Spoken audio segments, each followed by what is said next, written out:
as the chairman, in consultation with the leader of the council, may direct for being referred to the committee and for the discussion of stage or stages of private members' bills and resolution. Sir, and it says that the committee shall have the power to indicate in the proposal of the different hours at which the various stages of the bill or other business shall be completed. Sir, because the other day the BSc decided to sit for one more day, sir. But we never decided any business and we have never allotted any time, sir. So what's the time allotted, and when it was decided, the House has to be enlightened, sir. Thank you.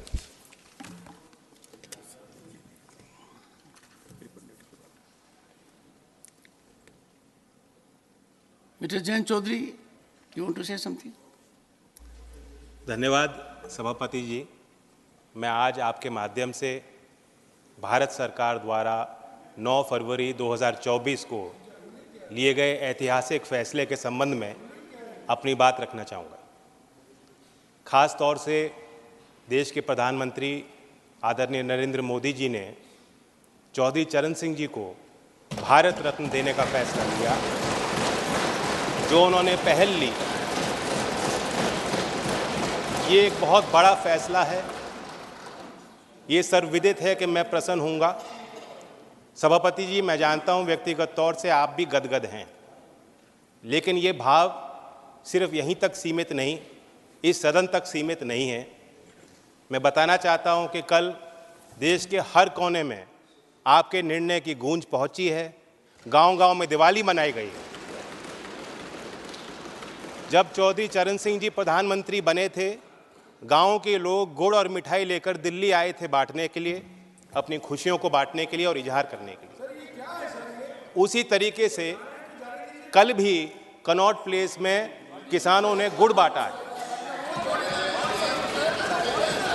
ये दिखाता है, दर्शाता है कि ये फैसला सिर्फ चौधरी चरण सिंह जी के लिए परिवार तक सीमित नहीं है। देश का किसान, कमेरा वर्ग, देश का वंचित समाज का व्यक्ति जो आज भी मुख्य धारा में नहीं है, one second, उनको सशक्त करने वाला फैसला लिया। one second, मैं अपील करता हूँ, आप भी मिस्टर जयराम रमेश, आप यहाँ बैठे हो, लेकिन पहले भी आप के साथ आपने काम किया, उनका तो आदर कर लीजिए आप। Sit down. चुनाव आते जाते रहते हैं। Sit down. Please sit down. Please sit down. जब सीट अलॉट होगी तब जाएंगे। Honorable members, 1 second. Take your seat. Take your seat.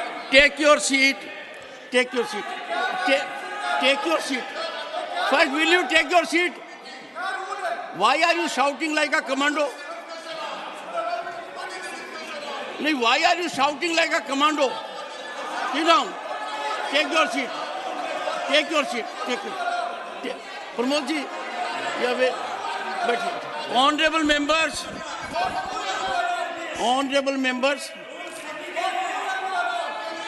सभापति जी, अगर मेरी बात दर्ज हो रही हो, मैं बात चालू कर सकता हूं। One at a time. Leader of the opposition.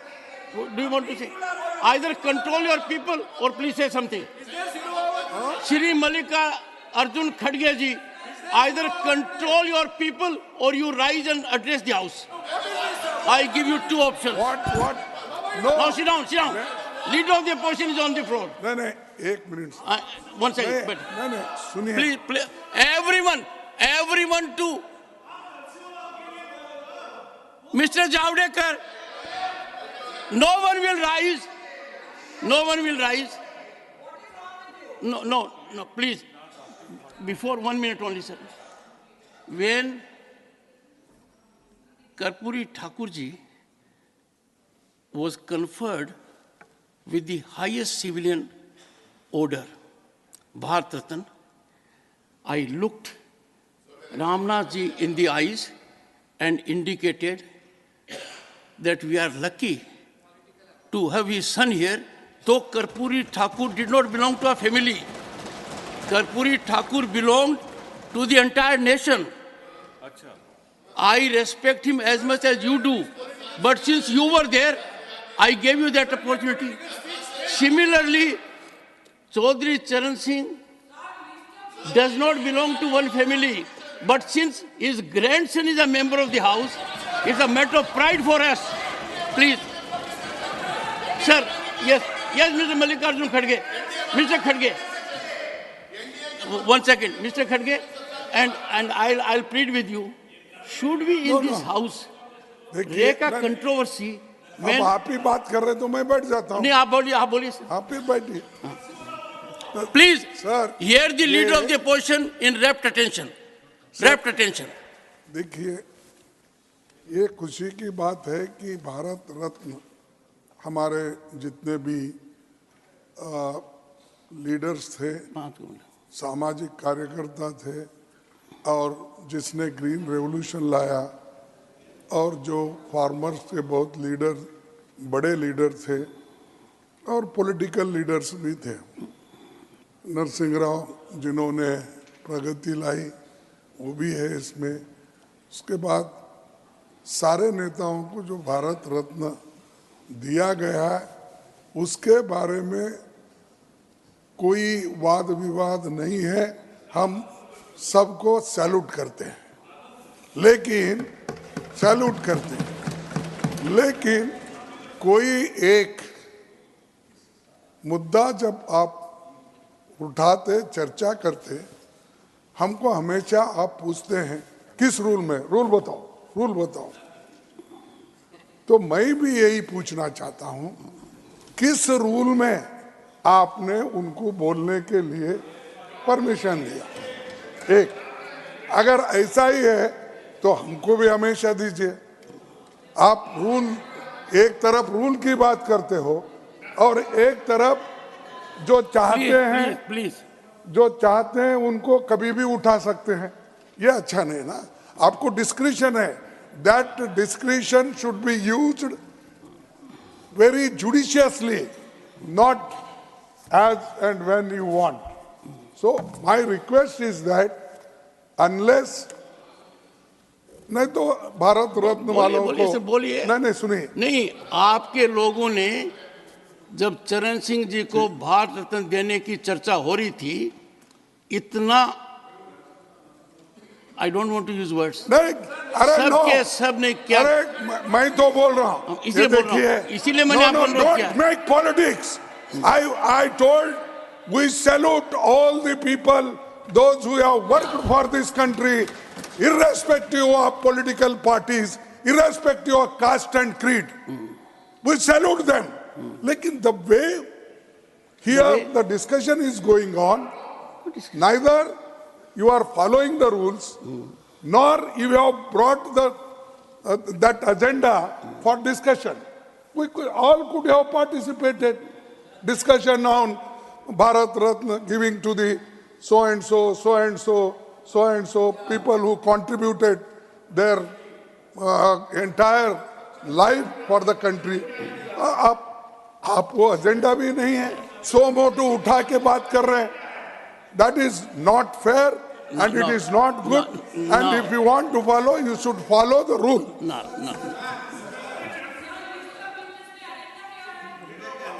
Sir कितने खुशी का एक पल है. Leader of the house, let mister Rupala से.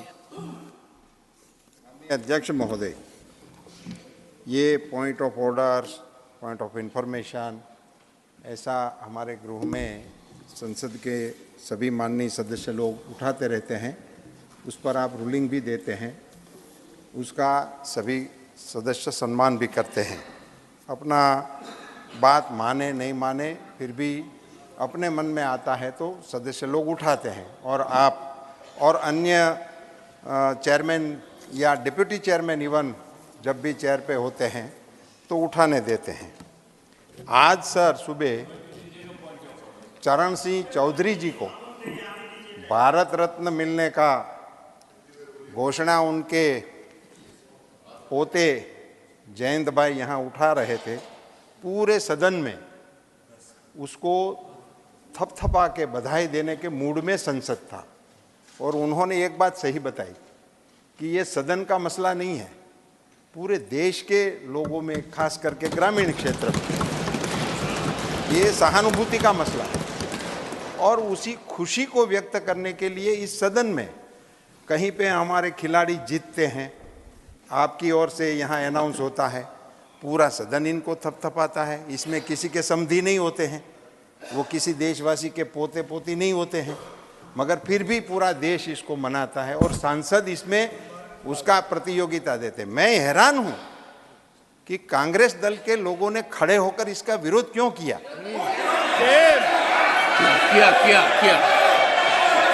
दूसरा, सुनो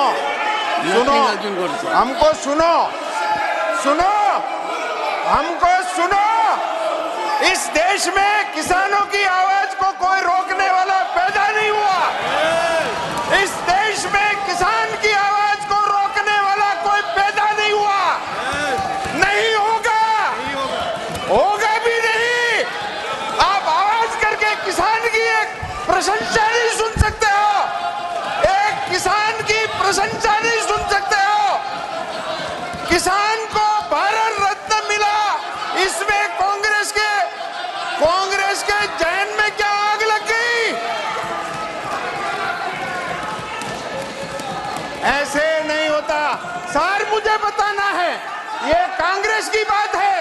लीडर ऑपोजिशन, आप लीडर ऑपोजिशन, आपने जब भी खड़े होते हैं आप हमको ये हिदायत देते हैं कि लीडर ऑपोजिशन बोल रहे हैं, आप सब इनको सुनिए।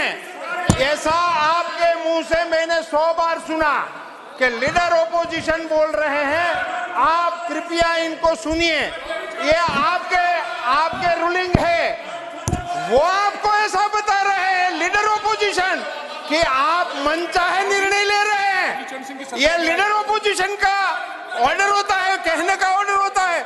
आपके चेयरमैनशिप को सीधा ही चैलेंज करना कि आप डिस्क्रिप्शनरी कर रहे हैं, आप हमको मौका नहीं दे रहे हैं, और वो भी ऐसे मौके पर जब किसी किसान को भारत रत्न देने का अवार्ड भारत के प्रधानमंत्री नरेंद्र मोदी जी के द्वारा लिया गया हो, उस समय सर ये कांग्रेस का असली चरित्र है, ये कांग्रेस का असली चेहरा है। कांग्रेस की सरकार इन्होंने गिराई थी, वो ये मान रहे हैं कि हमने जिनको सरकार से निकाल दिया, इनको भारत रत्न कैसे मिल सकता है। यह है इनकी मंशा, इनकी मंशा ये है कि हमने जिनको सरकार से हटा दिया, ऐसे आदमी को भारत रत्न मिलता है। यही बात है सर, आज कांग्रेस नंगी हो गई, निर्वस्त्र हो गई। सम्मान करना तो अलग रहा, बधाई देने में भी आपके पेट में चूक आ रही है। I am shame of it.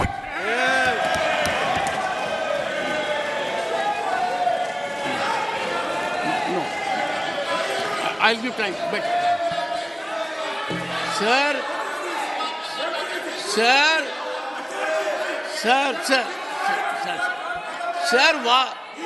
why? Leader of the only leader of the house. I'll give time to everyone. I will give time to everyone and also reflect what observations have been made against the chair. I have noted. Take your seat. Take your seat. Leader of the party. Honourable chairman sir, मैं सबसे पहले तो माननीय सदस्य जयंत चौधरी जी ने जो बात आज रखी, हम सब के लिए, पूरे देश के 140 करोड़ भारतवासियों के लिए, हर किसान के लिए, और हमारे चेयरमैन तो किसान पुत्र माने जाते हैं, हम सब के लिए इतनी गर्व की बात है कि माननीय चौधरी चरण सिंह जी को प्रधानमंत्री नरेंद्र मोदी जी ने सही सम्मान दिया, भारत रत्न दिया। माननीय रूपाला जी ने बात ठीक रखी कि चाहे चौधरी चरण सिंह जी को भारत रत्न देने की बात हो, श्री नरसिम्हा राव जी को भारत रत्न देने की बात हो, डॉक्टर MS स्वामीनाथन को भारत रत्न देने की बात हो, ये तो पूरे देश को उल्लास और गर्व के साथ इसको सेलिब्रेट करना चाहिए। ऐसे में जो भाषा का प्रयोग माननीय नेता प्रतिपक्ष ने, माननीय लीडर ऑफ द ऑपोजिशन ने किया, एक बड़े ऊंचे तरीके से, ये सभी लोग नहीं होते हैं, ये बड़े उच्च स्तर के लोग हैं। इन्होंने अपना जीवन देश की सेवा में, भारत माता की सेवा में दिया। माननीय चौधरी चरण सिंह जी ने जो किसानों की आवाज गली गली, घर घर, गांव गांव तक उजागर की, नरसिम्हा राव जी ने इस देश में जो इकोनॉमिक लिबरलाइजेशन की प्रथा शुरू की, मैं समझता हूं कांग्रेस ने तो आज सेलिब्रेट करना था कि उनके प्रधानमंत्री, उनकी पार्टी के प्रधानमंत्री को प्रधानमंत्री नरेंद्र मोदी ने सम्मान दिया। पर दुर्भाग्य है कि उनके सरनेम में गांधी नहीं था। नेहरू गांधी होता, पहले परिवार का होता तो चल जाता, पर उनको तो देश नहीं, वो तो स्वयं को ही भारत रत्न देने में लगे हुए थे। लेकिन जिस व्यक्ति ने 5 वर्ष देश के प्रधानमंत्री के नाते, उसके पहले 60 वर्ष देश की सेवा की हो, जिस व्यक्ति को कांग्रेस ने सही सम्मान उनके देहांत के बाद भी नहीं दिया, वो पार्टी क्या समझेगी नरसिम्हा राव जी का योगदान? उन्होंने उनके शव को अपने पार्टी ऑफिस में घुसने नहीं दिया। शायद कांग्रेस अध्यक्ष ने ताला लगा के शव को फुटपाथ पर छोड़ दिया। ऐसी पार्टी मैं नहीं समझता हूं कभी नरसिम्हा राव जी के सम्मान को पचा पाएगी। डॉक्टर MS स्वामीनाथन ने ग्रीन रेवोल्यूशन के तहत देश को आत्मनिर्भर बनाया। आज पूरा देश उनके गुणगान कर रहा है, लेकिन सभी लोग, ये शब्द का मैं तीव्र आलोचना करता हूं। माननीय लीडर ऑफ द ऑपोजिशन ने माफी मांगनी चाहिए, देश से और इस सदन से माफी मांगनी चाहिए। जिस प्रकार से उन्होंने आज चौधरी चरण सिंह जी का, डॉक्टर MS स्वामीनाथन और नरसिम्हा राव जी का अपमान किया है, जिस प्रकार से देश का अपमान किया है, हर किसान का, हर वैज्ञानिक का, हर उस व्यक्ति का जो समाज सेवा करता है, उसका अपमान किया, उसके लिए नेता प्रतिपक्ष ने माफी मांगनी चाहिए। Thank you. Please Jairam, something is seriously wrong with you. Seriously wrong. Please take your seat. Take it. I am giving floor. They don't want, Mr. Tiwari, they don't want to listen to you. Your people don't want to listen to you. They don't want to listen to you. Now. Sir, thank you, sir. Please, I would appeal to you, please observe complete silence.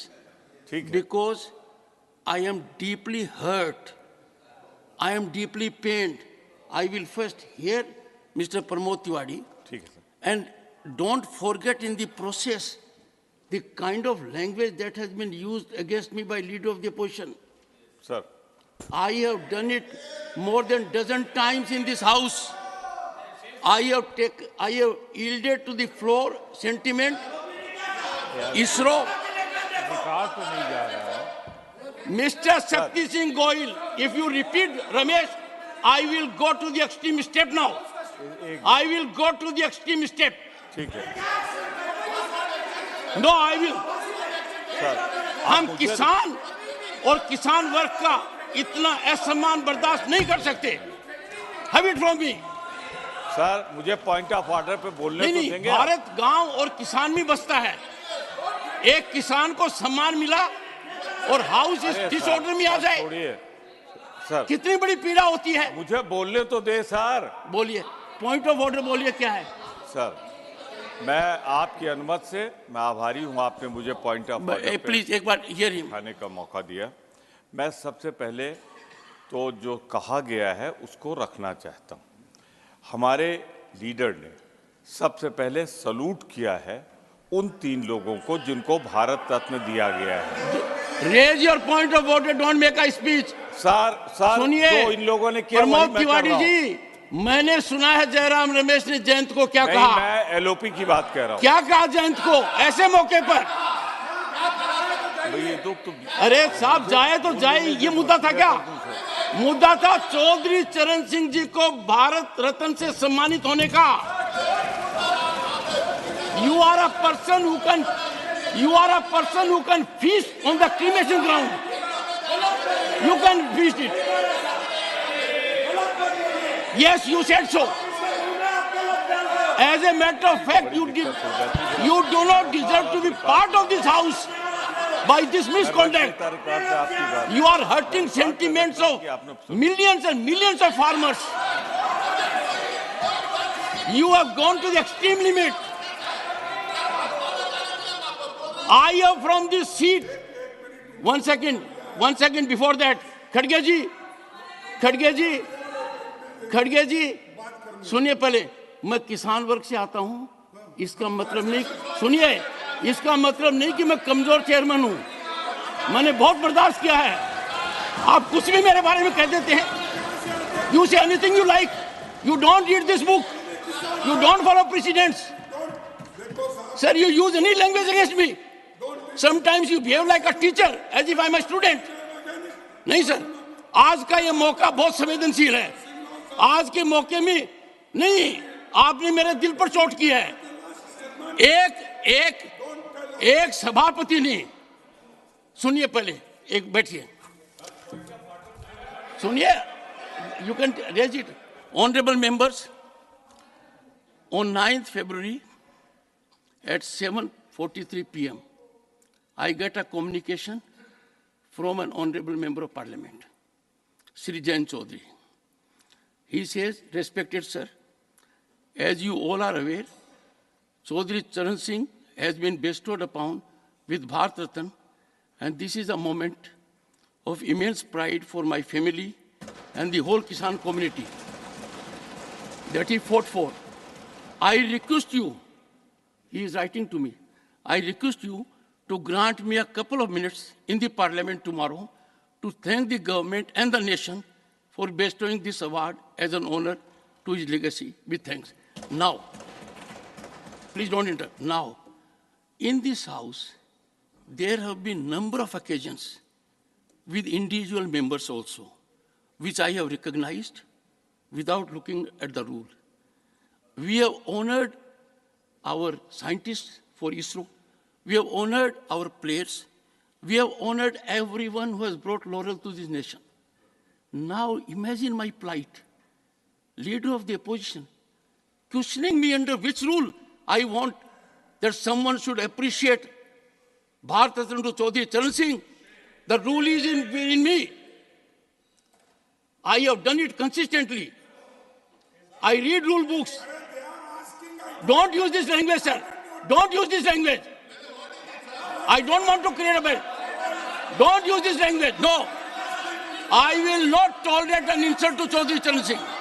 I will not insult Chaudhary Charan Singh. Sir, sit down. Sit down, sir. No, not on this. No, I will not accommodate on this. I will not accommodate on this. Chaudhary Charan Singh stands for impeccable public life, unimpeachable integrity, unflinching commitment to farmer. दूरदर्शी सोचता उनका किसान और गांव के लिए। उनके विषय के ऊपर विवाद करना, प्रमोद जी, आप किस हालत में पॉइंट ऑफ ऑर्डर रेज कर रहे हैं? नहीं, मुझे बताइए, इतना लंबा राजनीतिक जीवन आपका है, उत्तर प्रदेश से आप आते हैं, चौधरी चरण सिंह की कर्म भूमि उत्तर प्रदेश और पूरा भारत रहा है, उनको भारत रत्न मिला हो, इस विषय पर इस सदन में मेरे यहां बैठे हुए इस प्रकार का वातावरण हो, बोलिए। पहली बात, लेट अस हियर हिम। मैं पहली बात सब बहुत श्रद्धा के साथ ये कहना चाहता हूं कि जिन 3 शख्सियतों को भारत रत्न से नवाजा, सर, आप अपना पॉइंट ऑफ ऑर्डर रेज कीजिए। I don't want any cover up. I have seen with my eyes. I have seen ruckus, chaos, shouting, sloganeering, condemnation. I have seen it with my eyes. मुझे अपनी बात तो कहने दें। आप point of order raise कीजिए। Don't make a speech. Sir, point of order. Sorry honourable members, short duration discussion. Leader बोले।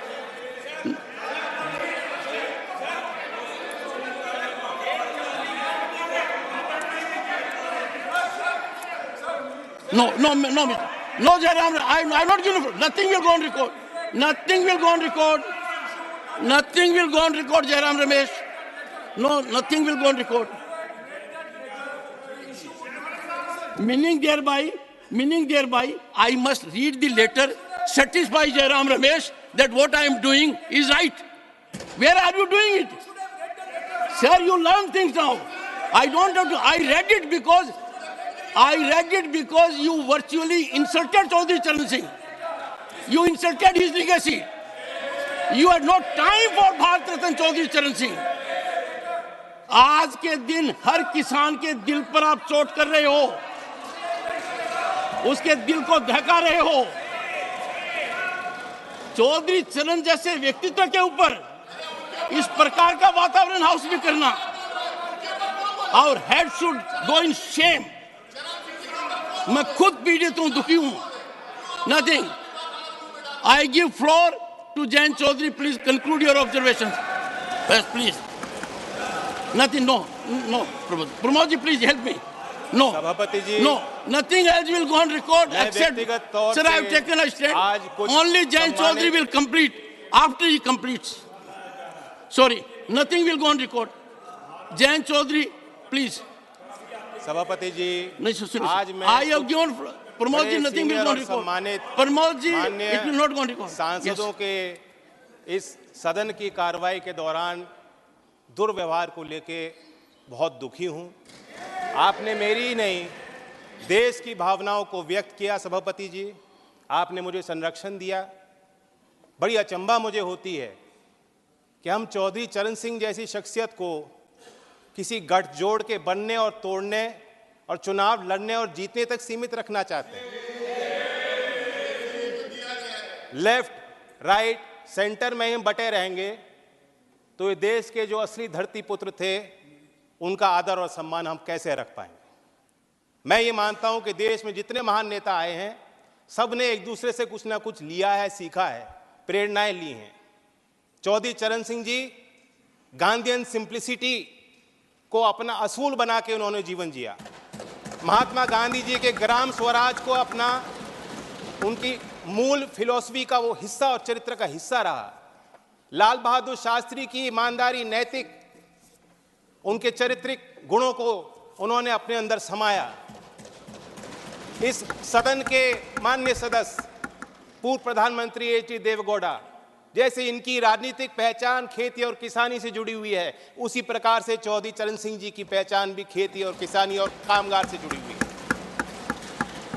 राजनीतिक विशेषज्ञ मानते हैं कि जैसे इंदिरा गांधी जी में एक करिश्माई शक्ति थी लोगों को अपनी तरफ आकर्षित करने की, उसी प्रकार से चौधरी चरण सिंह जी को सुनने के लिए, उनको छूने के लिए, उनको बेहतर तौर से समझने के लिए दूर दूर से, गांव-गांव से लोग चले आते थे।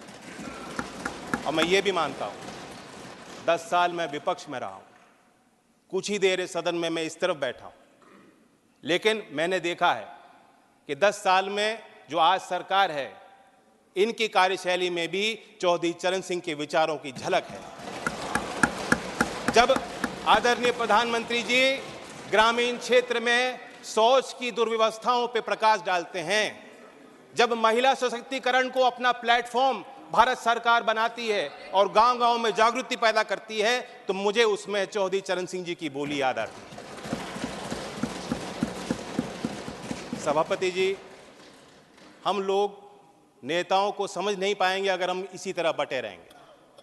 कुछ लोग, उनके अंदर भ्रम है, कुछ लोग ये भी कहते हैं, मानते हैं कि चौधरी चरण सिंह जी जाटों के नेता थे या सिर्फ किसानों की वकालत करते थे। ऐसा नहीं, वो विचारक थे और उनके इंटेलेक्चुअलिज्म पे जो टेरेंस जे बायर्स, जो प्रोफेसर थे oriental college in African studies London school में, यूनिवर्सिटी ऑफ लंदन में, उन्होंने किताब लिखी है चरण सिंह 1902 to 87 एन असेसमेंट। मैं उससे कोट करना चाहूँगा सर। चरण Singh did have incisive intelligence and he undoubtedly applied it to a continuing study of agricultural problems in Uttar Pradesh. Judgment on whether he was an intellectual, of course, turns to one definition of intellectual. My judgment is that, on the most rigorous definition, Charan Singh was clearly an intellectual, and not only that, the most unusual one. Sir, जो प्रधानमंत्री जी ने और भारत सरकार ने चौधरी साहब को भारत रत्न दिया है, मैं मानता हूं उससे दो बड़े काम हो जाते हैं। एक कि चौधरी साहब की लेगेसी को हम दोबारा इंस्टीट्यूशनलाइज करते हैं। देश के सभी विश्वविद्यालयों में पढ़ रहे छात्र, उनके अंदर आपने एक नई जिज्ञासा पैदा की है। गांव में पल रहे नौजवानों के अंदर एक नई जिज्ञासा और भावना आपने पैदा की है। देश के अर्थशास्त्री और मुख्यधारा में जो लोग नीति निर्धारक हैं, आपने दोबारा उनको कहा है कि चौधरी चरण सिंह को आप स्टडी कीजिए, अपने स्टडी में शामिल कीजिए, अपने अध्ययन और विचार अनुसंधान में शामिल कीजिए। दूसरा बड़ा काम जो भारत सरकार ने किया, भारत रत्न देकर हौसला बढ़ाया। मैं मानता हूं कि ये एक महज पुरस्कार नहीं है, सबसे बड़ा सम्मान है।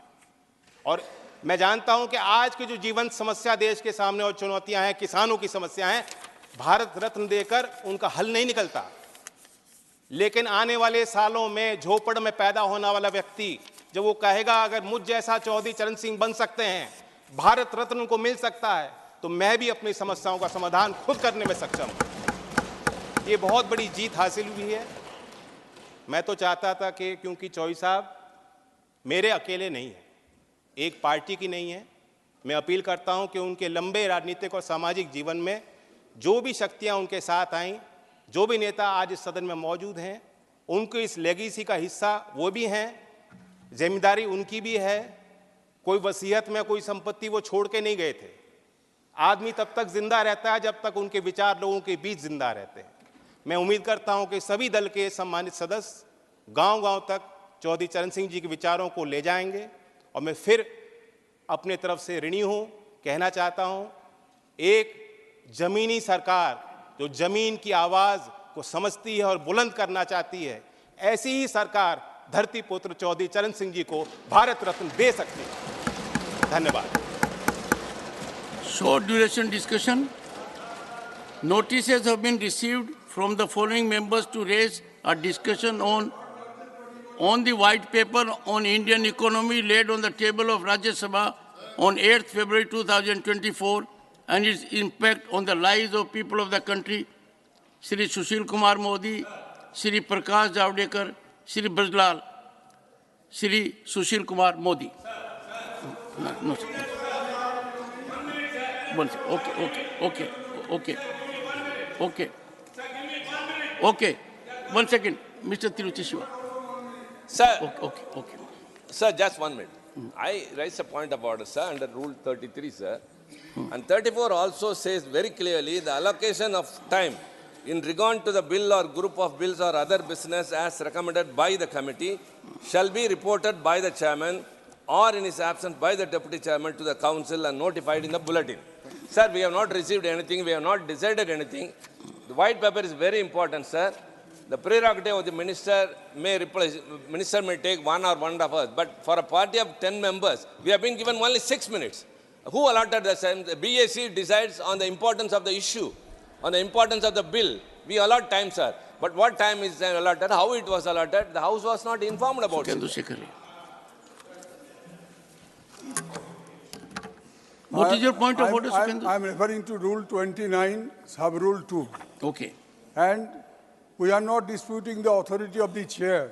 Rather, this rule empowers the chair that any issue can be discussed with the concurrence, permission of the chair. Even not, it is not listed in the list of business. That is the rule. So we accept that. This bickerings, this exchange of heat could not have been there, provided Your Honor could have told at the very beginning that the communication received from Mr. Jayant Chaudhary. That's over. I don't want to go back. मेरे को बहुत दर्द हो रहा है. No, sir. सुकेंदु Shekhar ji, I know you are a reasonable man. I have respect for you. मेरे को बहुत creating any controversy, sir. मैं बुरे सपने की तरह उस बात को भूलना चाहता हूँ. We are not creating any controversy, sir. मेरे लिए बहुत बुरा भयानक सपना था वो. Please बोलने दीजिए मुझे, sir. 1 minute, please बोलने दीजिए मुझे.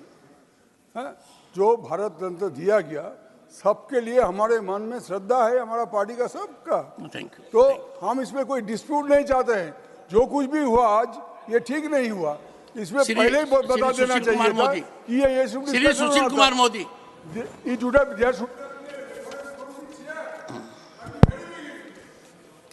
सभापति महोदय,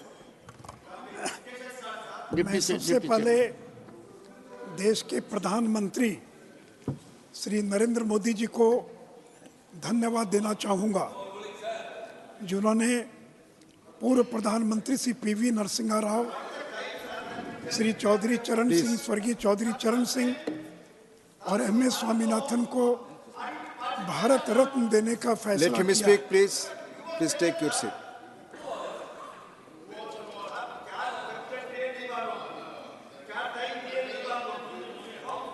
इनको बैठाइए पहले, इनको Please, बैठाइए please पहले। take your seat. Already discussion has started, Keshav Rao ji. Honorable Chairman has already started. Please take your seat. It is not going on record. Please speak. Sushil Modi ji, आप बोले, आपकी बात ही रिकॉर्ड पे जाएगी. Please. सभापति महोदय, मैं देश के प्रधानमंत्री श्री नरेंद्र मोदी जी को धन्यवाद देना चाहूँगा, जिन्होंने देश के पूर्व प्रधानमंत्री श्री पीवी नरसिम्हा राव, श्री चौधरी स्वर्गीय चौधरी चरण सिंह और एम.एस. स्वामीनाथन को भारत रत्न देने का फैसला किया है। महोदय, This is short duration discussion. It has already started, Mr. Trichu Siva. Honorable Chairman has already told it. Please take your seat. Please. बैठाइए ना इनको, कैसे बोले? Please take your seats. Not going on record. Please. You speak. आप बोले. इनको house को order में लाइए। मैं आग्रह कर रहा हूं, ऑलरेडी ये डिस्कशन शुरू हो चुका है, short duration discussion on white paper. Honourable members, please take your seat. Already माननीय चेयरमैन साहब ने बताया कि डिस्कशन शुरू हो चुका है, सैंक्शनड है, he has already explained it. Please आप बोले माननीय सती महोदय, स्वर्गीय चौधरी चरण सिंह केवल 27 दिनों के लिए देश के प्रधानमंत्री रह पाए। कांग्रेस ने समर्थन देने का ऐलान किया, लेकिन विश्वास मत हासिल करने के पहले कांग्रेस से समर्थन वापस ले लिया और इसमें चौधरी चरण सिंह जी संसद का मुंह नहीं देख पाए। और उसी प्रकार PV Narasimha Rao, white paper पे आप बोल रहे हैं, मैं उसी पर बोल रहा हूँ जी बोले। पीवी नरसिम्हा राव जो आर्थिक सुधार के जनक हैं, जिन्होंने 1991 का इकोनॉमिक रिफॉर्म किया, उस नरसिम्हा राव के शरीर का दाह संस्कार दिल्ली में नहीं होने दिया गया। नरसिम्हा राव जी का दाह संस्कार आंध्र में ले जाकर किया गया। उनका स्मारक कांग्रेस ने बनाने का काम नहीं किया, उनका स्मारक नरेंद्र मोदी की सरकार ने और दिल्ली में बनाने का काम किया। सती महोदय, जो नरसिम्हा राव इकोनॉमिक रिफॉर्म के लिए जाने जाते हैं, उस रिफॉर्म को आगे ले जाने में कांग्रेस के लोग नरसिम्हा राव इकोनॉमिक रिफॉर्म को भूल गए। सती महोदय, 2014 में जब नरेंद्र मोदी जी प्रधानमंत्री बने, उस समय देश की अर्थव्यवस्था नाजुक स्थिति में थी, पब्लिक फाइनेंस बुरी अवस्था में था, आर्थिक कुप्रबंधन और वित्तीय अनुशासनहीनता थी, अत्यधिक संकट की स्थिति थी, भ्रष्टाचार का बोलबाला था, banking crisis was massive and stake was too large, policy paralysis and project delays, नीतियों की अनिश्चितता और विरोध के कारण घरेलू निवासक विदेशों में जाने लगे। The decade of UPA was a lost decade. नेतृत्व का संकट था, अर्थव्यवस्था रास्ता भटक चुका था, आर्थिक कुप्रबंधन के कारण भारत के विकास की संभावनाओं को अवरुद्ध कर दिया और भारत एक फ्रेजाइल इकोनॉमी बन गया। उपसभापति महोदय, मैं सदन को बताना चाहूँगा कि यूपीए के जो 10 साल थे, that was the most corrupt regime which this country has ever seen. मैं सदन को ये भी बताना चाहूँगा कि यूपीए के 10 साल के कार्यकाल में उनके 7 मंत्री जेल गए। डॉक्टर ए रजा, दयानिधि मारन, सुरेश कलमडी, पवन कुमार बंसल, अश्विनी कुमार, वीरभद्र सिंह, अशोक चौहान, ये 7 लोग जो यूपीए सरकार में मंत्री थे उनको इस्तीफा देना पड़ा और उनको जेल जाना पड़ा। डॉक्टर ए रजा ये 15 महीने जेल रहे। सुरेश कलमडी जो कॉमनवेल्थ गेम्स के ऑर्गेनाइजिंग कमेटी के चेयरमैन थे 10 महीने तिहाड़ जेल में रहे।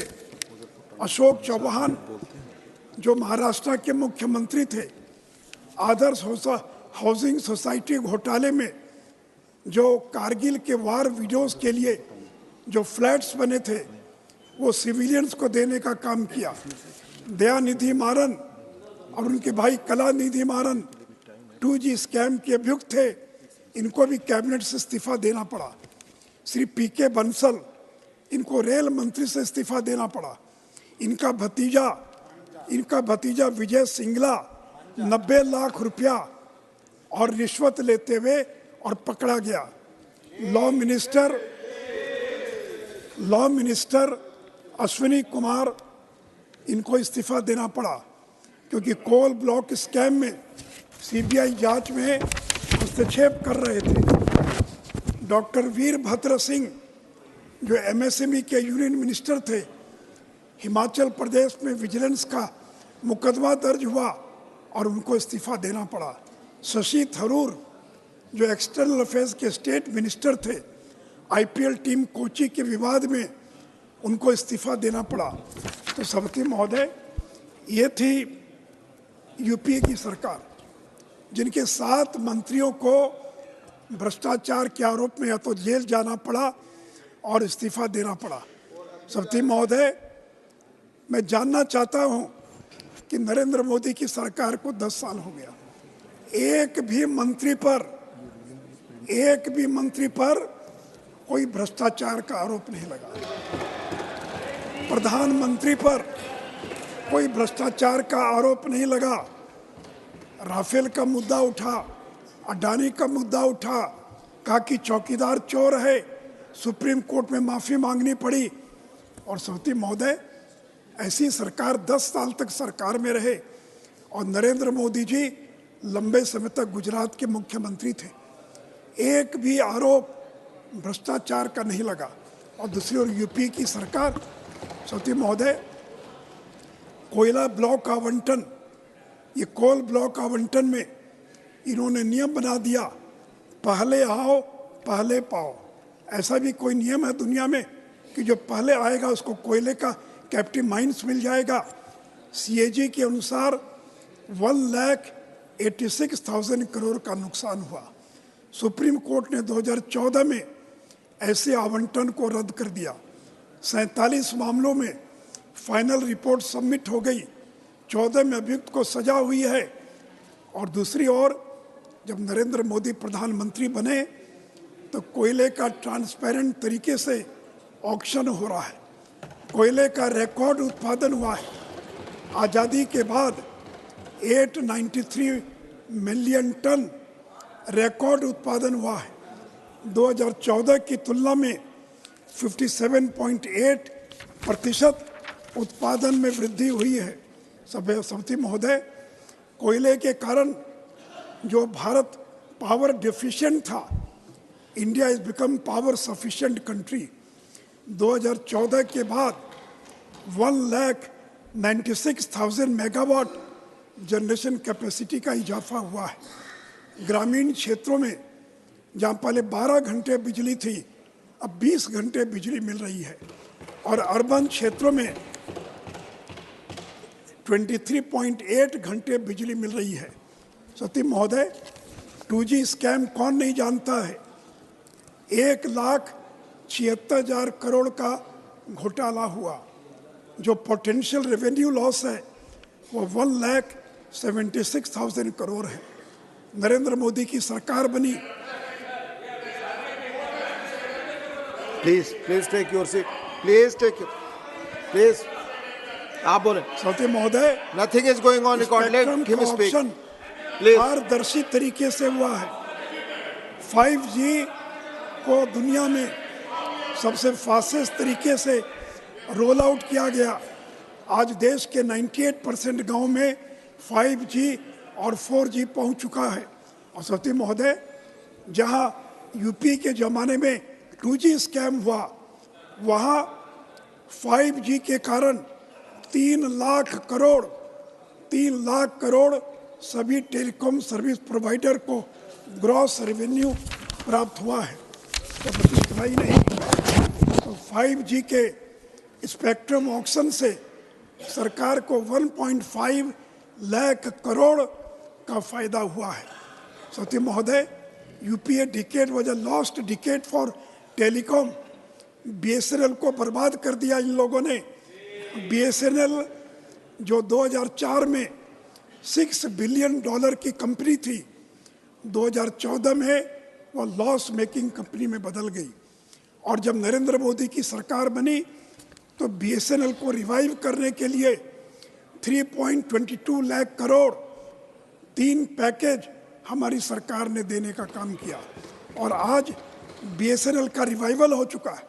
सत्य महोदय, कॉमनवेल्थ गेम्स 12 दिन का गेम था और जिसमें 70,000 करोड़ का घोटाला हुआ। और भारत में G20 हुआ, 1300 करोड़ खर्च हुए, पूरे देश में कार्यक्रम हुआ, लेकिन एक भी कहीं कोई गड़बड़ी नहीं हुई। सत्य महोदय, हेलीकॉप्टर खरीद में ऑगस्टा वेस्टर्न घोटाला, हॉक एयरक्राफ्ट परचेज घोटाला, पायलटस बेसिक ट्रेनर एयरक्राफ्ट घोटाला। सत्य महोदय, नौकरी में रेलवे की नौकरी के बदले जमीन लिखवाने का काम। सत्य महोदय, मैं केवल भ्रष्टाचार पर अगर बोलता चलूं तो इनकी सरकार हिंदुस्तान में आज़ादी के बाद सबसे भ्रष्ट सरकार कोई थी तो यूपी की सरकार थी। सभापति महोदय, बैंकों को इन लोगों ने बर्बाद कर दिया। अर्थव्यवस्था में बैंकिंग की सबसे बड़ी भूमिका है। जब अटल बिहारी वाजपेयी 2004 में पदमुक्त हुए, उस समय अटल बिहारी वाजपेयी ने एक अच्छी अर्थव्यवस्था सौंप कर गए थे। सभापति महोदय, 99 के अंदर सितंबर 2013 में यूपीए सरकार में जो NPA था वो 12.3% पहुंच गया और कॉमर्शियल लैंडिंग में राजनीतिक हस्तक्षेप होने लगा। और मार्च 2004 में जहां ग्रॉस एडवांस 6.6 लाख करोड़ था, वो 8 साल में बढ़कर 39 लाख करोड़ हो गया। सभापति महोदय, 6.6 लाख करोड़ से बैंकों का लोन बढ़कर 39 लाख करोड़ हो गया। बैंकों को फोन पर निर्देश जाता था, फलाने उद्योगपति को कर्जा दे दो, और बैंक फोन बैंकिंग के बदौलत कर्जा दिया करता था। और आज क्या स्थिति है सभापति महोदय, 2023 में GNPA 4.4%, नेट NDA केवल 1% है। और आज बैंकों का स्वर्ण युग है। This is the golden era of banking. आज सारे पब्लिक सेक्टर बैंक्स फायदे में हैं। 1 लाख करोड़ से ज़्यादा का प्रॉफिट 22-23 में बैंकों को हुआ है। और सभापति महोदय, बैंकों को अगर आज फायदा हुआ है तो उसमें भारत सरकार ने 3.10 लाख करोड़ 5 साल में रिकैपिटलाइज करने के लिए और बैंकों को पैसा देने का काम किया है। सभापति महोदय, इन लोगों को मौका मिला आर्थिक सुधार करने का। नरसिंह राव का नाम लेते हैं, लेकिन 2004 के बाद एक भी आर्थिक सुधार इन लोगों ने नहीं किया। और जब नरेंद्र मोदी की सरकार बनी तो हमने इस देश में GST को लागू किया, सभी राज्यों को लेकर GST लागू किया। आपने तो घोषणा की थी कि 2010 में GST लागू करेंगे। मैं जानना चाहता हूँ कांग्रेस के लोगों से यूपीए के लोगों से 2010 में जीएसटी लागू क्यों नहीं कर पाए, और जब नरेंद्र मोदी की सरकार बनी तो 2017 में इस देश के अंदर जीएसटी लागू किया गया, और जीएसटी के कारण प्रति माह 45,000 करोड़ की बचत परिवारों को हुई है दिसंबर 17 से लेकर मार्च 2023 तक। सभापति महोदय, 2004 की स्थिति और आज 2014 में क्या स्थिति है? आज इन्फ्लेशन नियंत्रण में है, विकास दर 7% से ज़्यादा है, जो दुनिया की सर्वाधिक विकास दर है। हमारे पास रिकॉर्ड फॉरेन एक्सचेंज है, 620 बिलियन यूएस डॉलर का रिकॉर्ड फॉरेन एक्सचेंज है। पहले हम फ्रेजाइल 5 इकोनॉमीज थे, आज हम टॉप 5 इकोनॉमीज हैं। लोगों का भरोसा जो खत्म हो गया था, फिर से एक बार लोगों का भरोसा सरकार में पैदा हुआ है। हम लोगों ने कोविड का सफलतापूर्वक मुकाबला किया। हम लोगों ने सरकारी योजनाओं में छिटपुट लाभ नहीं बल्कि सैचुरेट करने का काम किया। सभापति महोदय, आज डिजिटल पेमेंट में हम वर्ल्ड लीडर हैं। हमने डिजिटल क्रांति की है, खुले में शौच से देश को मुक्त किया है, मेड इन इंडिया का कोविड का टीका बनाकर पूरी आबादी का टीकाकरण किया है, और ये हमारी उपलब्धियां आज देश के लिए मील का पत्थर साबित होगी। सभापति महोदय, 2004 और अब में क्या फ़र्क है महोदय? इन्फ्लेशन तब 8.2% था, आज इन्फ्लेशन 5% है। इलेक्ट्रॉनिक एक्सपोर्ट्स उस समय $7.6 बिलियन था, आज प्रशांत रो भैया। इलेक्ट्रॉनिक एक्सपोर्ट्स 7.6 बिलियन था, आज 22.7 बिलियन है। एफडीआई तब 305 बिलियन यूएस डॉलर था, आज 596 बिलियन यूएस डॉलर है। तब स्टार्टअप्स 350 थे, आज स्टार्टअप्स 1,17,257 है। मेट्रो रेल तब यानी 2014 में 5 शहरों में थी, आज 20 शहरों में मेट्रो चल रही है। महोदय, एनएच का निर्माण उनके 10 साल में 25,000 किलोमीटर हुआ, और नरेंद्र मोदी के 10 साल में 55,000 किलोमीटर एनएच का निर्माण हुआ। महोदय, उनके कार्यकाल में एनएच निर्माण की गति 12 किलोमीटर प्रतिदिन थी, और नरेंद्र मोदी के कार्यकाल में it has increase from 12 kilometre to 29 kilometre per day. महोदय, रेल दुर्घटना उनके समय में 233, और नरेंद्र मोदी जी के समय में it has increase from 233 to only 34। Rail का इलेक्ट्रिफिकेशन उनके ज़माने में 22,000 किलोमीटर, और हमारे 10 साल में 60,000 किलोमीटर और इलेक्ट्रिफिकेशन हुआ है। एयरपोर्ट की संख्या उनके समय में 74 थी, आज 149 है। सभापति महोदय, टोल प्लाजा पर वेटिंग लाइन उनके समय में 12 मिनट टोल प्लाजा पर इंतज़ार करना पड़ता था, आज केवल 47 सेकंड टोल प्लाजा पर इंतज़ार करना पड़ता है। मोबाइल ब्रॉडबैंड के सब्सक्राइबर उनके समय में 6 करोड़ थे, आज नरेंद्र मोदी के समय में 24 में 90 करोड़ हैं। मंथली डेटा आपके समय में 2 मिनट और कंक्लूड 2 मिनट आपकी पार्टी के वो समय से और ये समय जाएगा फिर। 1 मिनट और। मंथली डेटा 0.06 GB प्रति माह आपके समय में, और हमारे समय में 20 GB डेटा प्रति माह प्रति व्यक्ति आज खर्च हो रहा है। डेटा का टैरिफ 270 रुपया पर GB था आपके समय में, और आज क्या है 10 रुपया पर GB। मेडिकल कॉलेज 387 था, आज 706। मेडिकल कॉलेज में सीट 51,000 थी, आज 1,08,000 मेडिकल कॉलेज में सीट है। नंबर ऑफ यूनिवर्सिटीज़ 676 थी, आज 1168 है। महोदय, नंबर ऑफ एलपीजी कनेक्शन आपके समय में 14 करोड़ था, आज 31 करोड़ है। Number of PNG connection 22 lakh था, आज 1 करोड़ 19 लाख है। ग्रामीण क्षेत्रों में बिजली पहले 12 घंटे थी, आज 20 घंटे से ज़्यादा बिजली है। Number of tap water connection 3.2 crore था, आज 13.8 करोड़ है। और अंत में सत्य महोदय, total number of DBT beneficiary उनके समय में 10 करोड़ था और आज 166 करोड़ है। सभापति महोदय, अगर हम 10वें नंबर से अगर 5वें नंबर पर पहुंचे हैं तो बड़ी मेहनत करनी पड़ी है, तूफान से किस्ती को निकाल कर लाए हैं। और हम विश्वास प्रकट करते हैं जब तीसरी बार नरेंद्र मोदी प्रधानमंत्री बनेंगे तो भारत दुनिया की तीसरी सबसे बड़ी अर्थव्यवस्था बनेगा। धन्यवाद। धन्यवाद माननीय सुशील मोदी जी।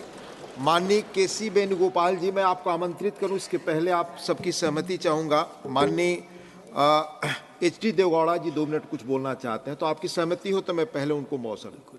माननीय Devegowda ji, please speak. Thank you very much for the kind expression made by our honorable member. Sir, I thought the house is going to be closed on 9th and earlier schedule is for 9th. It was extended for 10th. I have got my family relations, marriage, reception today evening. I must catch the flight. There is no flight available if I miss this flight.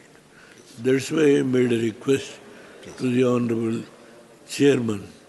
Sir, on the white paper issue, Honorable Honorable Finance Minister is sitting here.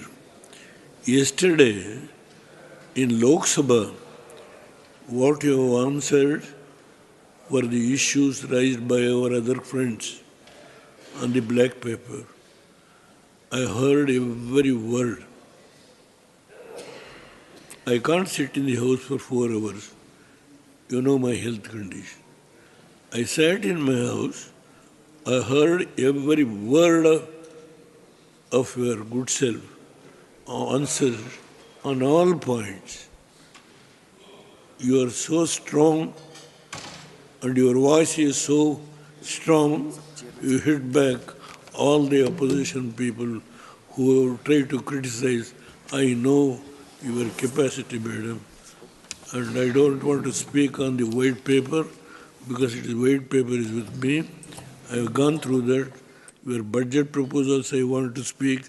Unfortunately, when chairman called, I was not here. I was unable to participate. Now, the issue which is now again in Lok Sabha whole day is going to be discussed on Ram Temple issue. Prime Minister is going to answer in the evening, according to the information I got in Lok Sabha. Now, I don't want to go beyond some of the points which have been discussed on this so-called the Bharat Ratna issue. Sir, I was a member of the Lok Sabha from 31. I was associated with Chaudhary Charan Singh for 4 years, sir. Myself, my family stayed in his house. He used to like me so much because I am a farmer. I was unable to speak Hindi. My wife unable to speak Hindi. But he made me to stay in his house. I have got so much of relationship. What has happened, I know. When he has taken oath as the Prime Minister, he was not able to come to this house. When the agenda was fixed to meet the Lok Sabha, the previous day it was withdrawn. It was such a sorrowful day for me. I know Chaudhary Charan Singh. He is an honest to the core. Honest to the core, how people try to demolish his name, I know everything. I don't want to go beyond that. The book he has written, referred by my young gentleman, I know that. I have gone through that book, I have got that book. I can speak volumes. He was unable to come and sit in this house as Prime Minister. Late Sanjeev Reddy appointed him to conduct the election. I can speak volumes on so many issues. The progress of this country during the period of 10 years, what has been yesterday, madam, made sufficiently to meet the charges made by our other colleagues on black paper. I will leave at that stage. Sir, Swaminathan, first time I met him in Philippines in 1974. I know what is Swaminathan. And I was 10 months. I also took his service for Green Revolution. Narasimha Rao ಬಗ್ಗೆ I can speak volumes. I don't want to go beyond that. Only on Ram Temple, I will conclude in 4 or 5 minutes. Sir,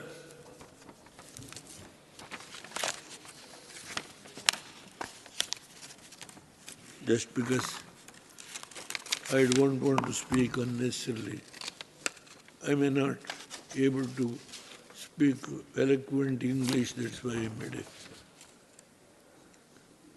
Sir, I and my wife both attended the consecration of the Lord Rama temple in Ayodhya. It was a great moment of personal joy and devotion for me, like it was to millions of Indians. Ayodhya Ram was existed in our hearts and mind is an image that our ancestors and elders have permanently created. Lord Rama is a symbol of righteousness. He is a symbol of love and graciousness. He is a man who followed Dharma and Raj Dharma. He was a very accommodative and reflective. It is these values ancient in Lord Rama that drew Mahatma Gandhi to him. He was Gandhiji.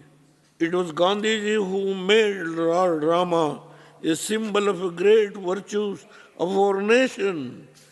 It is through Lord Rama and his divine blessings that he united this nation and laid the foundation for our harmonious future. It is through the moral strength that Lord Rama gave that he fought the British Empire. I seriously wish and pray that Lord Rama, that our ancestors and elders gave us, and the new Rama temple in Ayodhya becomes a symbol of great humanity for our nation and the world. So lastly, I congratulate the Honorable Prime Minister, who has actually, when Rama statue was installed, 10 days he has has a vrat, taking juice and water. He is such a person who actually performed the function. I was so happy, and I must be very frank, not to praise the Prime Minister. He was so dedicated, sincere for performing that function with Pandits. I was there. Sir, about Chaudhry Charan Singh or Narsim Rao or Swaminathan, volumes we can speak. For such people he has confirmed the Bharat Ratna, the house should enjoy, the country should welcome them. The country is going to welcome. Unnecessarily, let us not try to. Again, we should differ from each other on a major issue taken by the Prime Minister to confirm Raj Ratna, this Bharat Ratna for these great leaders, three leaders. You have given me some time. I am grateful to you. Thank you, sir. Thank you, former Prime Minister. Thank you for all the members who allowed me to speak when you called the other media. I am grateful. Thank you very much. Shri K.C. Venugopal. Thank you, Chairman, sir, for giving me an opportunity to discuss about the so-called white paper presented in this August House. Basically, madam, this is not the white paper. The white paper which totally hide on the dark truth of your economic situation in this country. Every individual, anyway, will be related to economy. When we are buying some commodities in the market, it relates to our economy. When we are using the car, when we use the petrol, it related to the economy. When a person taking a bank loan, to giving that interest of the bank loan, he will be related to economy. Every walk of life, the people will be related to economy. Therefore, it is very much important to discuss about the economy of this country. But when you are introducing a white paper about, I don't know what is UPA period 2004 to 14 or 14 to 24, the word you used, first it seeks apprise the honorable members, I am quoting the objective of the white paper itself. First, it seeks to apprise the honorable members of the Parliament and people of India of the nature and extent of governance, economic and physical crisis, what were bequeathed on this government when it assumed office in 2014. In 2014, particularly 2014, what was the physical situation in that point of time? The GDP growth was the highest on 2014 that year. You are telling it was very shocking for you. I don't understand that at all. Basically, the average GDP growth of UPA era and NDA era you take. UPA is more than 0.75%, 6, and now it is on 5%. And how it be like that? But basically, when you are producing a white paper about your period also, 2-3 major issues should have reflected in that, which is totally lacking. One is basically the demonetization, the so-called demonetization. I searched throughout the white paper. There is not a single word about demonetization. Why is it? Why is it? Just now I'm remembering the speech our Honorable Prime Minister was given in Goa immediately after the demonetization. Entire black money of the country is going to be taken back. And fake currency, entire fake currency, which is circulating in the economic system, is going to be taken back. Why don't you mention about that statistics? How much black money you take back? Entire terrorism will be over. that statistics, at least when you are introducing a white paper, we need that about the demonetization. Basically, our Honorable Prime Minister, our then Prime Minister, 2004 to 14, Dr. Manmohan Singh ji called about it.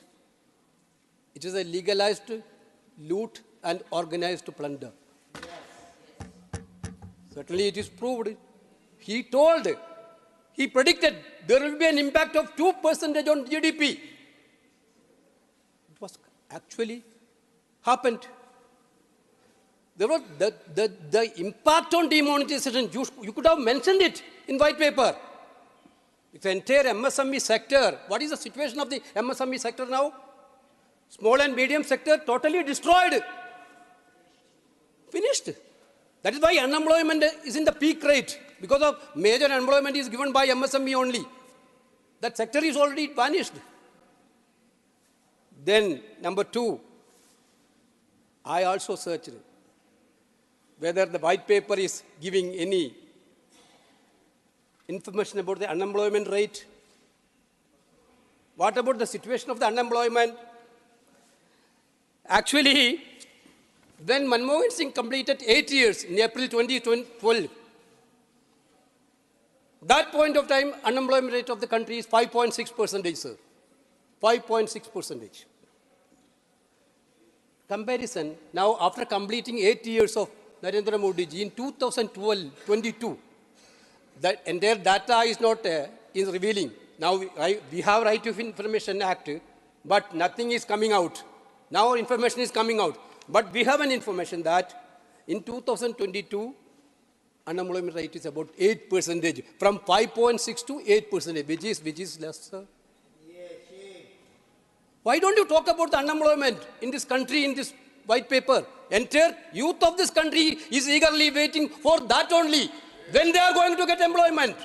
Why this situation of the youth now? There is no answer for this.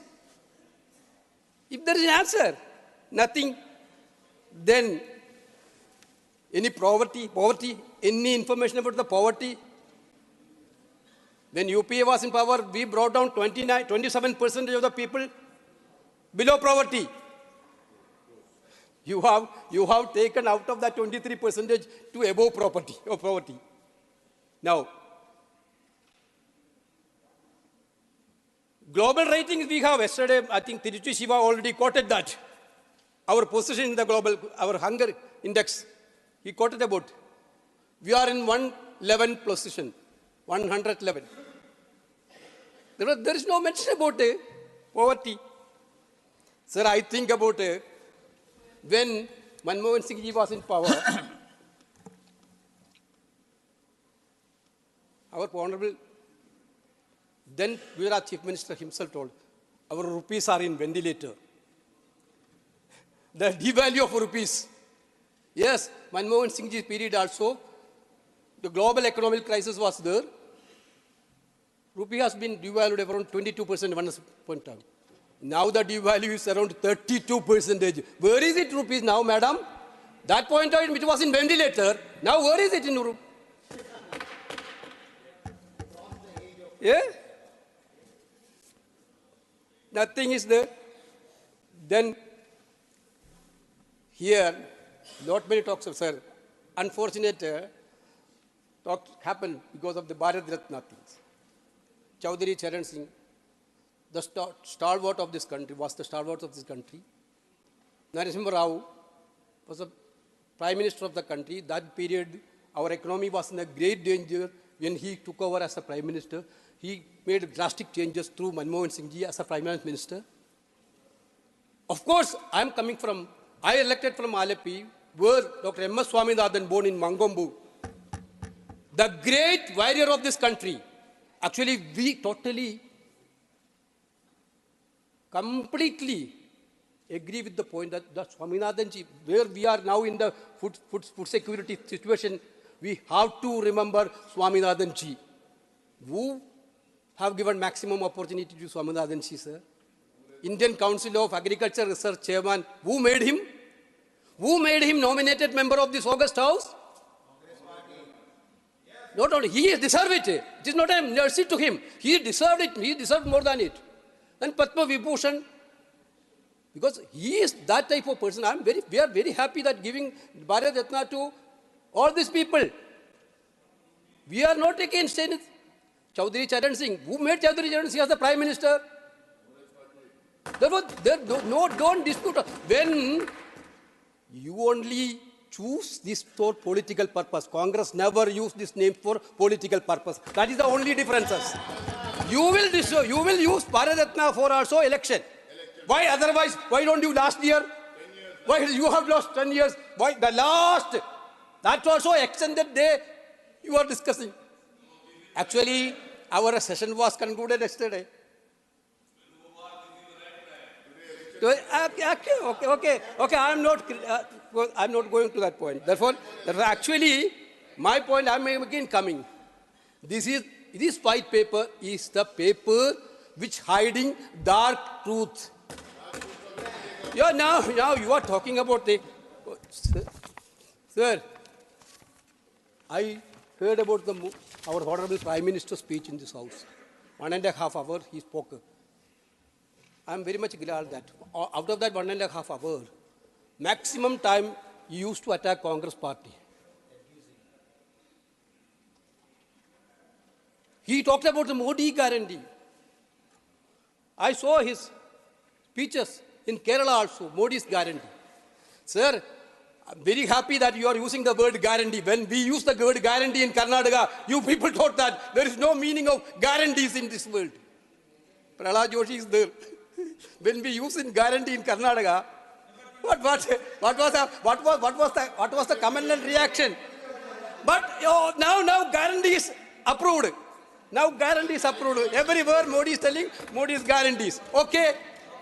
Therefore, my simple question, sir, when we are giving new guarantee, sir, my simple question is only that, sir, when we are giving new guarantee, we have to think about the guarantee which are given by your Prime Minister to the country.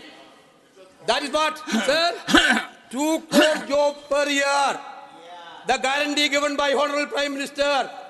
10 years over, how many jobs you are given? Bringing back black money starts abroad in 100 days. And within 100 days, I will bring back the black money. What happened? Number rupees 15 lakh to every citizen in his bank account. What is happened? Farmers' income will double. What is happened? Achieve $5 trillion economy by 23-24.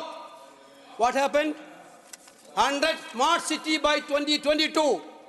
Therefore, when you are talking about the guarantees in future, at least do a postmortem of what happened to which guarantee you have given to the country.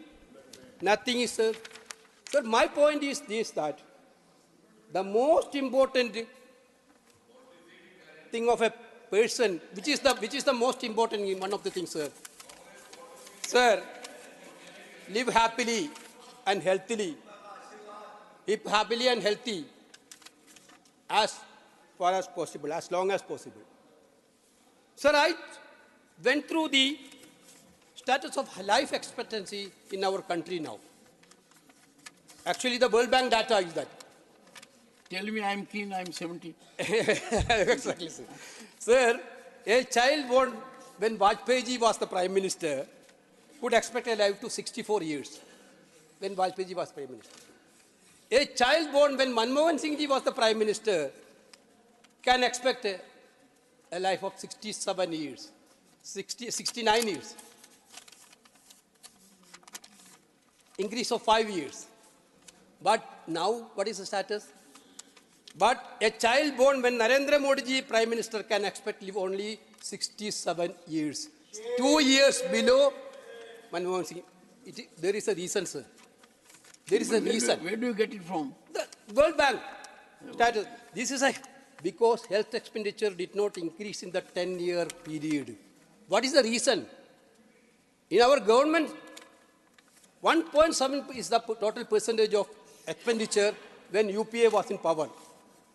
1.7% to the health department. We are in same situation Now also 1.7. After 10 years also, we are spending 1.7% only for health. After this COVID happened, maximum health issues happened in this country. There is no increase in the health budget. That is why the life is coming down. Period of life. Sir,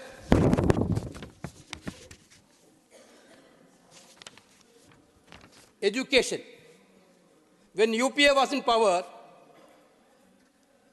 2.2% was in 2004. When UPA come into power, that point in time, 2.2% is the expenditure rate. But UPA increased drastically, more than doubled, 4.6% in 2014, when it is out of power. What this government has done?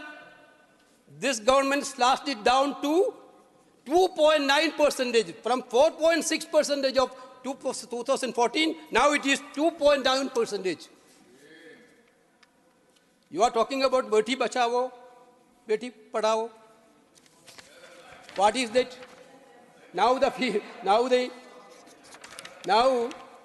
female literacy, you can take the statistics also. When UPA was in power, 1.3% female increases. Now it is 0.6% increase. Female literacy, I'm talking about. You can verify.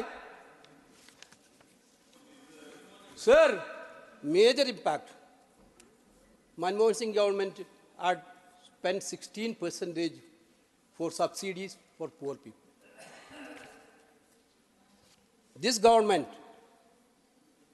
cut the subsidy for the poor people from 16 to 9%, sir. Sir, that is why India gained 9.4 percentage points in Human Development Index during UPA period. Now it is become 0.4%, a very low level. Sir, these all things is leading to a clear fact that UPA period, we have done a much better job to managing the deficits.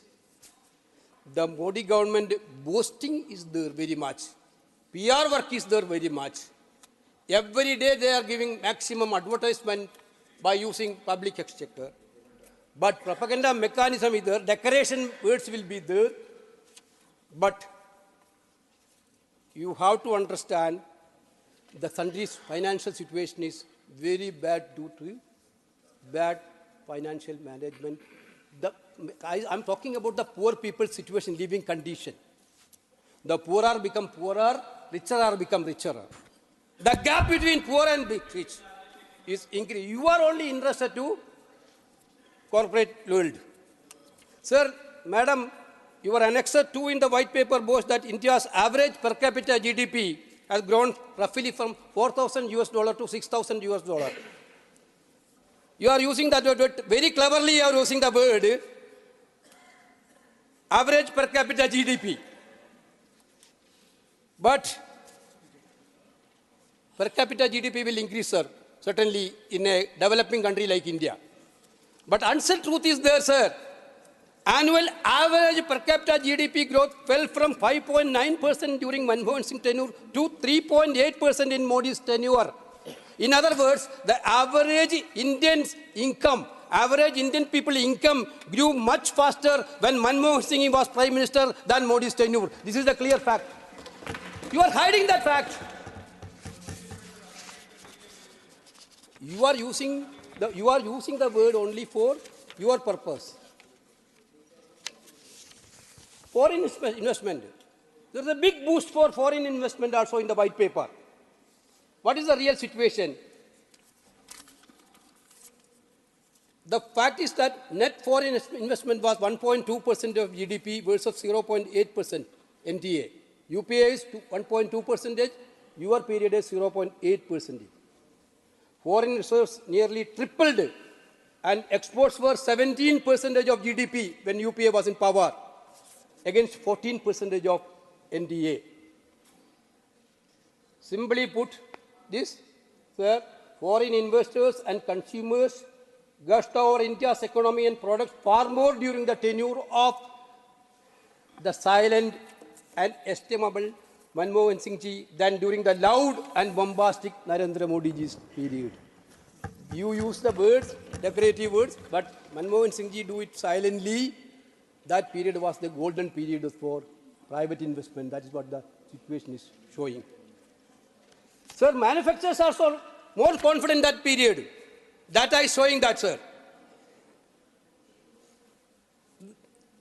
Not just private corporators, but even farmers didn't show confidence in Modi's tenure, sir. We are talking about the big things for farmers. Growth in fruit grain production fell from 34% in UPA to 31% in your period. 34 to 31.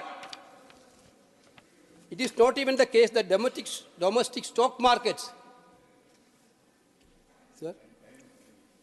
Sir, I'm only talking about economy, sir. Nothing else is talking. Stock market loved Modi's tenure more. The BSE census grew 13.4% annually during UPA versus 8.2% under NTA. Sir, the job market is depressing, sir, especially for the youth. The Center for Monitoring Indian Economy notes that the unemployment rate in the age group 20-24 years, the crucial period, was 44.5%. 44.5% of the age between 20 and 24 youths are unemployed, sir. In the October-December 2023 status, for the age group of 25-29 years, it was 14 months high of 14.33%. Sir, this is the situation this country is facing. Then you are bringing this white paper to abuse UPA period, where, can I ask a question to, I am concluding, sir. 2004 to 14, we have been right to education. We have brought right to employment. We have brought right to information. We have brought right to food, security. There, can Nirmala-ji enlighten us?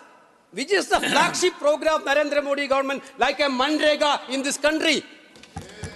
Which is a game changer.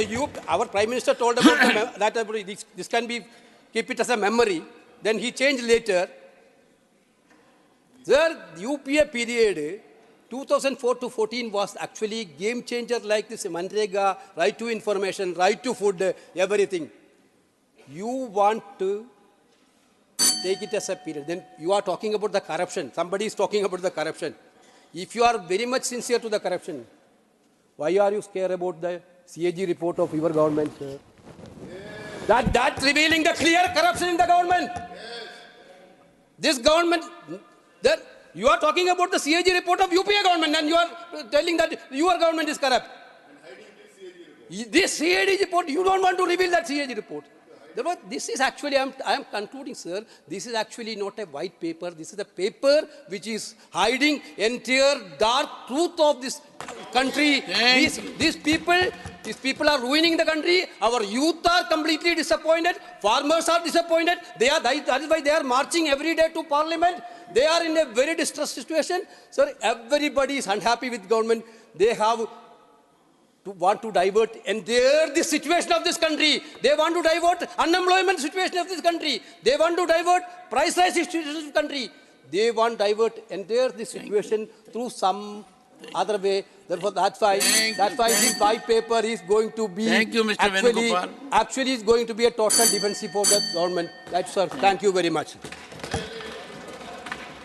Shri Saket Gokhale. Thank you very much, sir. Sir, today is my maiden speech in this august house. And I wish to thank my leaders, Mamata Banerjee, Abhishek Banerjee, and my party, Trinamool Congress, for this opportunity. You have 8 minutes. It is maiden speech? Maiden speech, sir. So, leader of the house. I will be very grateful, We'll sir. make it 10 minutes. Thank you, sir. 10 minutes. Thank you, sir. Thank you. I understand. He agrees. He's a reasonable member, and I know he's very sharp, very intelligent. Thank you, sir. Thank you. He will monetize every second of it. Thank you, sir. Sir, I want to start with a short story today. Please start. By the famous Danish writer Hans Christian Andersen. The story goes that there was once a very famous emperor who was extremely self-obsessed with himself and his clothes. He had no interest in his kingdom or in the welfare of his people. All that the emperor did every day was sit in his wardrobe while the ministers around him kept telling him how beautiful his clothes are and how great he is. One day, two cheats came to his kingdom while pretending to be tailors and offered to make new clothes for the emperor because he loved new clothes. The tailors promised to make an exquisite suit for the king with special properties. The new suit, they said, would be the finest clothes that the emperor had ever worn. But there was one special feature. They said that the suit was only for the great emperor and the suit would be invisible to anybody that is a dishonest person. Several ministers of the emperor went to the fake tailors while they were making this suit. The ministers obviously couldn't see the suit. But then they blamed themselves for that because they were afraid that, oh, I might be branded dishonest if I can't see the suit. On the day of the great procession, the emperor went on to try the new clothes. He himself couldn't see those clothes. But obviously he did not want to claim that he's dishonest, so he went along with it. The emperor then put on his new suit and started a procession through the city. People across the kingdom had heard about the emperor's new clothes, which were so special they would be only visible to those who are honest. So out of fear, the people started screaming, oh, what beautiful clothes, what lovely clothes, because nobody wanted to be seen as dishonest or anti-national. And then suddenly one innocent child screamed from the audience, what is wrong with all of you? The emperor is naked. And this is precisely what the claims in this white paper on the economy are. They are the emperor's invisible clothes. My honorable minister colleagues here will spend hours talking about how beautiful these invisible clothes of a great emperor are. But the truth of our economy, as shown in this white paper, is that the emperor is naked. But we all have to admit one thing. This white paper is magical. Magical because after reading this white paper, I realized that something called demonetization never happened. I remember a few years ago, the Prime Minister showed up on our TV screens one fine evening and said in the next 2-3 hours, 60-70% of our currency will be demonetized. I remember my leader, Mamta Banerjee, at that point. She's not an economist, but she's connected with the hardship of the people on the ground. She said demonetization will be a disaster. And that proved to be right. People scrambled to ATMs for cash. People queued up for hours. Hundreds of people died. So ATMs had not even been configured for the new notes. They had to recalibrate all the ATMs in the country. That's how disastrous planned this move was. Then the Prime Minister came up with a genius idea. I will scrap 1,000 rupee notes, but I'll bring in 2,000 rupee notes. So the idea was, people are stuffing money in their mattresses, so let me demonetize 1,000 rupees and let me make it easier for them by bringing a 2,000 rupee note. Only Prime Minister Modi has that kind of vision and genius in him. Sir, after that, a Prime Minister went to Japan and laughingly in front of a crowd, he said, "Ghar mein shaadi hai, lekin paise nahi hai." Ha ha ha ha ha. That was the level of cruelty and contempt shown for the poor people of India. So what happened after demonetization? 99% of the cash came back into the economy. Which is the reason why they have not mentioned demonetization in this white paper, because they know it was the biggest glaring failure of the Modi government. So there is also the issue of constantly shifting goalposts. This white paper is about 2004 to 2014. When Prime Minister Modi got elected, he said, I'm going to give XYZ by 2018. Then the Honorable Leader of the House, Piyush Goyal ji, would correct that and say, nee, this will happen by 2020. Then Prime Minister Modi said, 2 crore jobs per year, housing for all, doubling farmers' income by 2022. Then that deadline became 2024. But now it has become amazing, sir. Now there is only 2 things. We will talk about a white paper from 2004 to 2014, or we will talk about 2047. So if you want something, we're not going to talk about the present. You want something, wait for 23 years till 2047. This is what they did with the Women's Reservation Bill. They did not tell the women of India that until the census and delimitation happens, it won't be implemented. Wait for another 9 years. It's not going to happen today. But they're lying to people during the election campaign. So what is amazing is I was watching the Mood of the Nation survey on TV yesterday. It said over 70% of people surveyed are worried about unemployment. How many times does the word unemployment figure in this white paper? 0. There is no mention of unemployment. This is very funny because Prime Minister Modi had promised 2 crore jobs per year. 2 crore jobs. He said that in his own statement. It's on the record. What is the reality? Sir, in the last 5 years, 2.7 crore jobs have allegedly been created. Prime Minister Modi has met only 35% of his promised target. So therefore, unemployment is not mentioned in this so-called white paper. Prime Minister Modi did try to cover up for it. He went to a TV channel and he said, people selling pakoras outside the channel, they're also employed. But this white paper does not even tell us how many people have started selling pakoras in the last 5 years. That is the dismal state of unemployment, that they can't even tell us how many new pakora sellers they've created. So price rise, it's hurting everybody today. What is the reality? Increasing prices of fuel and food items are breaking the back of the poor and the middle class. People of India are having to use up their savings every month just to pay the bills. So one statistic, one figure, as of last year, household savings of India are the lowest that they've been in the last 50 years. Then, my favorite part, sir. PM Modi said in 2015 that black money will be brought back from foreign countries, which will be equal to 15 lakh rupees in everybody's bank account. Then later, Mr. Amit Shah came and taught us a new word. He said it was just an election jumla. So a new word was added to a dictionary that this was a jumla. Prime Minister Modi also claimed categorically that black money brought from foreign countries would be distributed to the salary class and those who honestly pay taxes. I want to ask through you, sir, to the citizens of India, how many honest tax-paying citizens have got even 1 rupee of that black money in their account in the last 10 years? So in fact, 10.57 lakh crore of loans have been waived off. A big chunk of these loans came from fraud businessmen who were once very happy with Prime Minister Modi. These frauds took up loans, defaulted and left the country. What is more shocking is that central agencies like CD and EBI have not been able to bring these people back or these funds. But these agencies are busy going after opposition leaders. So 95% of cases against politicians by the ED are against opposition politicians. That leaves 5%. You know these 5% are? They are the ones who went into the BJP's washing machine and all the cases against them have stopped. There is not a single BJP leader being investigated for corruption. So since this government, I want to conclude, but this government has brought a white paper on the economy. I have a few suggestions for the government through you. How about a white paper on women's safety?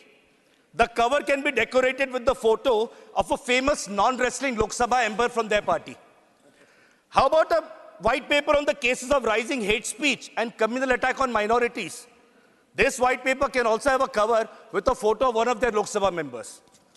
How about a white paper on the destruction of parliament and compromising on its security? So here we have two options. We can have that white paper with a picture of 146 suspended MPs who dared to question the Home Minister, or we can have one of their Lok Sabha MPs who has a habit of inviting everybody all and sundry to the parliament. So on behalf of my party, Trinamool Congress, we reject this white paper, which not only insults the collective intelligence of parliament, but also seeks to cheat and fool the people of India.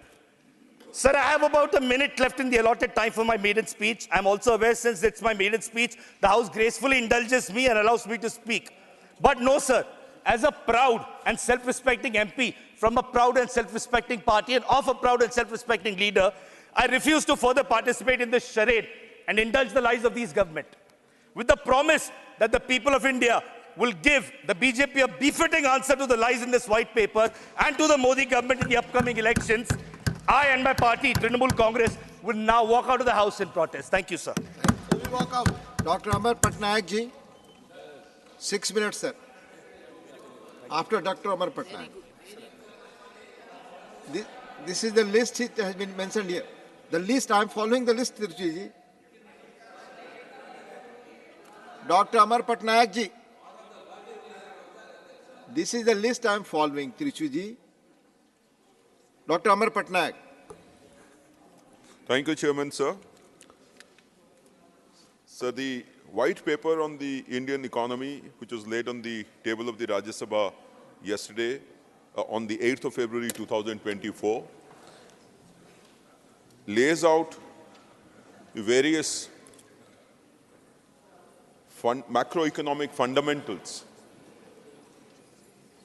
based on which India will sustain its current economic growth and lead towards a $5 trillion economy and then a $7 trillion economy, and would soon become the third largest economy in the world.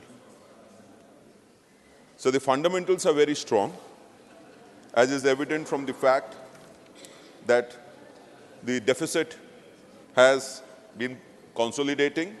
The trajectory of a glide path is welcome. Tax collections much higher than previous years. Gross tax revenues as a percentage of nominal GDP has been improving. Direct and indirect tax collections have been increasing, resulting in a decline in fiscal deficit. And the focus on the capex, leading to crowding in of private investment, is also taking place. So while all these are matters for which we should be proud of and be confident that the economy is in safe hands and economy is doing well, the important thing to realize is that Viksit Bharat will depend on Viksit states. The states will also have to be improved. I am happy to note that in the budget speech, Honorable Finance Minister had said that the emphasis would be on the eastern part of India, the eastern states, like the aspirational districts program or now the aspirational blocks program.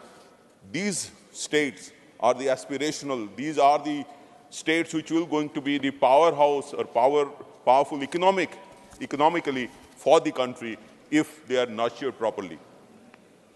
So in this connection, I would like to say that taking this particular thinking forward, line of thinking forward, it would be a great idea, which has been a persistent demand of our Honorable Chief Minister Naveen Patnaik, to look at Orissa differently from other states, considering the scourge of natural disasters that it has faced in the, not just in one decade or in 2 decades, but consistently for last 70, 80 years, resulting in colossal loss to the fixed infrastructure as well as to the livelihoods of people.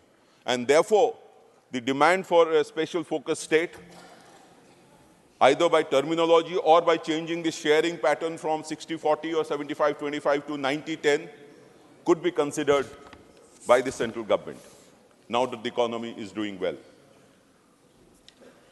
Another aspect is increasing the share of divisible pool to the states. If we look at the actual transfer that is taking place, it is in the region of 30 to 31%. So if it can be increased because of the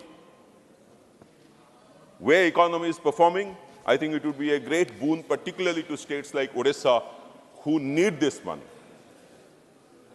There has also been a demand, sir, of Orissa, of our Honorable Chief Minister, that cess and surcharge, which currently is levied, collected, accounted for by the central government by law, by a provision in the Constitution.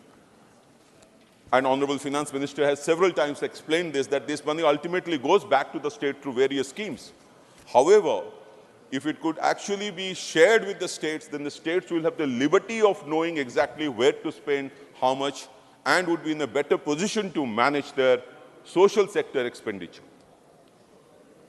So if cess and surcharge were not a part of the gross divisible pool, states would have got rupees 732,141.91 crores, and Orissa would have got 33,151 crores extra.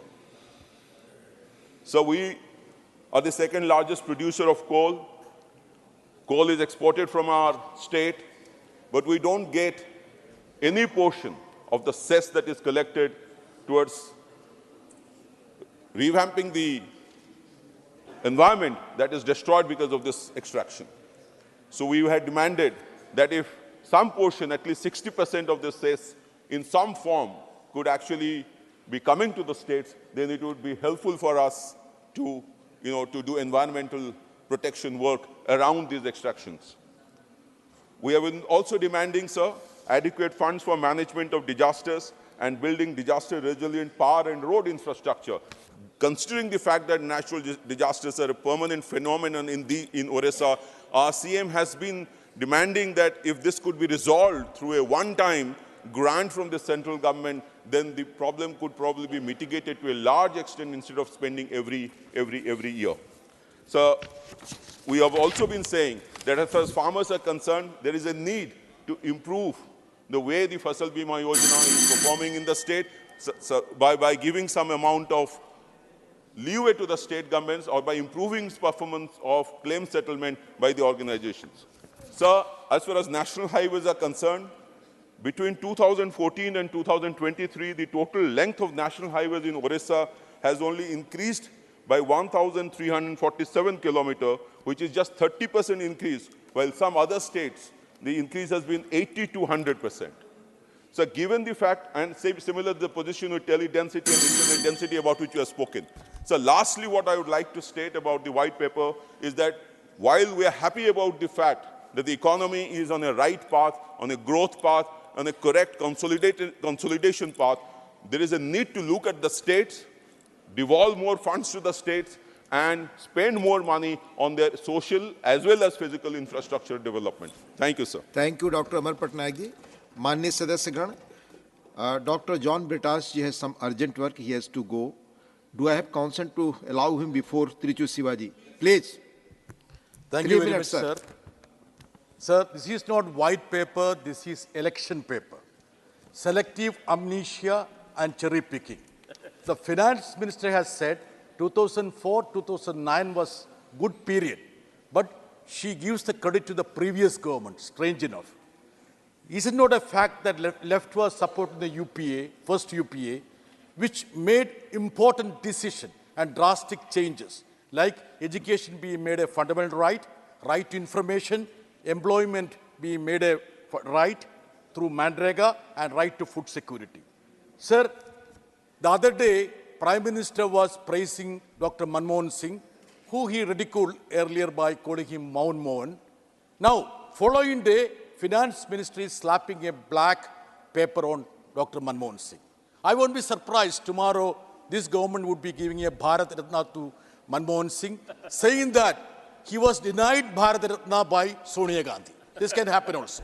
Sir, the other day, Finance Minister spoke about her abundance to Kerala. There were partial truth to confuse the people. On one count, she says that crisis being faced by Kerala, getting its share reduced from 3.8 to 1.92 was on account of Finance Commission. On the same breath, she says that she provided so much of revenue deficit grant. And was it not Finance Commission's grant? And 8 Finance Commission made 1971 census population figures as the basis, but this government insisted to make 2011 census as the basis for the 15th Finance Commission. Madam, this time, sir, this time should be given to me. Disruption. Yes, this time should be given to me. I'll Out of turn because you're going away, you won't be here to listen to my reply. I would like to say now, sir, that many of the things that he's saying are sprucing up his speech, but words which I've not used. So I will still take the liberty to say in my reply, when honorable member will not be here, but I'm sorry he's taking liberties with my words. You will have it, please. Sir, you should give me 40 seconds, which she has taken. Please, please. Sir, even what? See, she can make a reply and I will go to the records and see that. Madam, I will see the video, madam. I will see the video. She harps on cooperative federalism. Sir, in 2010-11, it was 8.5%, which was mopped up through surcharges and duties. Now it has reached 28%. And this tantamount to the fact that Kerala has lost at least 20,000 crores and the effective devolution to the states. Instead of 41% recommended by Finance Commission, it is merely 30%. She can challenge me if I am wrong on that. Sir, our own revenue expenditure, ma'am, is 78.7%, whereas it is 54% in UP, and in MB, Madhya Pradesh, it is 51%. You want to spend 10%, 50%, 20% on centrally sponsored scheme. You want to have branding, even for selfie corners, even for putting up Modi ji's photographs. Sir, what is happening in this country?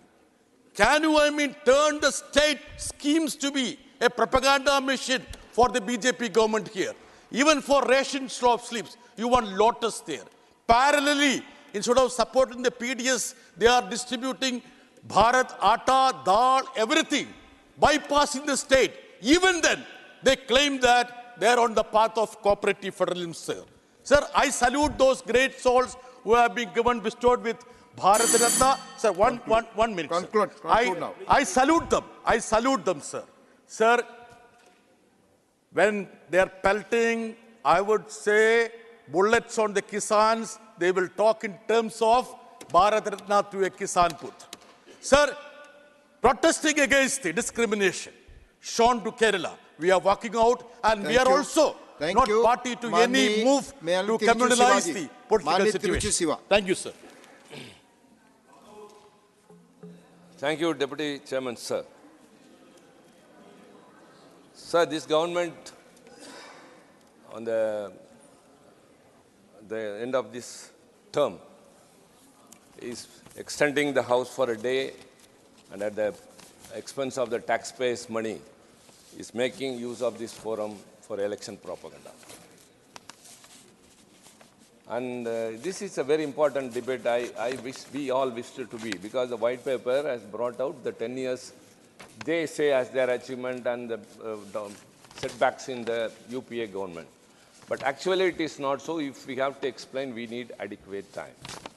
Whereas everything is the prerogative of the government. They extend the House for a day, yes, you have passed, and you fix the time, and you take more time, but you do not even give the time means. I would like to say, after the 2024 elections, when the India alliance wins and takes hold of the power, we will bring out a white paper on this government and we will give them adequate time, not strangling their voice. Sir, opposition voice should not be strangled. The TV doesn't focus us. We are not given mic. We are not given time. But we have to let out our voice. What for we have come here? We are representing the people from a region of this country.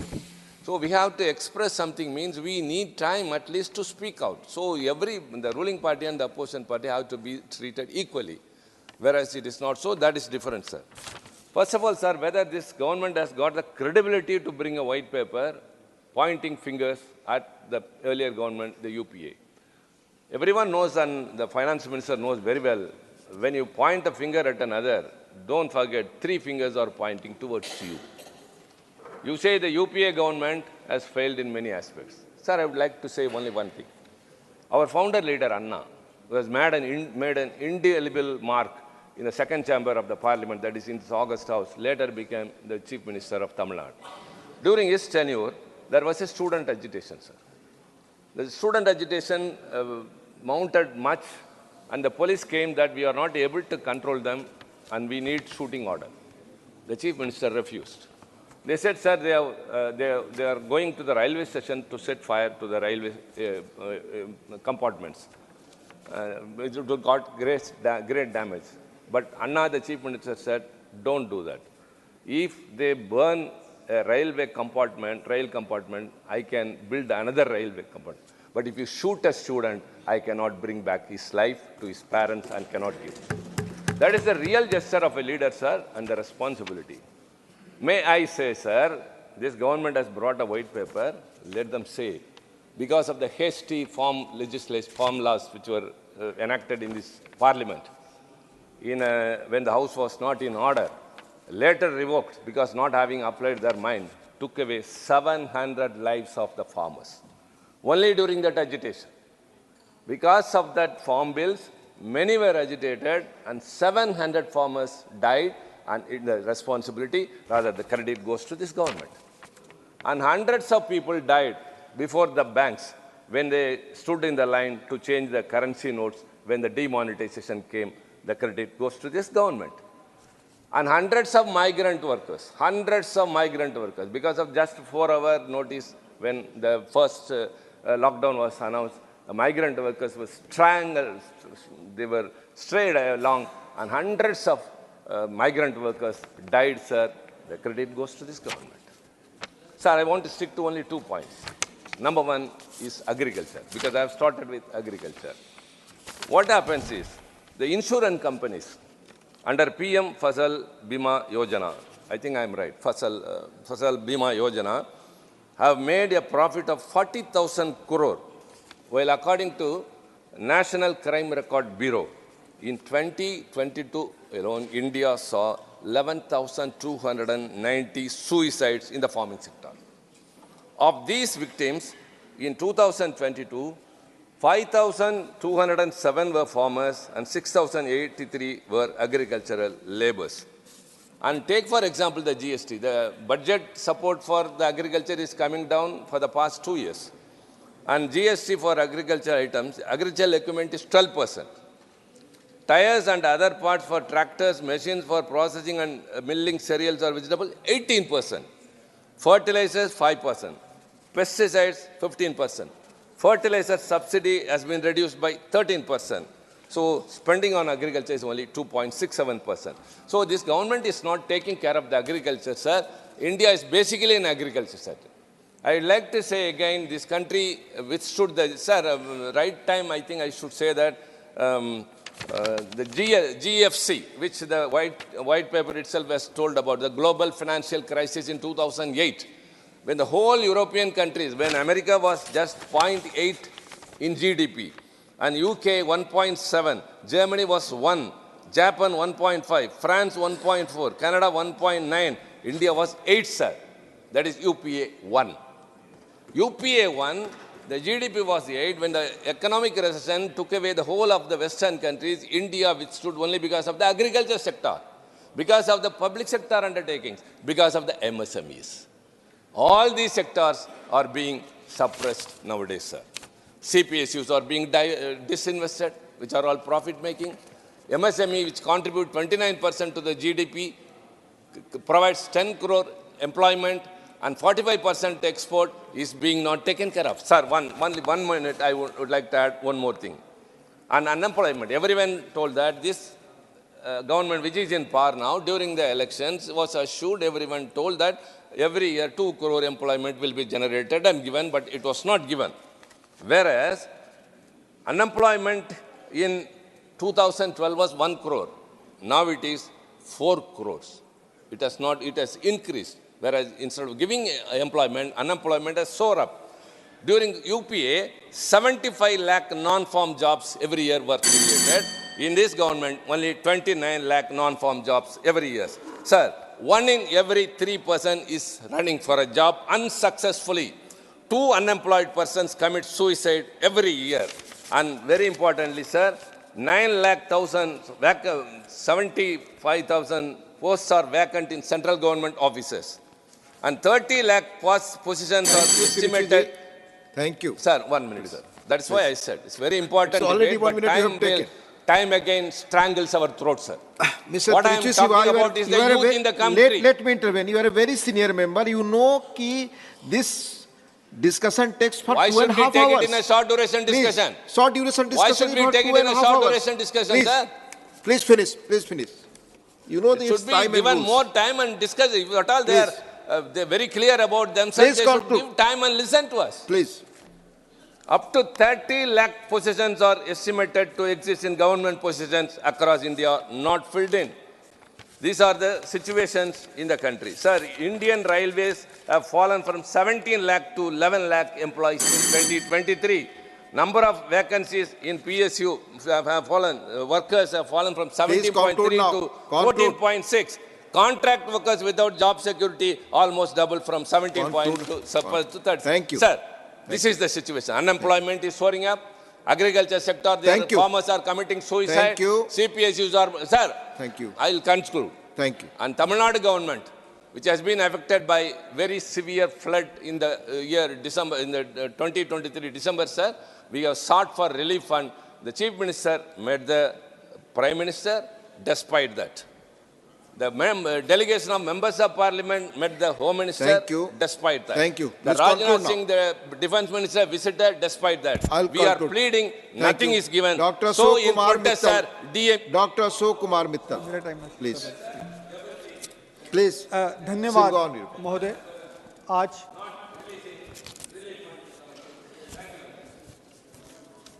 धन्यवाद महोदय, आपने आज मुझे भारत की अर्थव्यवस्था पर white paper पर हो रही चर्चा में बोलने का अवसर दिया।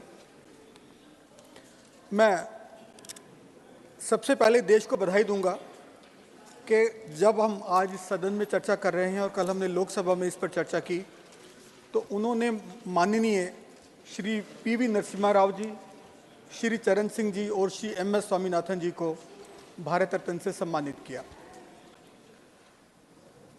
श्री नरसिम्हा राव जी जो इकोनॉमिक रिफॉर्म्स के लिए याद किए जाते हैं, श्री स्वामीनाथन जी एग्रीकल्चर रिफॉर्म्स के लिए याद किए जाते हैं, और हमारे किसानों के नेता चरण सिंह जी किसानों के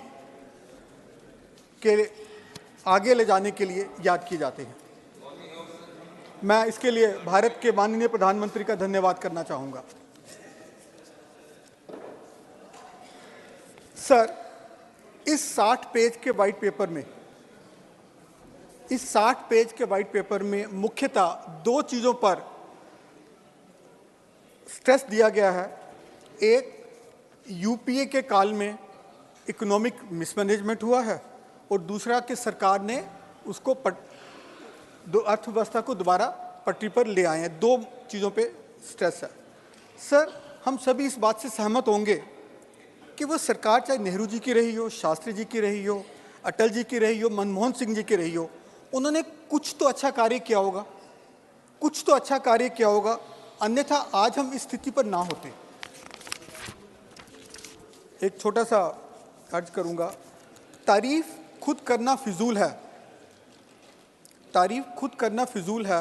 अगर हो तो खुशबू खुद ही बता देती है कि कौन सा फूल है।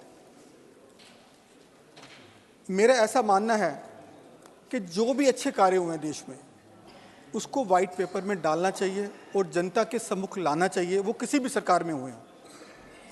सर, ये देश का रिपोर्ट कार्ड है, और रिपोर्ट कार्ड में हर सब्जेक्ट के अलग अलग मार्क्स होते हैं, किसी में कम आ सकते हैं, किसी में ज़्यादा आ सकते हैं। तो मैं वित्त मंत्री जी से आग्रह करूंगा कि ये वाइट पेपर को वाइट ही रहने दें, इसको ग्रे ना करें। सर, मैं कल जम्मू कश्मीर के बिल पर बोल रहा था, और जो भारत सरकार ने या वहाँ की सरकार ने जो जम्मू कश्मीर में अच्छे कार्य किए, मैंने उसकी तारीफ की। माननीय मंत्री जी ने इसका संज्ञान लिया और अपने जवाब में कहा कि हमें ऐसे ओपोजिशन लीडर्स चाहिए जो सही को सही बोलें और गलत को गलत बोलें। सरकार ने अच्छा काम किया तो उसकी तारीफ कर रहे हैं, इसके लिए उन्होंने खुशी का प्रगटावा दिखाया। तो सर, मैं भी यही चाह रहा हूं आपसे कि जिस सरकार ने भी, हमारी सरकार नहीं थी कभी भी, लेकिन जिस सरकार ने भी जो अच्छा कार्य किया उसको भी बताएं, जो बुरा कार्य किया है उसको भी बताएं। सर, यदि आपने स्वच्छ भारत शुरू किया तो यूपीए ने मनरेगा लेके आए, आपने जनधन योजना शुरू की तो यूपीए सरकार में यूएस इंडिया न्यूक्लियर डील आया, आपने डिजिटल इंडिया की शुरुआत की तो यूपीए सरकार ने देश को अभी तक का सबसे बड़ा जीडीपी ग्रोथ दिया पहले काल में अपने, आपने स्किल इंडिया शुरू किया तो यूपीए सरकार ने नेशनल रूरल हेल्थ मिशन की नींव रखी, आपने मेक इन इंडिया को बढ़ावा दिया तो यूपीए सरकार ने नेशनल फूड सिक्योरिटी बिल में गरीबों को मुफ्त राशन शुरू किया, आपने आत्मनिर्भर भारत का विजन दिया तो यूपीए सरकार ने नेशनल अर्बन लाइवलीहुड मिशन दिया। सर, ऐसे कितने उदाहरण हैं कि जब हमने इकट्ठा काम किया और देश को आगे बढ़ाने के लिए हम आगे बढ़े, टीम इंडिया के तौर पे। मैं कुछ मुद्दे आपके समक्ष रखना चाहूँगा। पहला मुद्दा है बेरोजगारी का, जो कि युवाओं से जुड़ा है। सर, इस पेपर में कहीं भी बेरोजगारी पर बात नहीं की गई। हमारी बेरोजगारी 7% है, हम सबसे युवा देश हैं, लेकिन 10 लाख सरकारी पद रिक्त हैं। और सरकार ने खुद ही कहा कि जब उन्होंने आवेदन मांगे तो 7,22,000 नौकरियों के लिए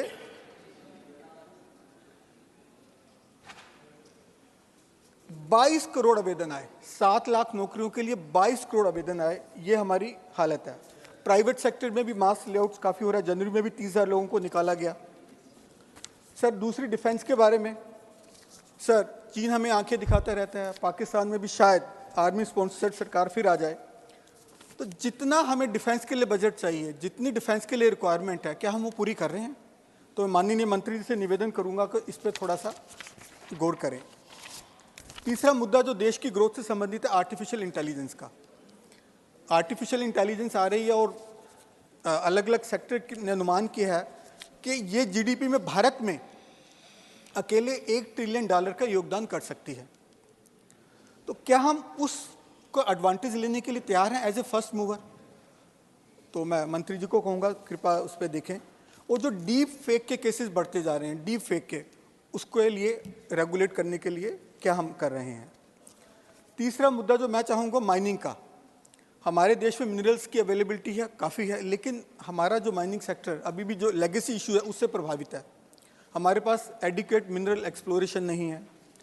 तो मैं चाहूँगा कि इसमें ध्यान दें और ज़रूरत पड़े तो एक माइनिंग रेगुलेटर भी लगाने की तरफ देखें। मेरा सुझाव है कि वाइट पेपर को जहाँ भी ठीक लगता है उसको देखें और रिवाइज़ करें। उसमें ईगो इशू ना लाएं, काइंडली उसको देखते हुए जहाँ ठीक लगता है, ताकि जो भी हमारे सामने चुनौतियाँ हैं उसको हम मुकाबला करें, सिर्फ आंकड़ों तक ही सीमित ना रहें। मैं उम्मीद करता हूं कि माननीय मंत्री जी इसका संज्ञान लेंगी। और आखिर में मैं ये चाहूँगा, एक छोटी सी 2 पंक्तियाँ। वो दोस्त मेरी नज़र में बहुत मायने रखते हैं जो वक्त आने पर मेरे सामने आईने रखते हैं। धन्यवाद। धन्यवाद। धन्यवाद। माननीय श्री एडी सिंह जी, 4 मिनट। ये सरकार पूरे ने किए वादों की सरकार है। तेरे वादे पर सितम कर अभी और सब्र करते, अगर अपनी ज़िंदगी का हमें एतबार होता। कितना भी पकड़ लो कि फिसलना ज़रूर है, ये वक्त है जनाब बदलना ज़रूर है। The white paper, the government is very clear. It says you may not be doing well, but everybody else is doing well. It is basically this white paper is just a celebration of government record. But the notable promises made during the past few years, like Ujjwal Yojana, double income of the farmers, have been left on the wayside. And now it has been replaced by another narrative, Viksit Bharat. I want to know, first of all, I want to know about the unity and the sovereignty of the country, whether they have white paper. One retired member of the ruling party of this house has been telling many things about that 4,000 kilometers of our land is in Chinese hand. I get perplexed and confused that the government says nothing is in their hand. Then why can't the government come with a white paper of these 18, 20 rounds of discussion that our generals are having with the Chinese side? Plus, why is government suppressing? For example, in 2017-18, the consumption survey was scuttled midway because the rural consumption was falling very badly. Plus, I will request the Honorable Finance Minister that from 2004 to 2000 till now, can we get a data regarding the Finance Commission that each of the year, how many regular taxes were converted into cess? Because though the Honorable Finance Minister did answer my question in her reply to the budget speech, but this percentage was not elaborated. Private investment is hardly there, or hence we are not getting any foreign investment, because the foreign investor first sees how much are the Indian companies investing. And the government is also going in a South Korean model, that let us make some corporates very big. That is very wonderful, I would say. But the difference between the South Korean corporates and the Indian corporates is that they innovate new products and make mass production and make the company big financially. Here, the big corporates only feel that by adding assets, we are becoming big. So, and as in the rural market, there is no mass scale demand because the purchasing power is almost nil. So there should be efforts that, and plus the capital investment we see, the government says it has increased 5 times in the last few years, but it is mainly in the infrastructure sector. We want, I would be happy if the capital expenditure is more in education, sanitation, health, where actual jobs can be created. Government have made so many airports, that's wonderful. Ayodhya is the exception because Ayodhya airport will definitely bring a lot of jobs and other things because that has become a religious tourism place. But other airports, of course, they are needed, but that will not add to any employment thing. And if we see the number of unpaid workers, it is reached almost 95 million. 1 minute, sir. And 95 million. And as per International Labour Organization, paid work means whoever is getting pay, which is in half the places in the agriculture sector, just because the whole family is in the land. So basically, they are all unpaid workers. Please so we have not created jobs. We have more speakers. Please conclude. 1 minute, sir. Not 1 minute, please. Please conclude. Agriculture and rural development. The government has revised the budget for this particular year. But I fail to understand that the revised budget, which is very huge, how will they spend in the next 2 months? Thank you. Thank you. Right. Thank you, sir. माननीय Shri Ramnath Thakur ji 3 minute. धन्यवाद उपसभापति महोदय, आपने श्वेत पत्र पर चर्चा के लिए अनुमति दिया, इसके लिए बहुत बहुत धन्यवाद। किसी विद्वान ने ठीक ही कहा कि लोकतंत्र में श्वेत पत्र जारी करना अच्छी बात है और उद्योग के घराने भी श्वेत पत्र जारी करते हैं, इसलिए करते हैं कि नीचे से नीचे तक लोगों को यह पता चले कि हमारी सरकार हमारे लिए क्या कर रही है। इसके लिए मैं आपको माननीय वित्त मंत्री जी को और प्रधानमंत्री जी को मैं धन्यवाद देता हूं कि इन्होंने जो ये लाया है ये बहुत अच्छा काम किया है।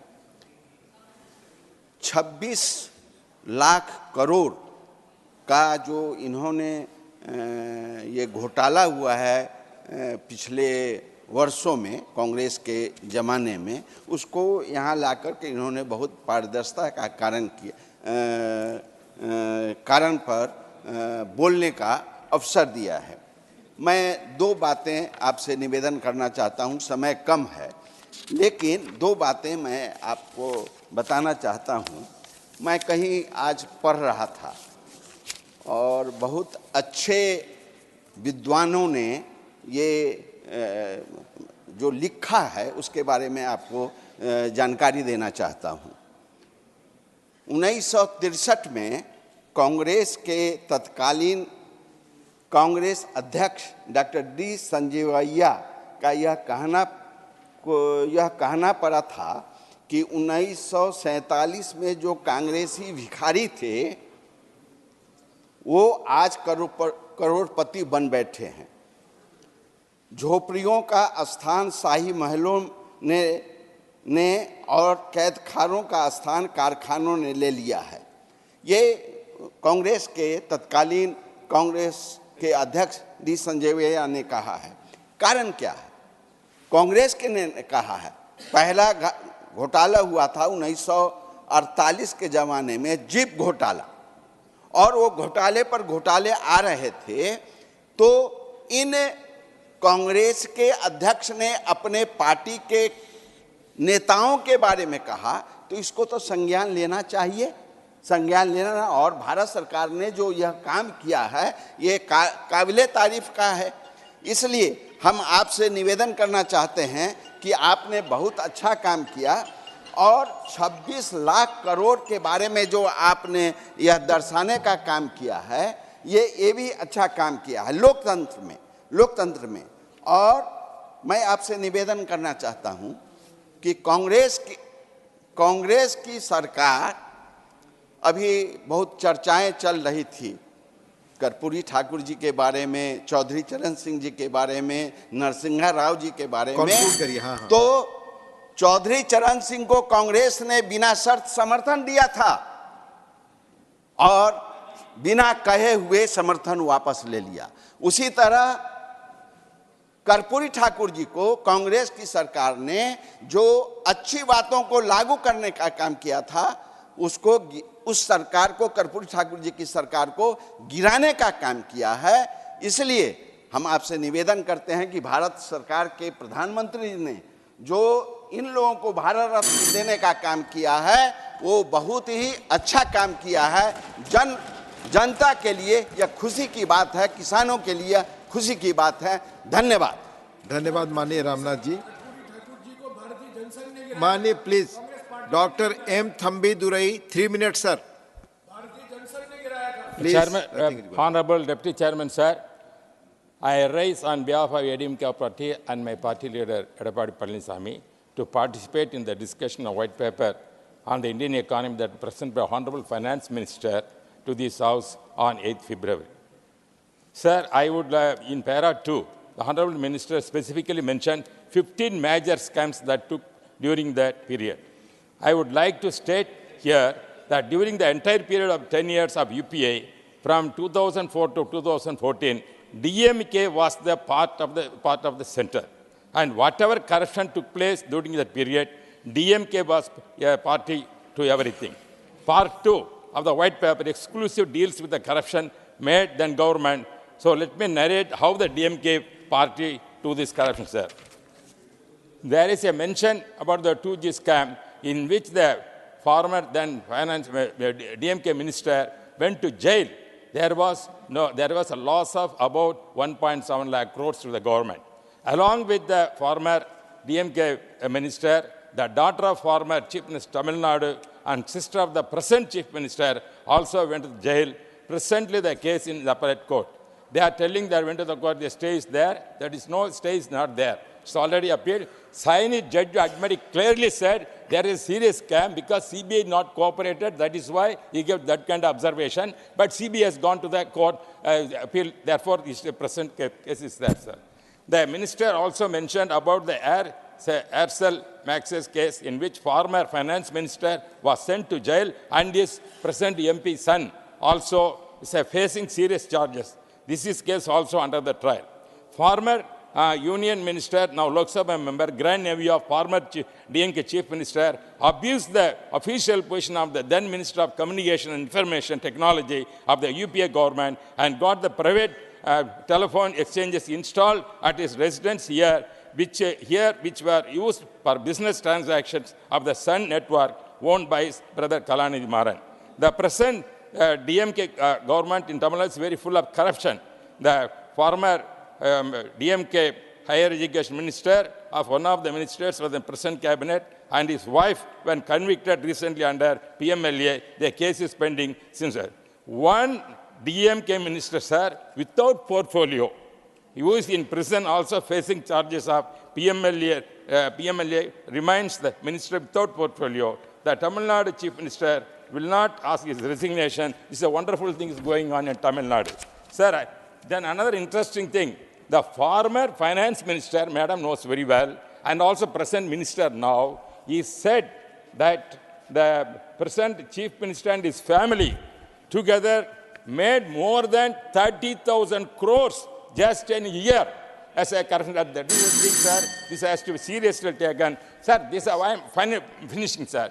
My Edapadi Palaniswamy, when there is this issue, the former minister and also present Lok Sabha member derogatorily made about Edapadi Palaniswamy and his mother this is a serious thing because somebody is raising this kind of corruption when our former finance minister is know very well how the present DMK government is doing a lot of corruption. Let them take or not about the white paper is they mentioned is correctly what they mentioned how the UPA government did, especially DMK is a part of the game. Thank you very much. माननीय श्री प्रकाश जावड़ेकर जी। नमस्ते उपसभापति महोदय। हर सरकार की एक पहचान होती है।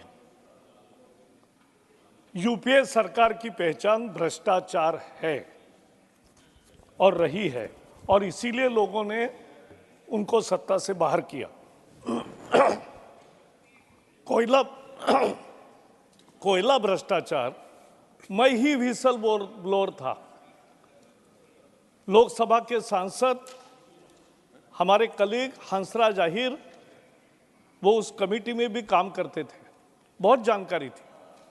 हम दोनों ने उसका अध्ययन करके इतना फॉलोअप किया तो वो घोटाले के रूप में सामने आने लगा। क्या घोटाला था? घोटाले के दो पहलू थे। 125 प्राइवेट लिमिटेड कंपनीज को या पब्लिक लिमिटेड कंपनीज को 50 लाख करोड़ का कोल भंडारण फ्री में दे दिया, फ्री में। सर, कांग्रेस के जमाने में रेशन कार्ड नहीं जहां फ्री मिलता, 50 लाख करोड़ का कोल भंडार फ्री दे दिया गया, फर्स्ट कम फर्स्ट सर्व्ड। और वास्तविकता क्या है? मुझे अंदर की भी जानकारी मिली उस समय कि एक चिट्ठी आती थी, चिट्ठी आई है। कभी कभी एलोकेशन कमेटी के मीटिंगें लंबी चली क्योंकि चिट्ठी नहीं आई थी। तो चिट्ठी आई, फिर एलोकेशन हुआ, लेकिन एक भूल गए जिससे ये साबित हुआ घोटाला कैसे है। समझो ABC 3 लोगों ने ब्लॉक मांगा है कोल का, तो B को दिया है, तो A और C को क्यों नहीं दिया इसका कारण नहीं लिखा, और B को क्यों दिया इसका कारण नहीं लिखा। इसीलिए सारे कोल ब्लॉक का एलोकेशन फाइनली कैंसिल हुआ। लेकिन उसके पहले भी एक कहानी है। हम दोनों, हंसराज अहीर और मैं, CVC के पास गए। भाग्य से वो भी पहले कोल सेक्रेटरी रहे थे। उन्होंने कहा घोटाला तो है लेकिन सबूत दो। अब सबूत कहाँ हम ढूंढेंगे, हम तो विपक्ष में थे। लेकिन एक पेपर में, न्यूज़पेपर में एडवर्टीजमेंट आई कि हमें जो अभी कोल ब्लॉक मिला है वो बेचना है, तो बेचना है तो जिसको चाहिए वो हमें संपर्क करे। तो यही सबूत लेके हम गए और CVC ने CBI के इंक्वायरी का आदेश दिया। सर, फिर उस CBI की जांच चली नहीं। फिर CBI के रिपोर्ट्स जो टाइमली देने पड़ते हैं उसके लिए लॉ मिनिस्टर के केबिन में वो CBI की रिपोर्ट लिखा गए। ये भी साबित हुआ उनको जाना पड़ा। और फिर ये कोर्ट मॉनिटरिंग शुरू हुआ और फाइनली सारे कोल ब्लॉक खत्म हुए। क्यों चिट्ठी आती थी? सर, आप नेचुरल रिसोर्सेज फ्री दे रहे थे और मोदी सरकार आते ही उसका ऑक्शन शुरू हुआ। जितने भी कोल ब्लॉक बांटे उसका पैसा तिजोरी में जमा हुआ। यह फर्क है सर भ्रष्टाचार सरकारी और हमारी सरकार में। और दूसरा, ये होता है फर्क, भ्रष्टाचार ये होता है। और एक उदाहरण छोटा दूंगा। पर्यावरण मंत्रालय, मुझे काम करने का मौका मिला। सर, मैं आने से पहले वो टैक्स मिनिस्ट्री जानी जाती थी। एक उदाहरण दूंगा तो आपको आश्चर्य लगेगा। कारवार में नेवी का प्रोजेक्ट सी बर्ड, जिसका मैंने परसों भी उल्लेख किया, बंदरगाह बनना था, लेकिन 3 साल परमिशन नहीं दी गई। सारे नेवी के प्रमुख अधिकारी मंत्री को मिलने के लिए गए तो मंत्री जी ने कहा कि आप सारे अधिकारी क्यों आए हो?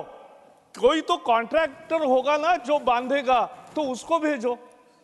सर, ये फैक्ट है। अधिकारियों ने जो उपस्थित थे उन्होंने मुझे बताया उस समय एक जमाना था पर्यावरण मंत्रालय में नो गो। एक समय जमाना था टैक्स, विदाउट टैक्स नथिंग। और इसलिए सर आपको और ताज्जुब होगा, प्रधानमंत्री उस समय मनमोहन सिंह थे, उनके पीएमओ ने 15 इंफ्रास्ट्रक्चर के प्रोजेक्ट्स बहुत महत्व के वो पर्यावरण परमिशन के लिए भेजे।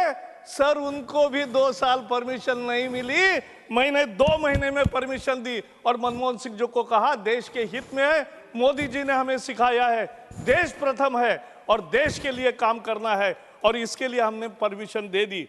सर 4 लाख करोड़ के प्रोजेक्ट्स पेंडिंग थे जब मैंने कार्यभार संभाला, और हमने सारे 4 महीने में वो सारे प्रोजेक्ट्स क्लियर किए।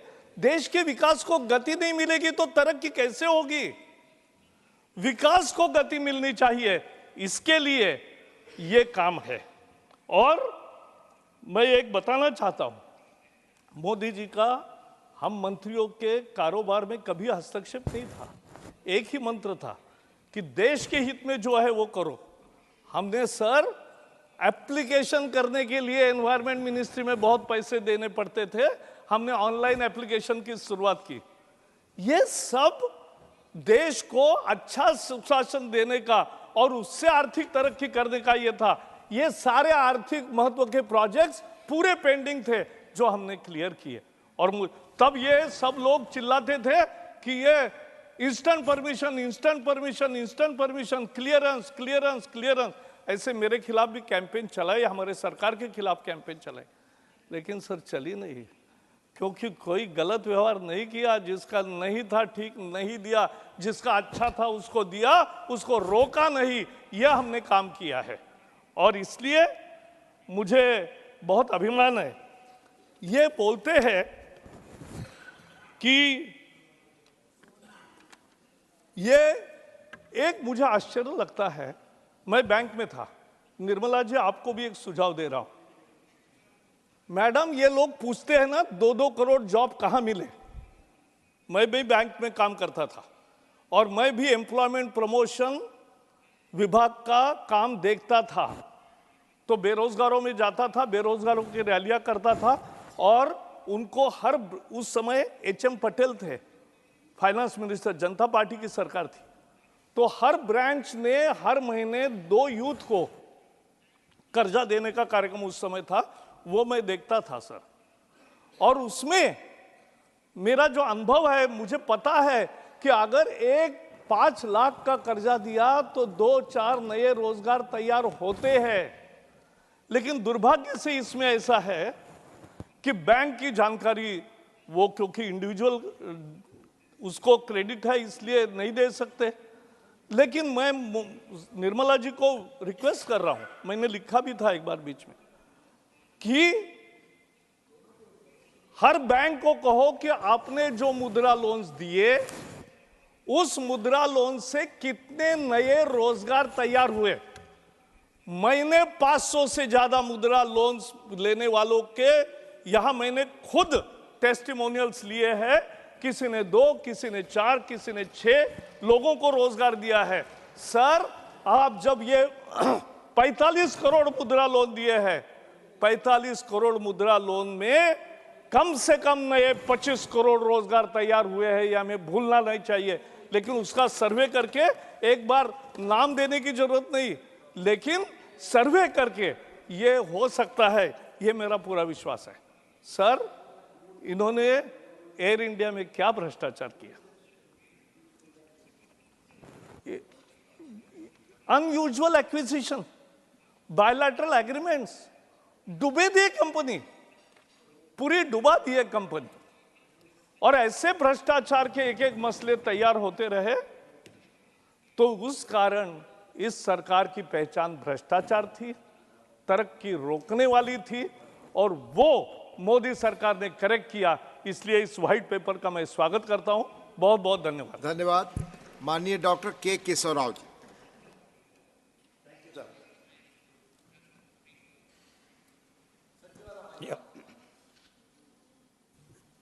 Got it.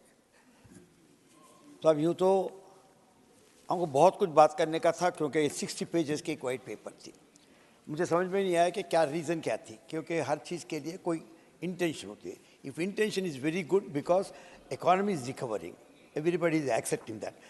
Critically we might sit here and talk anything, but we know it is on its way to recovery. Not that everything is good, but it is very. तो ये जो आया है उसका मतलब clear हुआ है. टाइमिंग एक सोचना चाहिए, कंटेंट्स सोचना चाहिए. टाइमिंग तो आप एक दिन पहले इलेक्शन के पहले कर रहे हैं. आपका एक टेम्पल का एक आपने दिया, वो शायद इलेक्शन के लिए यूज़ करेंगे. ये white paper which is economy about Indian economy है. इकॉनमी से ज़्यादा आपने टारगेट किया है आपके अपोनेंट्स को या उससे पहले के गवर्नमेंट को. जैसा कि अभी जावड़ेकर साहब बोले कि every government is known by is identified by some kind of thing and earlier government by its corruption. All that you have said here, madam, is one thing we know through your economic surveys or your budget speeches or the speeches of the Prime Minister. And all these things are known. Your 10 years decadal achievements, whether we agree it or not is another matter, are known to us. But then what is the big thing that you have told us that we will know? Now, you are trying to talk about the earlier governments. If I give the figures, Mr. Earlier our Congress leader has spoken to you on that. But if I give that, it will put you to shame. Let me understand. You took up, what you said is, we took up at a time when the entire nation was at an absolutely downcast level. But you took up at a time when the GDP was much, much more than what you have today. That means that you have 6.7 GDP level, and today you are somewhere at 5.3 or 5.2. See, that itself tells you that you have started with some kind of a bad intention. In criminal jurisprudence, when you have a bad intention, that becomes a crime. When you have a clear intention of telling us, informing us all as to what exactly is the position, it is very right, which I would really welcome. I start with your 25 crore people being pulled out of the poverty line. Well, the figures, World Bank figures I was looking into, it is 27 crores during the UPA government. Now, the reason is, again I have seen the parameters, the 10 parameters that they have used and 12 parameters that they have used is a different change. But nonetheless, even if you, because I have not calculated, I'm not an expert, I'm not a econometrics. So when I have looked into it, it is certainly more than 25 crores as far as the UPA government is concerned. So now I am telling you, when you're, because I am not trying to talk about the figures.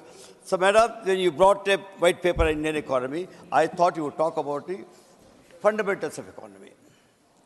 How we are growing. You have brought down the deficit. If you can really maintain it, nothing like that. You have concentrated on capex. If you can really improve it, nothing like that. Except these two things that touch anybody's economy today, nation's economy, is people. People are interested in unemployment. Shiva talked about Gokhale. I don't want to repeat whatever I have said. He said at length about unemployment. You did not mention about it. Now, prices. People talked about it. I have got the figures of the prices. But there is no use of my giving you figures because they really make us sad. Because even atta, let us say, I'm just using, otherwise I don't want to use all the statistics. Only I'm telling you because of the prices. Cylinder, 410 it was, 903 it has become. Petrol, 71 it was, 97 it has become. Diesel, 55 it has become 90. Mustard oil, 90 to 1.6. Like this, it has gone up. So the prices है. Madam सबसे ज़्यादा बड़ी बात है कि हम economy बात करते हैं तो करेंसी उसकी बेस होती है एवेल्युएट करने के लिए. करेंसी से होता है फिस्कल डिपार्टमेंट. आपने करेंसी का सबसे बड़ा एकदम रेवोल्यूशनरी थिंग आपने डिमोनेटाइजेशन किया है. वो डिमोनेटाइजेशन के बारे में यह बताया नहीं गया. Because that exactly is the base on which we could have evaluated what exactly the economy today is. Sir, मेरे कितना टाइम दिया साहब? Already खत्म हो गया टाइम आपका.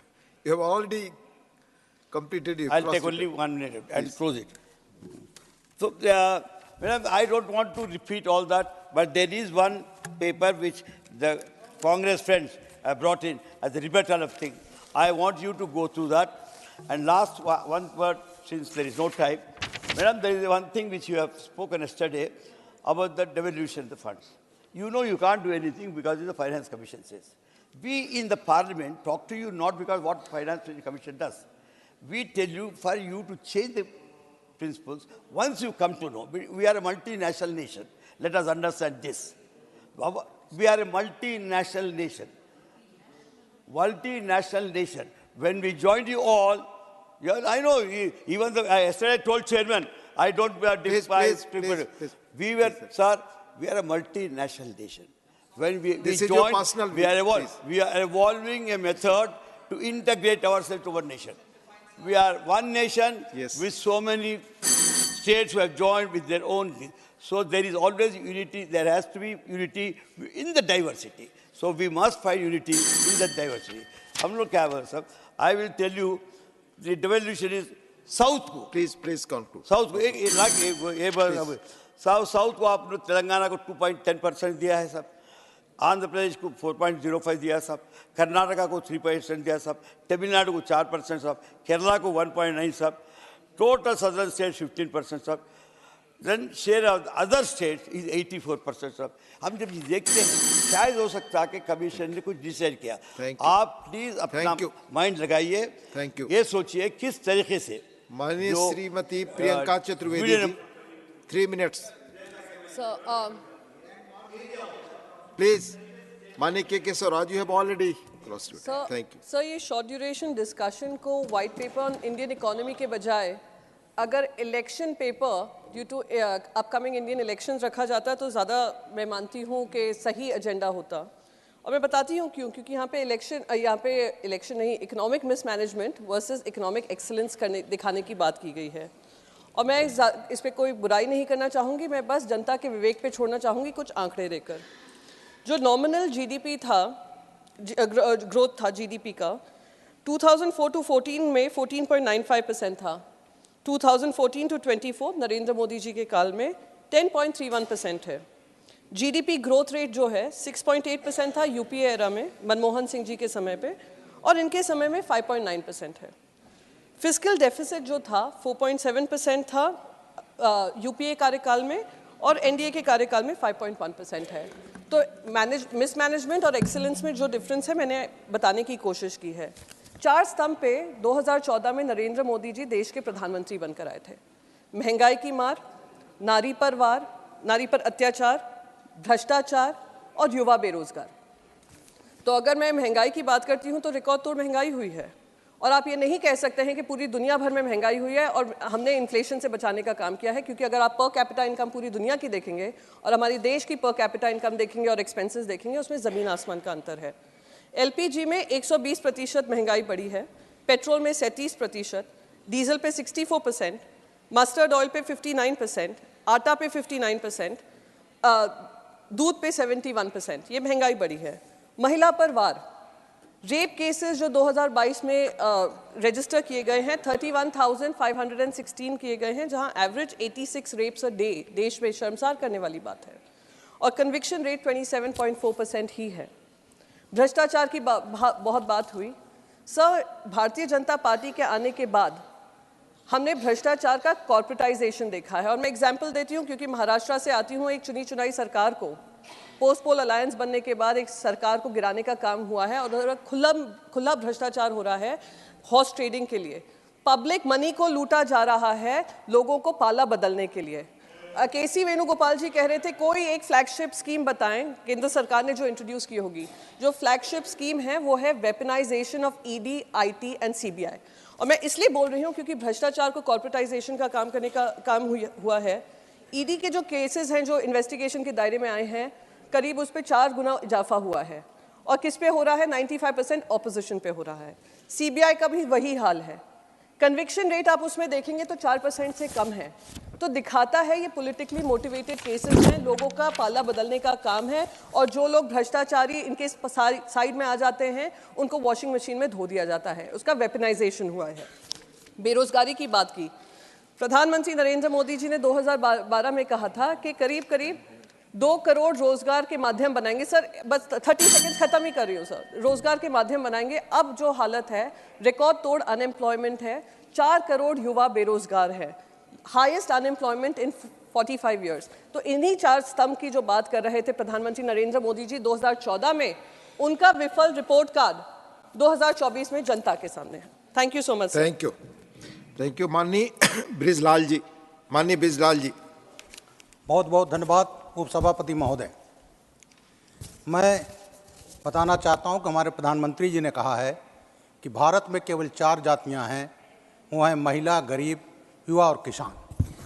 और जितनी भी योजनाएं हैं ये सब इन्हीं वर्ग पर केंद्रित है, क्योंकि हमारे विरोधी भाइयों को मालूम होना चाहिए कि इन्हीं 4 जातियों में पूरा भारतीय समाज समाहित है।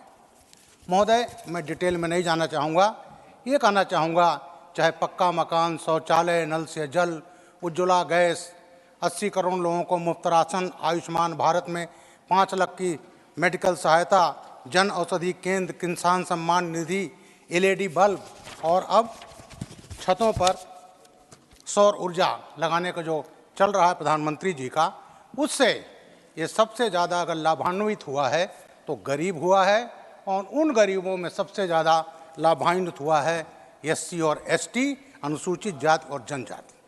महोदय, मैं प्रधानमंत्री जी के कार्यकाल में ये जो NDA की सरकार 10 साल की है, उसमें कुछ लेजिस्लेशन पर बात करना चाहूँगा जिन्होंने SC ST समाज को सशक्त बनाया है। वो पाला है महोदय SC ST कानून। जब मोदी जी आए तो उन्होंने देखा कि कुछ खामियां हैं, तो 2015 में अमेंड शुरू हुआ और 1/1/16 को SC ST एक्ट को 25 धाराएं जोड़ी गई अलग से और उसको सशक्त बनाया गया। क्या था? देवदासी प्रथा को कानूनन अपराध बनाया गया। दलित बारात नहीं निकाल पाता था, रोका जाता था, उसको कानून बनाकर अपराध बनाया। बारात नहीं निकालने दिया जाता था हमारा, उसको उन्होंने सशक्त बनाया। बहुत सी चीज़ें हैं और सबसे महत्वपूर्ण यह है कि अगर दलित की हत्या, बलात्कार, कैसे कई मामले थे जिसमें जहां 8.25 लाख की एक मुफ्त सहायता दी जाती है, वहां पीड़ित व्यक्ति के परिवार को 5,000 रुपया महीना पेंशन DA के साथ डियरनेस अलाउंस के साथ दी जाती है, मकान दिया जाता है, बच्चों को ग्रेजुएशन का फ्री एजुकेशन दिया जाता है। ये सब अगर किया है तो मोदी जी की सरकार ने किया है, जिसने दलितों, आदिवासियों की दशा और दिशा बदल दी है। जब 2018 में एक सुप्रीम कोर्ट का निर्णय आया, SC ST एक्ट शिथिल हुआ, तो मोदी जी ने कोई देरी नहीं की, संविधान संशोधन लाए और उसको ला करके फिर इस कानून को सशक्त बनाया। क्योंकि हमारे विरोधी भाई लोग ऐसा प्रचारित कर रहे थे कि सुप्रीम कोर्ट का जजमेंट ना हो करके मोदी जी का जजमेंट हो, और इन्होंने कई जगह हिंसात्मक घटनाएं भी करवाईं। तो ये मैं कहना चाहता हूं महोदय कि ये ऐसा लेजिस्लेशन था जिसने दलितों को मजबूत बनाया। दूसरा लेजिस्लेशन महत्वपूर्ण जिससे दलित हित सीधा जुड़ा है, और वो है महोदय नागरिक संशोधन अधिनियम, जो 2019 में आया था। इसका जो लाभ है सीधा दलितों को मिला। इसमें जो नागरिकता दी गई, कौन को दी गई? अफगानिस्तान, पाकिस्तान, बांग्लादेश, इनसे जो प्रताड़ित होकर के हिंदू, सिख, पारसी, क्रिश्चियन ये सब आए। महोदय, सबसे ज़्यादा जो प्रताड़ित हुए थे वो दलित थे। मैं थोड़ा इतिहास में जानना चाहूँगा। जोगेंद्रनाथ मंडल जी दलित थे, बाबा साहब के सहयोगी थे। वो कंबाइंड बंगाल के कैबिनेट मिनिस्टर थे सोहरावर्दी गवर्नमेंट में, और जब 1946 में इंटरिम गवर्नमेंट बनी नेहरू जी के नेतृत्व में, तो वह अविभाजित भारत के लॉ मिनिस्टर थे। महोदय, उसके बाद जब देश विभाजित हुआ तो मंडल जी ने कहा कि हमारे दलित पाकिस्तान जो बन रहा है इस्लामिक देश, वहाँ सुरक्षित रहेंगे, और इनके वजह से जो दलित थे वो वहाँ रुक गए।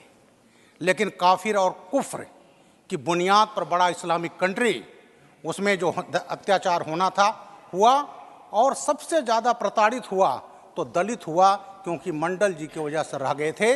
और देश का लॉ मिनिस्टर, जिन्ना ने उनको लॉ और लेबर मिनिस्टर बनाया था, महोदय वो वहाँ गए और 8 अक्टूबर 1950 को इस्तीफा देकर भाग आए थे। और जब वो भाग आए तो दलितों में भगदड़ मची और उनको बसाया गया आसाम में, बंगाल में, उत्तर प्रदेश, बिहार में, और वो थे नमो शूद्र और मतुआ।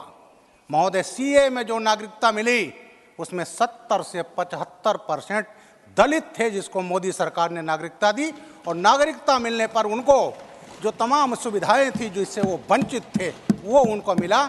ये काम नरेंद्र मोदी जी की सरकार ने किया, इसलिए उनको मैं बहुत बहुत बधाई देता हूँ, साधुवाद देता हूँ। इसने दलितों की दशा और दिशा बदल दी। और इसका विरोध कौन कर रहे थे? कांग्रेस, समाजवादी पार्टी, तृणमूल कांग्रेस, हिंसात्मक आंदोलन है महोदय, यहीं शाहीन बाग में। और यहाँ कांग्रेस के बड़े बड़े नेता जाकर हाजिरी देते थे।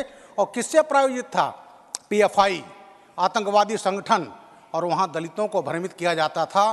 बाबा साहब के फोटो, संविधान, देश का तिरंगा और ले करके, और महोदय ये किया, विरोध किया। किसका विरोध किया? दलितों का विरोध किया, क्योंकि नागरिकता जो मिली 70 से 75% दलितों को मिली। उपसभापति महोदय, तीसरा जो सबसे महत्वपूर्ण लेजिस्लेशन हुआ वो हुआ आर्टिकल 370 को हटाना। आर्टिकल 370 को जब था तो वहाँ पर दलितों को कोई सुविधा नहीं मिलती थी, आरक्षण नहीं मिलता था, क्योंकि जो कानून बनता तो उसमें कहा जाता था जम्मू कश्मीर को छोड़कर। जब 370 हटाया गया तब वहाँ के लोगों को अधिकार मिला और आज सुविधाएं मिल रही। अभी 2 दिन पहले कल ही जम्मू कश्मीर के जो कानून पास हुआ है महोदय, 1 मिनट चाहूँगा, और उस कानून में अब इस मोदी सरकार ने दलितों, आदिवासियों को आरक्षण दे करके और उनके सम्मान की रक्षा करके ये काम किया है महोदय, वो मोदी सरकार ने किया है आर्टिकल 370 हटा करके। तो ये मैं कहना चाहता हूँ कि सरकार में तमाम लेजिस्लेशन हुए, कई हुए, और उसने दलितों की दशा और दिशा बदल दी, जिसका हमारी विरोधी पार्टियां उसका हमेशा विरोध कर रही थीं, दलितों का विरोध कर रही थी। बाबा साहब को सम्मान मोदी सरकार ने दिया, पंचतीर्थ मोदी सरकार ने दिया। बाबा साहब को भारत रत्न से वंचित कर रही थी कांग्रेस सरकार, उसको बीजेपी के इंटरवेंशन के कारण मिला। तो ये महोदय आज मेरा एक जो मैं बोलना चाहता था कि तमाम लेजिस्लेशन जो हुए उसमें 3-4 ये मुख्य लेजिस्लेशन हैं जिसमें दलित का हित सीधा जुड़ा था, जिसको मोदी सरकार ने सुनिश्चित किया। धन्यवाद। धन्यवाद माननीय श्री बृजलाल जी। माननीय श्री रामदास अठावले।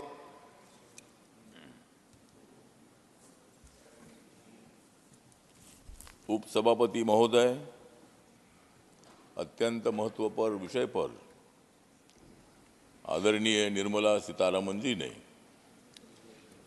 यूपीए के 10 साल के कार्यकाल में जो घोटाले हुए उनका व्हाइट पेपर आज यहाँ हाउस में उन्होंने पेश किया है। मैं इतना ही बताना चाहता हूँ कि this paper is white because this time is right. This paper is white because this time is right. This is Congress party's night. This is Congress party's night.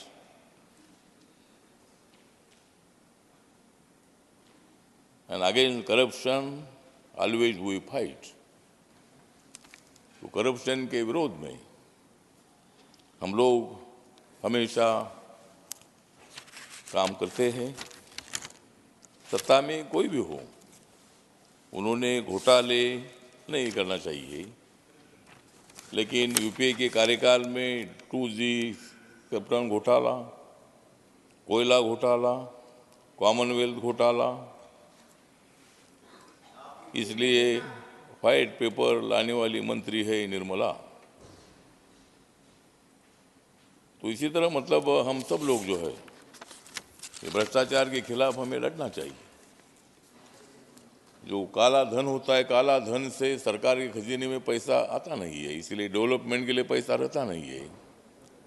और इसीलिए मतलब भ्रष्टाचार के खिलाफ लड़ाई लड़ने का एक संकल्प माननीय नरेंद्र मोदी जी ने किया है और उसके नेतृत्व में भारत देश बहुत ही खुशहाली से आगे बढ़ रहा है। देश के अंतिम वर्गों को न्याय देने के लिए, गरीब हो, दलित हो, आदिवासी हो, युवा हो, महिला हो, ओबीसी हो, जनरल कैटेगरी के लोग हो, सभी लोगों को न्याय देने के लिए मोदी सरकार काम करती है। और इसीलिए मतलब कांग्रेस के कार्यकाल में बहुत हुआ था भ्रष्टाचार, इसलिए निर्मला सीतारामन जी ने किया है उस पर वार। कांग्रेस पार्टी की 2024 में हो जाएगी हार और बीजेपी, और उस वक्त बीजेपी ने पार किए थे 282 पार, मतलब 2014 में 282 सीटें जीती थी। जनता जिसको साथ देती है उनको सत्ता मिलती है। कांग्रेस पार्टी को भी मतलब साथ मिली है।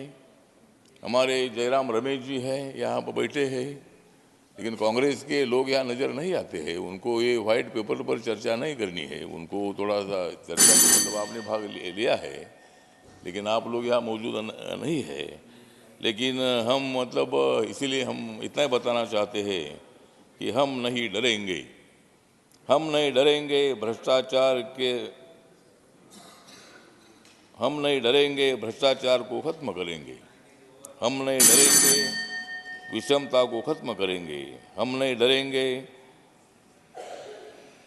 माननीय ठावले जी, आपका समय खत्म हो गया। इसलिए मतलब हम डरेंगे नहीं, हम तो काम करेंगे। और इसीलिए यहाँ जो व्हाइट पेपर जो हाउस में दिया है उसमें बहुत ही सारी बातें हैं और हम भविष्य में क्या करने वाले हैं, हमने 10 साल में क्या किया है, इसका जो इसके संबंध में भी यहाँ चर्चा हो रही है।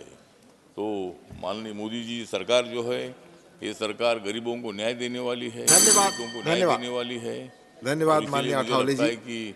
माननीय ठावले जी धन्यवाद, समय से आप अधिक बोल चुके और धन्यवाद। इस पर कांग्रेस पार्टी ने जवाब देना चाहिए। इस व्हाइट पेपर में जो 10 साल में अनियमितता हुई है उसका लेखा धन्यवाद माननीय। और इसीलिए मैं दूसरे स्पीकर को बुला रहा हूँ, माननीय श्री घनश्याम तिवारी जी। माननीय घनश्याम तिवारी जी प्लीज, हो गया, प्लीज प्लीज। माननीय घनश्याम तिवारी जी। जी जी, आप अब समय आपका शुरू हो रहा है। माननीय सभापति महोदय, मैं आज जो श्वेत पत्र पर चर्चा चल रही है। आप अपनी सीट पर हैं?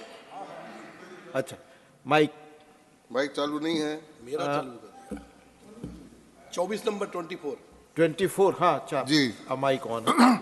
माननीय उपसभापति महोदय, आज जो चर्चा चल रही है वो चर्चा केवल विकास की अर्थव्यवस्था की चर्चा नहीं है।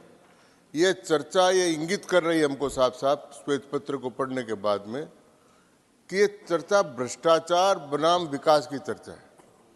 एक दशक जो पिछला रहा कांग्रेस पार्टी का, वो अव्यवस्था का, अनाचार का और भ्रष्टाचार का रहा। और ये जो रहा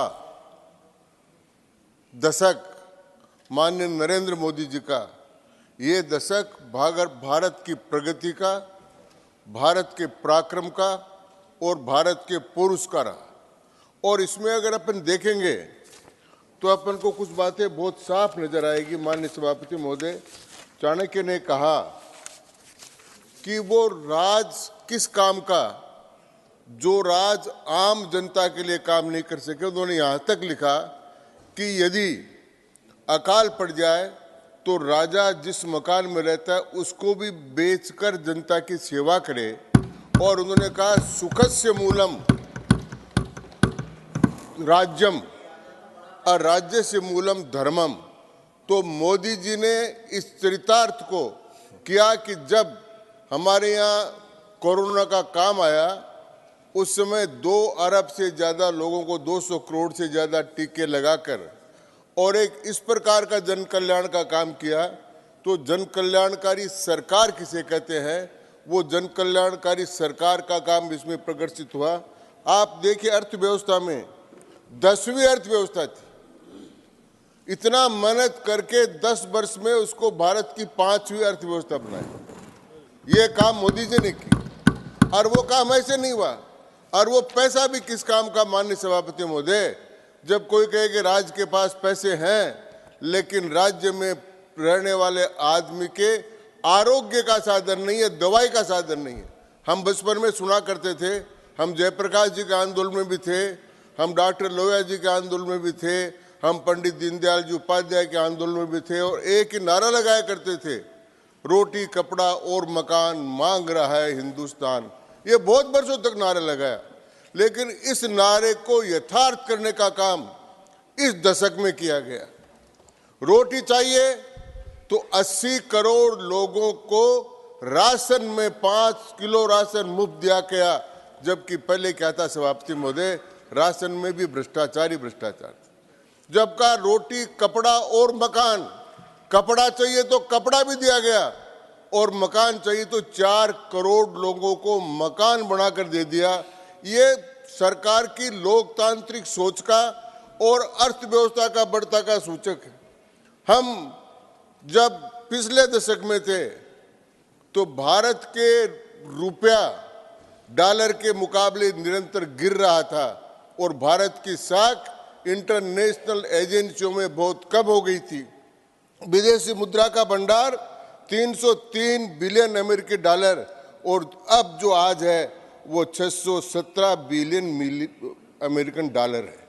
ये निरंतर प्रगति के कारण है। 2000 देश के अंदर मेडिकल कॉलेज कितनी थी, सब लोग बाहर जाते, अब भी जा रहे हैं कुछ, लेकिन बहुत कम हो गए।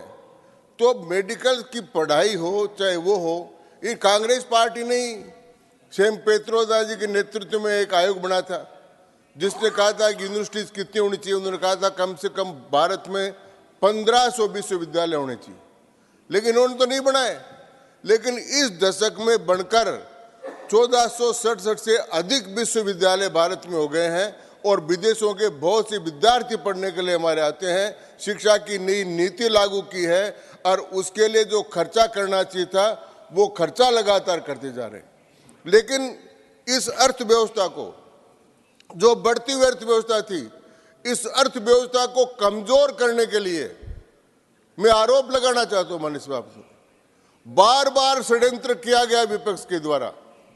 एक विदेशी अरबपति जॉर्ज सोर्स और हिंडनबर्ग जैसी एजेंसियां, उन्होंने जानबूझकर भारतीय अर्थव्यवस्था के खिलाफ षड्यंत्र रचा, षड्यंत्र रचकर कुछ कागज किए, और उन कागजों को लेकर यहां पर सदन में कांग्रेस के लोगों ने पूरा का पूरा सत्र समाप्त कर दिया।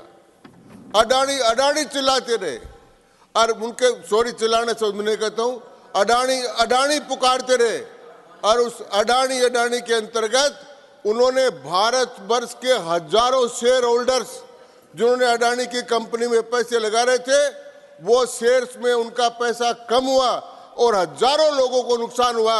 इस पाप की भागीदार अगर कोई है तो कांग्रेस पार्टी है, जिसने हजारों व्यक्तियों को नुकसान पहुंचाया। जांच करा लिया आपने, सुप्रीम कोर्ट की जांच हो गई, सेबी की जांच हो गई, सारी जांच हो गई, और जांच में आपके सारे आरोप गलत लगे। लेकिन आपका नेता तो अडानी अडानी। अरे भारत में और भी बहुत कुछ है, भारत बढ़ रहा है। दुनिया का किसी और देश में होता तो उसके उद्योगपतियों के बारे में पढ़ाया जाता, उनका सम्मान किया जाता। और हमारी जो बजट इस बार पेश किया अंतरिम, उसमें माननीय वित्त मंत्री जी ने कहा है कि हमको प्राइवेट जो हमारे काम करने वाला सेक्टर है उसका भी हमको बहुत बड़ा काम है, ये किया। IIT के संस्थान खुले। जयराम जी, I decide when time is over. You don't decide it. You're right.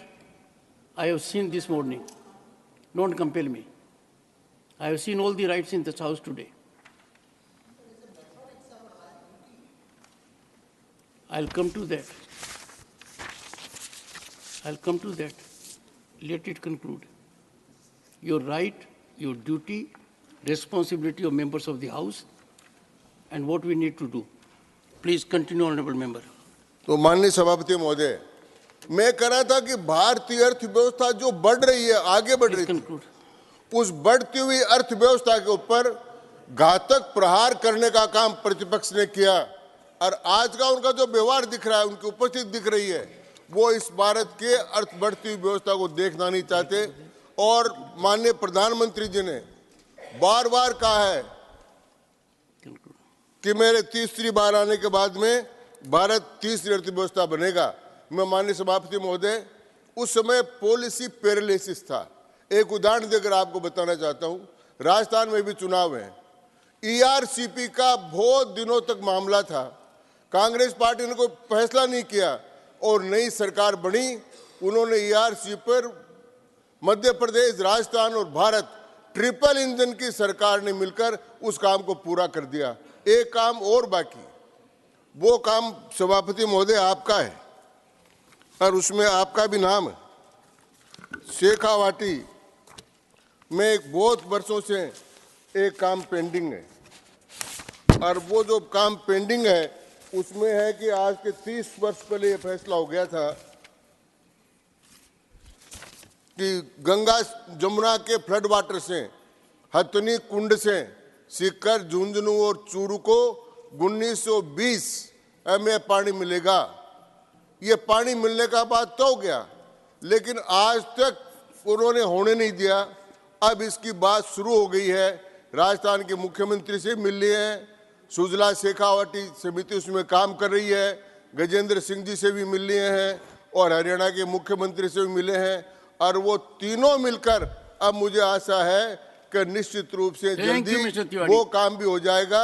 और वहाँ कहावत है एक, माननीय सभापति महोदय आपको याद दिला दूं, आपकी कहावत है कि शेखावाटी में कौन कौन रहते हैं, बड़ी लंबी कहानी है, लेकिन जन में जाट और जंगल में जाटी, मतलब ज्यादा जन जो आदमी है उनमें जाट ज्यादा रहते हैं और जंगल में खेजड़ियां जो जाटी है वो ज्यादा रहती हैं। तो उन जन के जो जाट हैं उनके लाभ के लिए और जो खेजड़ियां हैं उनके लाभ के लिए ये यमुना का पानी आ जाएगा तो ठीक होगा। और मुझे आज बहुत दुख है सभापति महोदय कि आज जिस प्रकार से प्रतिपक्ष ने आसन का अपमान किया है, चेयर का अपमान किया है, वो आसन और चेयरमैन का नहीं, इस सदन का अपमान है और इसकी हम घोर रूप से निंदा करते हैं। बहुत बहुत धन्यवाद माननीय सभापति। Fauzia Khan. Sir, more than calling this a white paper on Indian economy, I would call it a white paper on the upcoming elections. While the government pats its own back on the growing economy and hits out at the opposition, it refuses to look at the ground realities, sir. Two things that the government must be praised for in any case is setting effective narratives and excellent event management. Sir, एक गाना था हिंदी में, चांदी की दीवार न तोड़ी, प्यार भरा दिल तोड़ दिया, इस धनवानों की सरकार ने निर्धन का दामन छोड़ दिया. Sir, inequality in India is at obscene levels. While still home to a very large number of people living in destitution, the number of dollar billionaires in India has increased. Our white paper speaks nothing about the impact of the economy on the people, which is part of the title. Doesn't speak about widespread unemployment, doesn't speak about rising prices, doesn't speak about crimes against women, it doesn't speak about corruption. So corruption is on the rise, but what can be done if the government refuses to see it? See it from the point of view of a common man. Go to a police station, go to a tehsil, go to any education office. You will see corruption there, sir. How can you say there is no corruption when the common man experiences it every day in his life? Sir, what about the people who have been called corrupt by our Honorable Prime Minister and then later taken into their own party as alliance members? Honorable Ajit Pawar, he was called 2 days earlier, Prime Minister said that we will put him in jail, and 2 days later he was part of the Maharashtra alliance. So, is this not corruption? Sir, rise in the suicides of farmers. One second. We cannot name someone that will not be part of record. Sorry? Under the rules, we cannot level an allegation against someone I'm not who leveling is not a an member of the House. I'm not leveling I'm just an allegation. questioning. I'm only asking whether I'm not leveling an allegation, sir. I'm not. This is not an allegation. What is fact may be allegation also.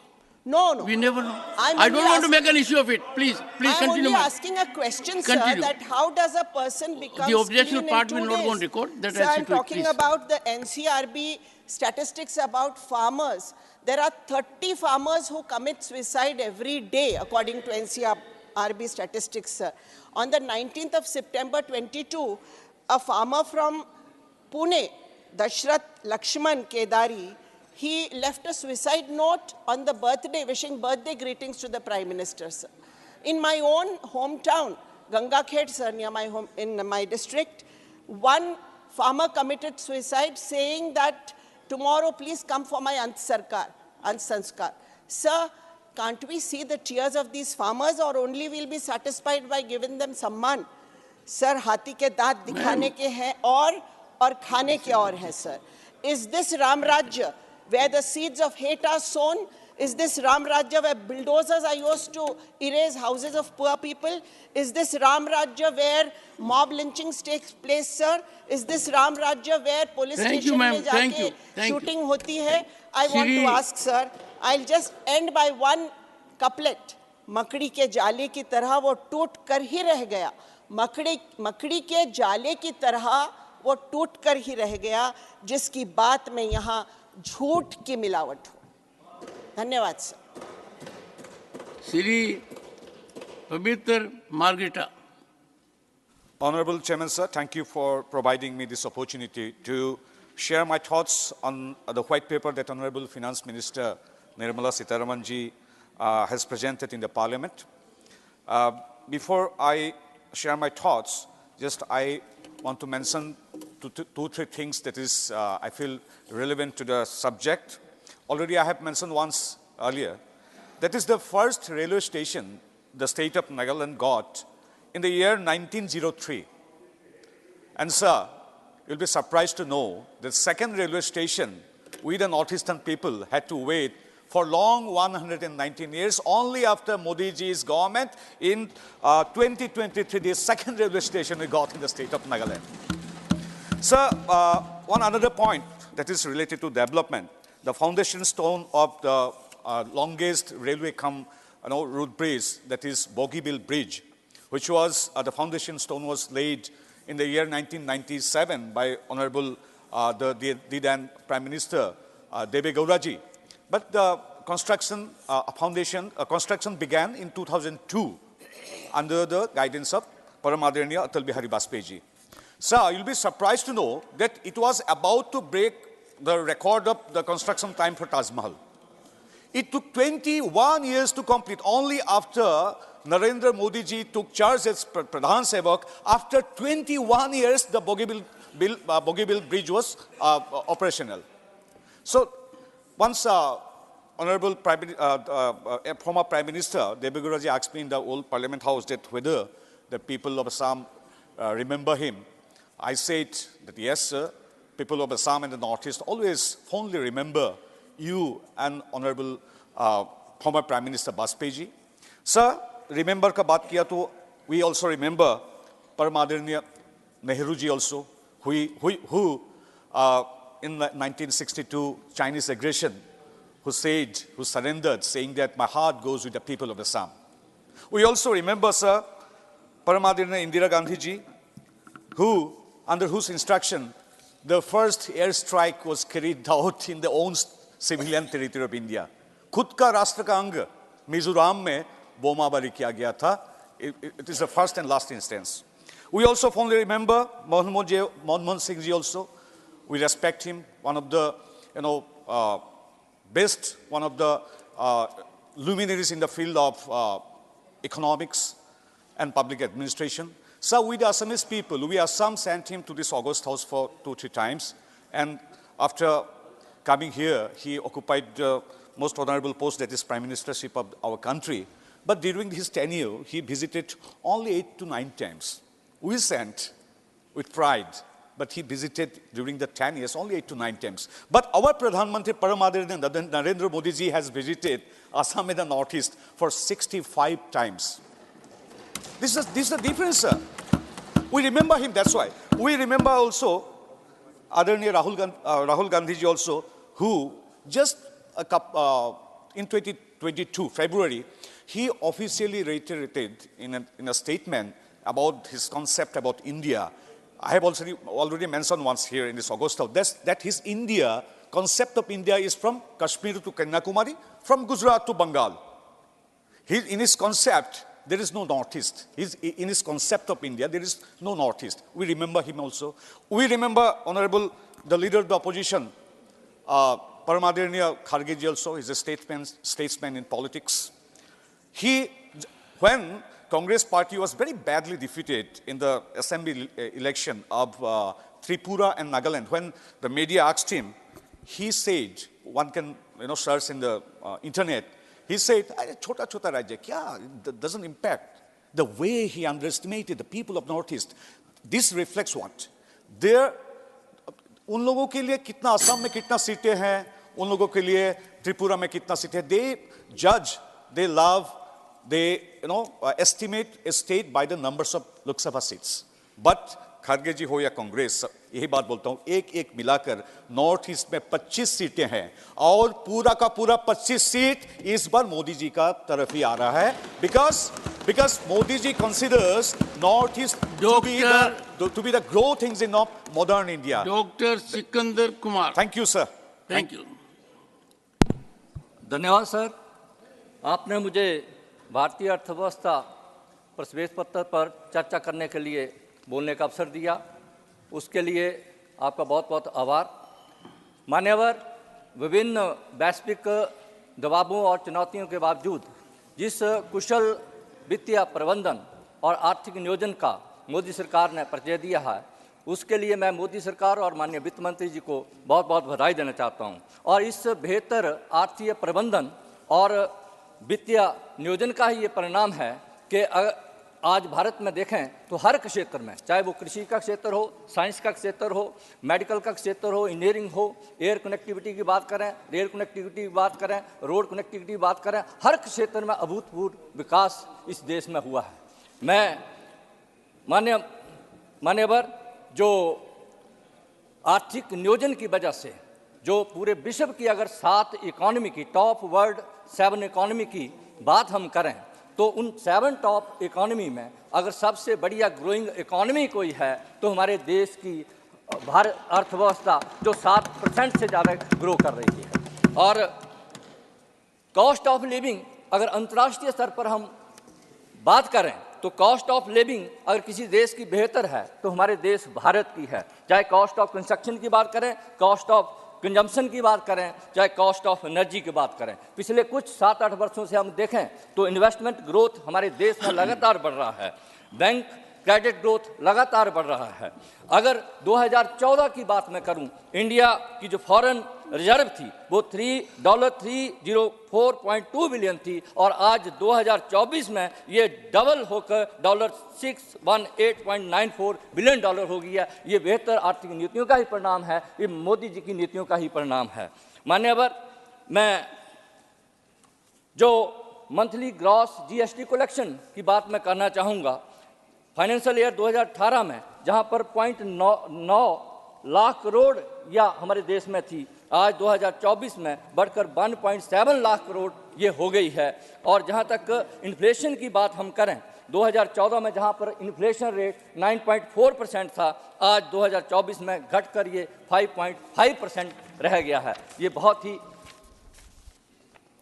दूसरा, जो GNP gross non performing assets as a percentage of gross advances जो 2018 में 11.2% से आज घटकर सितंबर 2023 में 3.2% रह गए हैं. और डिक्लाइनिंग अनएम्प्लॉयमेंट, जैसे हमारे विपक्ष के लोग कह रहे थे कि अनएम्प्लॉयमेंट का क्या हुआ. मित्रों, 2017-18 में जहां पर 6.1% अनएम्प्लॉयमेंट इस देश का था, आज 2022-23 में ये घटकर 3.2% हो रहा. ये दर्शा रहा है कि किस तरह से जो है मोदी सरकार की नीतियों की वजह से अनएम्प्लॉयमेंट देश में घटी है.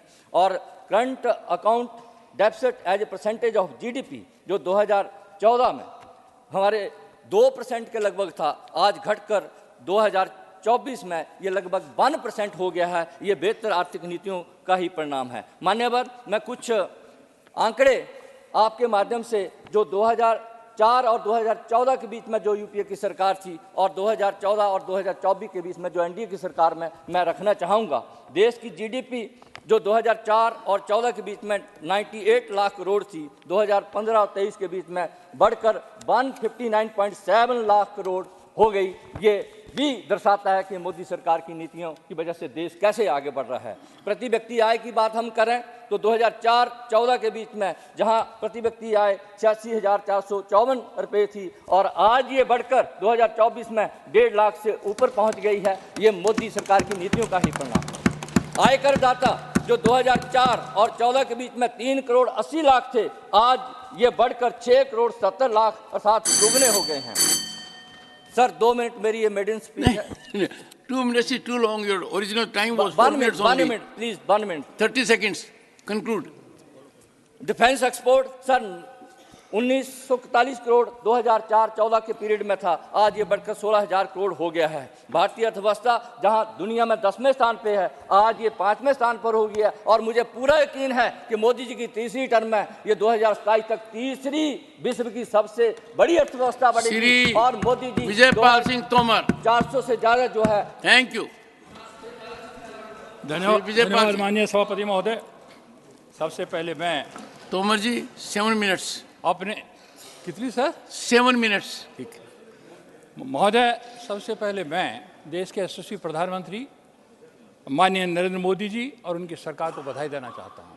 उन्होंने जो कल आपने घोषणा की चौधरी चरण सिंह जी को भारत रत्न देने का, डॉक्टर एम स्वामीनाथन जी को भारत रत्न दिया और पीवी नरसिम्हा राव जी को दिया और इससे पहले कर्पूरी ठाकुर जी को दिया। इस कार्य के लिए मैं उनको बधाई देनी चाहता हूं।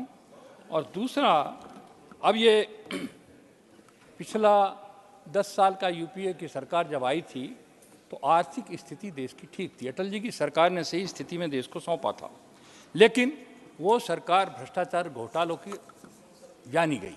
पूरी सरकार में भ्रष्टाचार घोटाले हुए और इसके कारण क्या थे? सर, जितना 50 साल में बैंकों से ऋण दिया गया, लगभग 8 वर्ष में उतना ही ऋण इन्होंने दे दिया। डिफॉल्टर को भी दे दिया, बिना किसी गारंटर के भी दे दिया और ऐसे लोगों को दे दिया जो लेकर भाग गए। मोदी जी वसूल कर रहे हैं, अब उनको पाई वसूल की जाएगी उनसे। मोदी जी को सौंपा वसूल करने के लिए, दिया इन्होंने। जब बजट से ज़्यादा कर्जा हो गया था, ये स्थिति उस सरकार की थी। बिल्कुल बैंक ठप होने जा रहे थे और एक अपंग की तरह काम किया जा रहा था, क्योंकि कोयला घोटाला, अभी कई लोगों ने बताया है, कोयला ब्लॉक काउंटर में 1,86,000 का घोटाला हो गया। राष्ट्रमंडल खेल में घोटाला हो गया। 2G टेलीकॉम स्पेक्ट्रम में 1,76,000 का घोटाला हो गया। शारदा चिट फंड में घोटाला हो गया। आदर्श सोसाइटी घोटाला हो गया। हाक विमान खरीद घोटाला हो गया। अगस्त वेस्टलैंड हेलीकॉप्टर घोटाला हो गया। घोटालों की सरकार थी। जब भी सोचते थे, जब भी कभी कोई खबर आती थी, हर महीने एक घोटाला आ जाता था। वर्तमान सरकार जब से आई है, तब से डिजिटलाइजेशन के क्षेत्र में क्रांति का नेतृत्व भारत कर रहा है। और महोदय, यहाँ यूपीए के समय महंगाई दर लगभग 8% थी और इससे ऊपर ही रही। एनडीए के टाइम में 5% से ऊपर कभी नहीं गई। 4 से 14 के बीच ग्रामीण आबादी के लिए महोदय स्वच्छता पहली जरूरत थी और इसकी तरफ किसी ने ध्यान नहीं दिया। मोदी जी की सरकार ने 11 करोड़ से ज़्यादा शौचालय बनाकर इस बात को करने का काम किया, कवरेज करने का काम किया।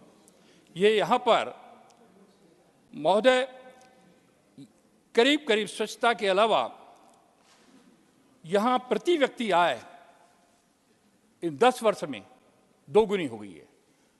यूपीए के टाइम में कोई प्राकृतिक आपदा नहीं आई थी।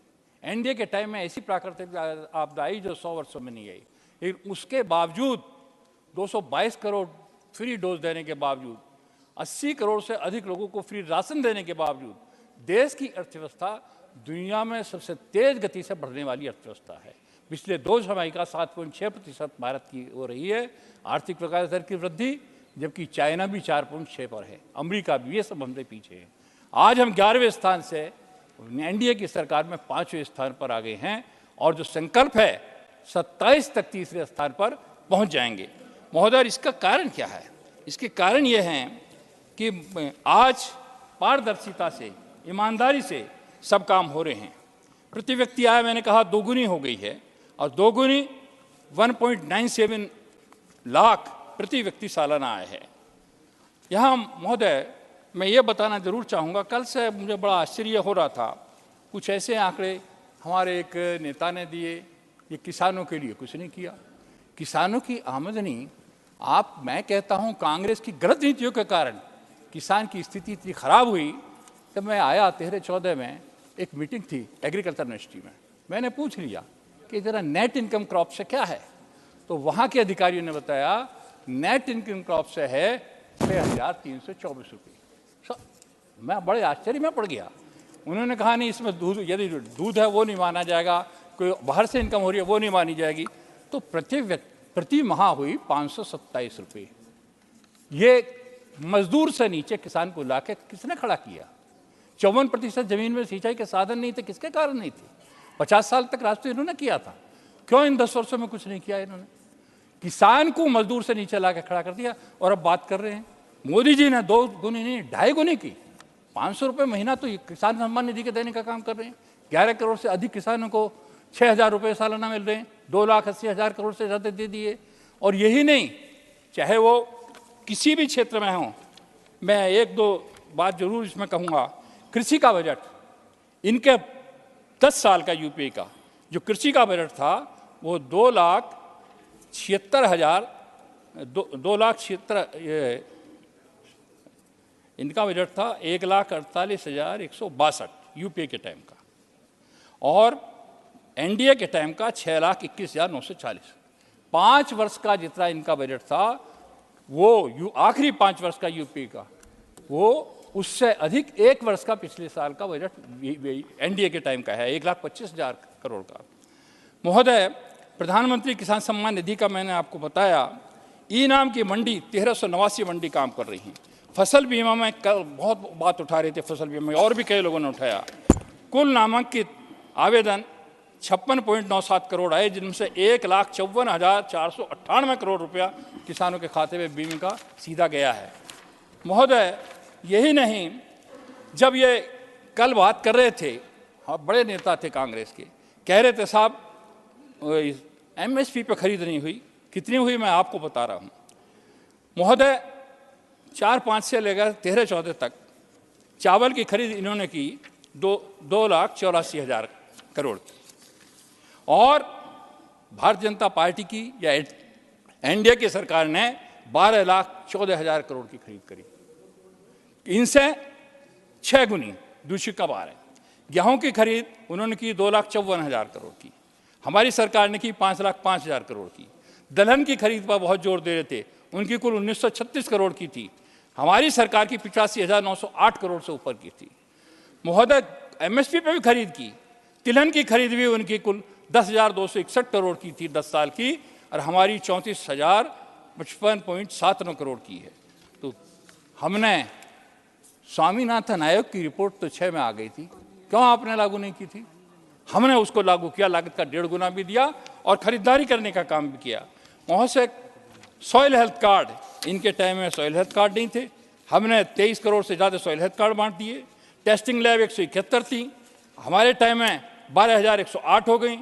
महोदय, इस तरह से हर क्षेत्र में किसानों की आय बढ़ाने का काम किया और किसानों के लिए तेजी से काम किया। लेकिन एक बात है, आज जब जयंत चौधरी खड़े हुए और जो हंगामा हुआ तो मेरे एक बात याद आई। साहब 1967 में पहली बार कांग्रेस के खिलाफ कुछ नाराजगी लोगों में हुई थी, तो संयुक्त सोशलिस्ट पार्टी के नारे लगा रहे थे, स्वतंत्र पार्टी थी, कुछ कहते थे भाई खा गए राशन, पी गए थे, ये देखो कांग्रेस का खेल। एक पंचायत हो रही थी गोरासोरम, यहाँ शामली के पास है, बड़ा है। तो जो भी खड़ा होता था कांग्रेस की बुराई कर रहा था। एक ताऊ झगड़ू थे, उन्होंने कहा भाई मैं भी कुछ कहूँगा। कहो।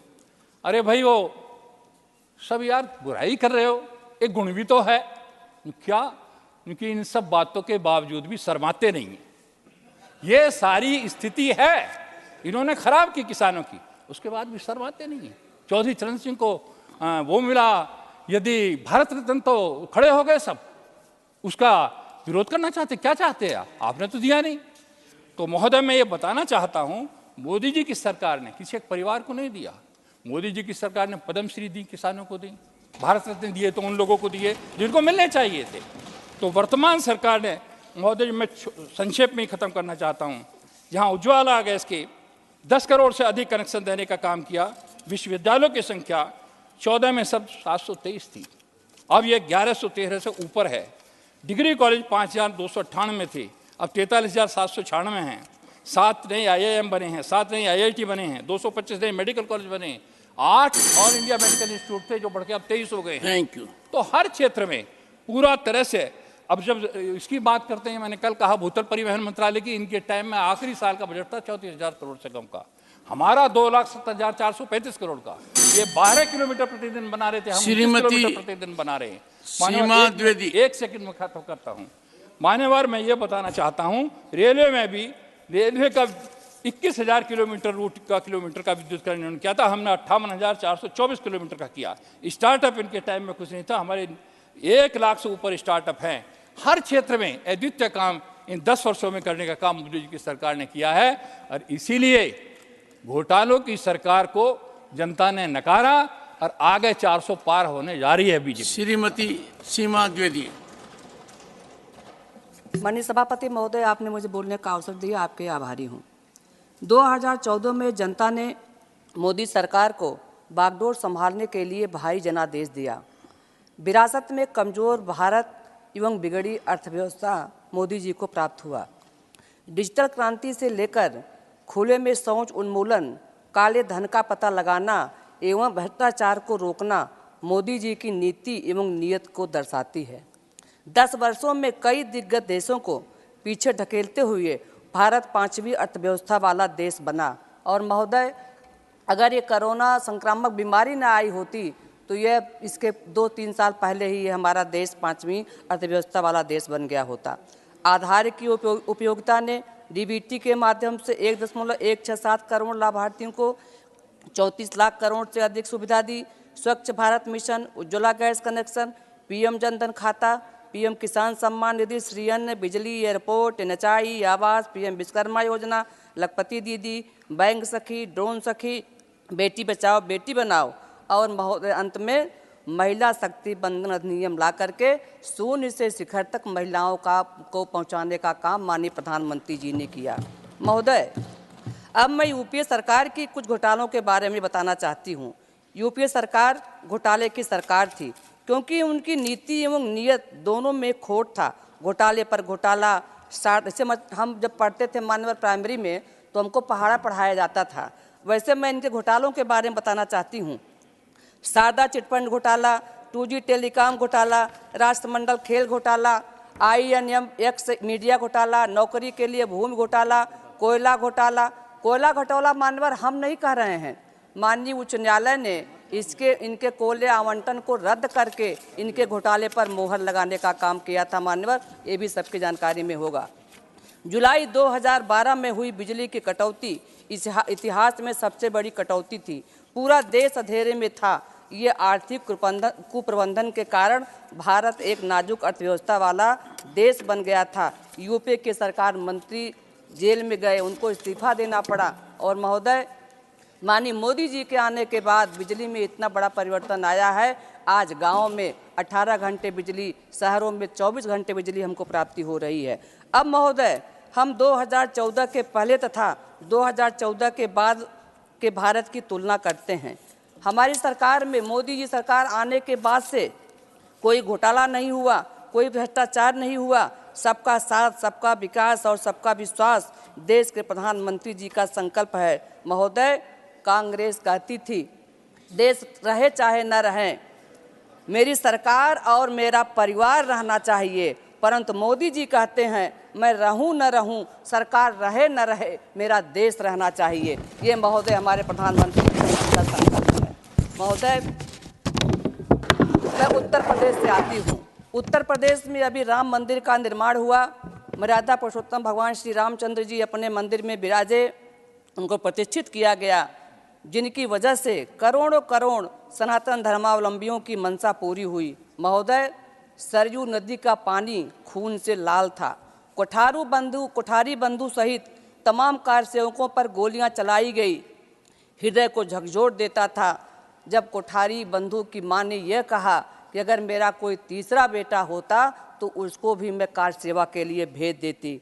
आज महोदय करोड़ों करोड़ सनातन धर्मावलंबियों का मन खुश हुआ है क्योंकि अयोध्या में भव्य रामलला का मंदिर बना है। इतना ही नहीं, मोदी सरकार ने काशी कॉरिडोर, विंध्य कॉरिडोर, मथुरा में मंदिरों का निर्माण करने से महोदय पर्यटन को बढ़ावा मिलेगा, विकास को गति मिलेगी और हमारी अर्थव्यवस्था भी सुधरेगी। महोदय, कांग्रेस के ज़माने में हमको याद है कि जब इनकी सरकार थी तो सड़ा लाल गेहूं ये बाहर से खरीद के लाते थे और कोटे के दुकानों में रख कर के देते थे। और महोदय सबने देखा होगा कोटे के दुकानों पर दाना अनाज लेने के लिए लाठीचार्ज होता था। आज महोदय हमारी सरकार लगातार निःशुल्क राशन दे रही है और आगे देते भी रहेगी। और हमारी सरकार one national plan ration card देश के लिए एक संजीवनी है। महोदय, मैं ये भी कहना चाहती हूँ मोदी सरकार जी ने अपने कम कार्यकाल में बहुत बड़ा काम किया। एक आखिरी लाइन महोदय मैं कहना चाहूँगी। एक बात मैं ये आपको बताना चाहती हूँ कि हमारी सरकार चाहती है कि सबको घर मिले, सबको आवास मिले, सबको सम्मान मिले। तो मैं एक लाइन के साथ अपनी बात को समाप्त करना चाहती हूँ। अगर तूने सोची है किश्तियाँ डुबोने की, अगर तूने सोची है किश्तियाँ डुबोने की, तो हमने बिठानी है आसियाँ बनाने की। यह मोदी सरकार का संकल्प है। महोदय, आपने मुझे अवसर दिया, बहुत बहुत धन्यवाद। Honorable Minister, to reply the discussion.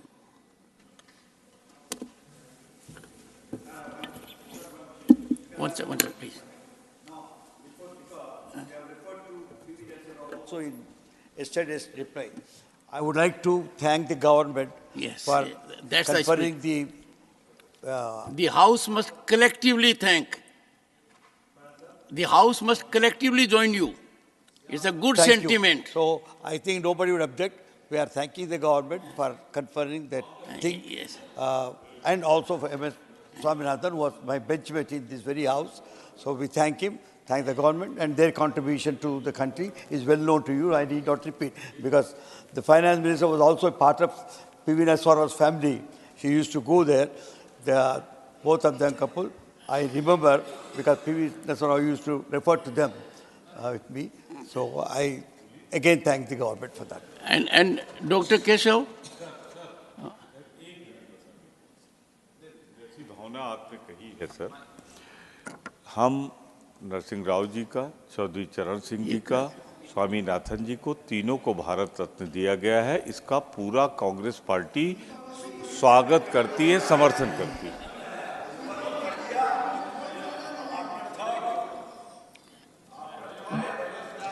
Dr. Keshav, let me indicate to you, when Narasimha Rao ji was Honorable Prime Minister, I got call one day. One second, please sit down, sit down. Nothing be Raji, over. I got a call from the PMO.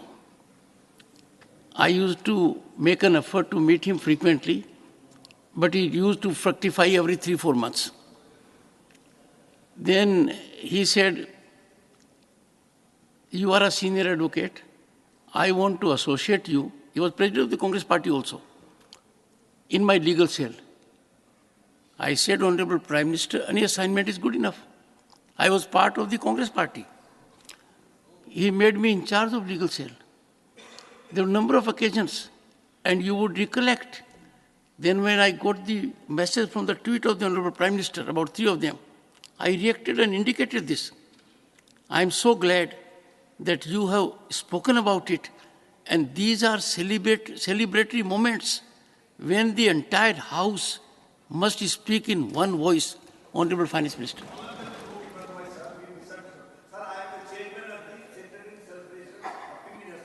That is why I wanted to go on record.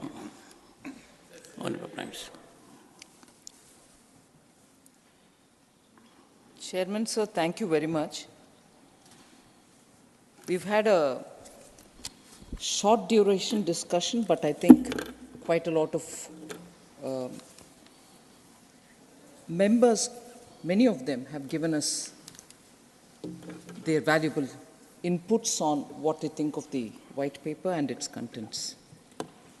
So, giving a very brief introduction to my speech, my reply, not really getting into too much of a detail which is there in the white paper itself, because it's been laid in both the houses, and I've given a fairly elaborate reply in Lok Sabha and also a fairly elaborate opening statement there, but I still would get into some details, but not too many. I understand the delay or the time that we need to conserve because you have one more discussion to take place. So the economy in 2014, which we inherited, there is a need for me to just explain that for a moment. It may suit the members of the opposition, at least some parties, particularly the Congress, to say the economy, we had left it in a prime shape, our growth rate was this per capita. And I can always have several members from our side who speak. After all, you inherited a very good economy from Atal Bihari Vajpayeeji's time, and maybe your first 5 years you tried benefiting the people with that good economy. But subsequently, and unfortunately after the global financial crisis, it was thorough mismanagement. All this can be said. Both sides can argue over them, but the fact is these are already sort of well analyzed, well written about, and they are out there in the public. It's not just for me to say it. We'll certainly say it because when we got the economy into 2014, when we inherited the economy, and soon after that, Honorable Prime Minister himself, a year later probably, went public to say, may not be the best time for me to get this out. He didn't at that time think whether he's going to come up with something later. But clearly the intention of why a white paper was not brought out was clearly stated by the Prime Minister himself. It would have certainly damaged the confidence the Indian citizens had in our own country, in its institutions, in the strength of its economy, in the strength of the institutions which have to serve the economy and so on. So he didn't want to shatter the confidence of the people. After all, they blessed him to come and serve the country. We all saw him evocatively bowing his head at the entrance of the parliament saying, I've come here as a servant of the people. I've come here to serve the country. There's no good crying afterwards saying, oh, the economy is really bad. I've come here, but I'm sorry. That wouldn't have been in the spirit of the things. So he very clearly said, I'm sorry, there is a lot of suggestion, but I'm not doing it in national interest, because if I put it all threadbare, it will affect the confidence of the institutions, the investors, and the people at large. So that has been explained. Now, why now? Because, as I said earlier, 10 years of toiling to get the economy back on its rail. And again, I'll bring in this parallel. We have operated in the last 10 years on two rails, like a railway rail which moves from one destination to another, on two rails. One, to correct the economy, remove the malpractices which had happened earlier, remove all those instruments which can be used as a weapon for rent seeking. So clear all those archaic laws and rules which have been there, make ease of doing business primary concern, and so on, equally looking at futuristic reforms which were so important. And I'm sure for all the respect that all of us have voiced, and I was glad to hear, across party lines, we had such a wonderful farewell given to Dr. Manmohan Singh. I'll join in it. But equally, it is important, whether it is post-1991 or after 2004, the 10 years, the promised reforms of the 1991 itself was not complete at that time. Subsequently, when there was an opportunity again between 2004 and 2014, no reforms. It's one thing to continuously tell us, what have you done, what have you done? The two-track approach which is required for the train to go forward. One, which is going to remove the malpractices impact on the economy, and two, not only carry forward those pending reforms which have been waiting from 91, but also even further to take the economy forward. So that is the track which we laid for ourselves, and there we go. We have reached a stage where the economy can now say, we've reached 5th position, we'll reach the 3rd in the coming years. And that is where I want to compare it. There is a proverb in Tamil, and I'm sure every one of our languages, which is very rich, our languages are so rich in metaphor, rich in idiom, rich in the local context, and so on. In Tamil, there is a proverb, Mullu meda potta thuni madri, meaning there is a bunch of thorny bushes, and in that a sari or a cloth falls. How would you extricate that cloth from it? You'll have to remove it from every thorn which is pricking on the cloth. And then to remove the cloth without any damage, how much of a delicate, literally toil will it be? So that the cloth comes out clean, the cloth comes out without getting torn, and then put it on an even keel. The economy was like that piece of cloth on a thorny bush. That thorn, the bush was full of all those malpractices which have torn into the economy. That is exactly how the economy was, and there is no exaggeration. This is very evocative, an example that, or a word, idiom that I'm using, but actually that was it, and that's what has gotten captured.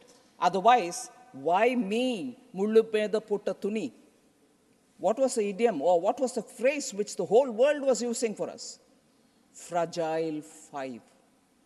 That's not what I'm calling it. World called you like that at 2014. World called all of us. You're in an economy which is fragile. And if you're fragile, what is the level of fragility? From the bottom, you're within the first 5. If that is the halat of the economy that Prime Minister Modi and this government inherited, did we sit watching, say, wondering how to sort it out? Straight away we got into action. That was why the first cabinet decision in 2014 was one to form an SIT to remove the black money. And second was an expenditure reform commission committee which was formed under Bimal Jalanji, just so that all the profligate expenditure of the earlier government could be rationalized, more systematic and answerable methods of doing governance will be put in place. Those were the first 2 decisions of this government, clearly stating the intent with which we are getting on the job of cleaning the economy and giving it new lease of life. And as a result, today I'm happy to say that we've reached where we have reached. And at this stage, as an elected government, we have every duty to inform the public of this country to these 2 august houses, Lok Sabha and the Rajyasabha, where people's representatives are seated, so that they know the true picture. What was it then? Comparable time. What is it now? And what effort it took for us to restore it. Mullu meda potta thuni. I repeat it. That mind picture about our economy and the way in which it had to be delicately removed from those thorny bushes. Do legislation, do correction in the rules. Also make sure that you're giving enough incentives where it has to go in the right place. Savings by using technology. Not one thing, sir, and not at one level, sir. Across the board, at various levels, the economy had to be restored. So, today when we are bringing the white paper, it is because, as I said, we have brought the economy to a certain level, and that level gives us the confidence that we are able to now say within the next few years, and that is why Honorable Prime Minister keeps saying, in my 3rd term, surely the economy will reach 3rd rank. And this is not without reason. And above all, once again, why now? There should be a record for our posterity, so that we know what happens when the intent and the governance is not transparent, when the intent is not good, when the transparency is not available in governance, what can happen to the economy, which should never be repeated. We need to have governance clean. We need to have governance which is accountable and not have governance which is through extra-constitutional bodies. So, as I said, in the Lok Sabha, I had spent some time explaining through various items which are part of the white paper, coal scam, how the banks went into a big mess and how that was brought back. I had explained it all. I do not want to spend too much time going into one more or a third more or fourth more in the list of items which we have mentioned in the white paper, but I'm talking about the overall project implementation and the speed with which these schemes were implemented. And that itself is one classic example of everybody was going about their own in the government. And Honorable Dr. Manmohan Singh was not able to get them all together to give that collective synergy. As a result, projects were delayed, project became meaning they were running into excess cost because delay in the projects, and that excess cost already being given, still the projects were not getting completed. Our honorable member from Assam spoke about how Bogibeel Bridge was sanctioned in 1997, if I know right. The member may correct me. It took all these years for it to get completed. Yeah, I'm conscious of that. I'm conscious of that. 10 full years after that, you couldn't correct it. Now, don't point a finger at Vajpayee. We've corrected it now. 10 full years. Vajpayee comment didn't do. You could have done it. So it's all right to go on interrupting to satisfy your bosses. But do have the patience to listen. All right? Yeah. Bosses, there will be some people reporting to your bosses, right? So you can correct me for everything which is factual if I'm not saying right. But don't go on weakening a person standing here to tear their guts out to speak to you after you have been patiently heard out. Sir, project implementation, sir. Aadhaar, direct benefit transfer, Jan Aushadhi Kendra, all of them, they say it's ours, acknowledge us, we were the one to bring it in, and so on. Let me highlight just Jan Aushadhi Kendra. Middle class, the poor, all of them benefit when the medicines are available for lesser price. Branded medicines have become so expensive that they can't do it. Jan Aushadhi was started in 2008. Jan Aushadhi Kendras was started in 2008. Who denies it? It's theirs. But where was it? 2008 they started. 2014, only 80 Jan Aushadhi Kendra have been established at that time, which is 6 years after it was launched. 80 centers only. They go on talking about right to food we established. We gave the right for information. Array, right for medicine you also brought now. Why only 8 in 6 years? 80 in 6 years? I just want to contrast this with what Honorable Prime Minister Modi has done. Sir, the number of Jan Aushadhi Kendras reached 10,000 in December 2023. And common citizens are benefiting out of medicines which are available at affordable prices. More than 1,800 medicines are available in these kendras, and that is helping the poor and the middle class to obtain medicines affordably. So not only Bogibeel Bridge, which got completed in time, Pavitra, our MP, was speaking about it. Second railway station in the Northeast, in all our independent India's history. A second railway station in the Northeast happens when Prime Minister Modi comes in. After the first one, you forgot the Northeast. At least you remember that Dr. Manmohan Singh himself was from Assam. उधर थोड़ा काम करते, वो भी नहीं किया। Visits नहीं हुआ किसी का भी, जाते probably just, I don't want to deride anybody. It's important to assimilate with people and join in their revelry also. सिर्फ उनके साथ गाना गाना और थोड़ा वो कम्युनल डांसिंग में पार्टिसिपेट करना सिर्फ काफी नहीं है, आगे उधर काम भी करना चाहिए। उनके साथ मिलजुल कर रहना भी चाहिए, काम भी करना चाहिए। वो तो नहीं हुआ। Sir, program implementation.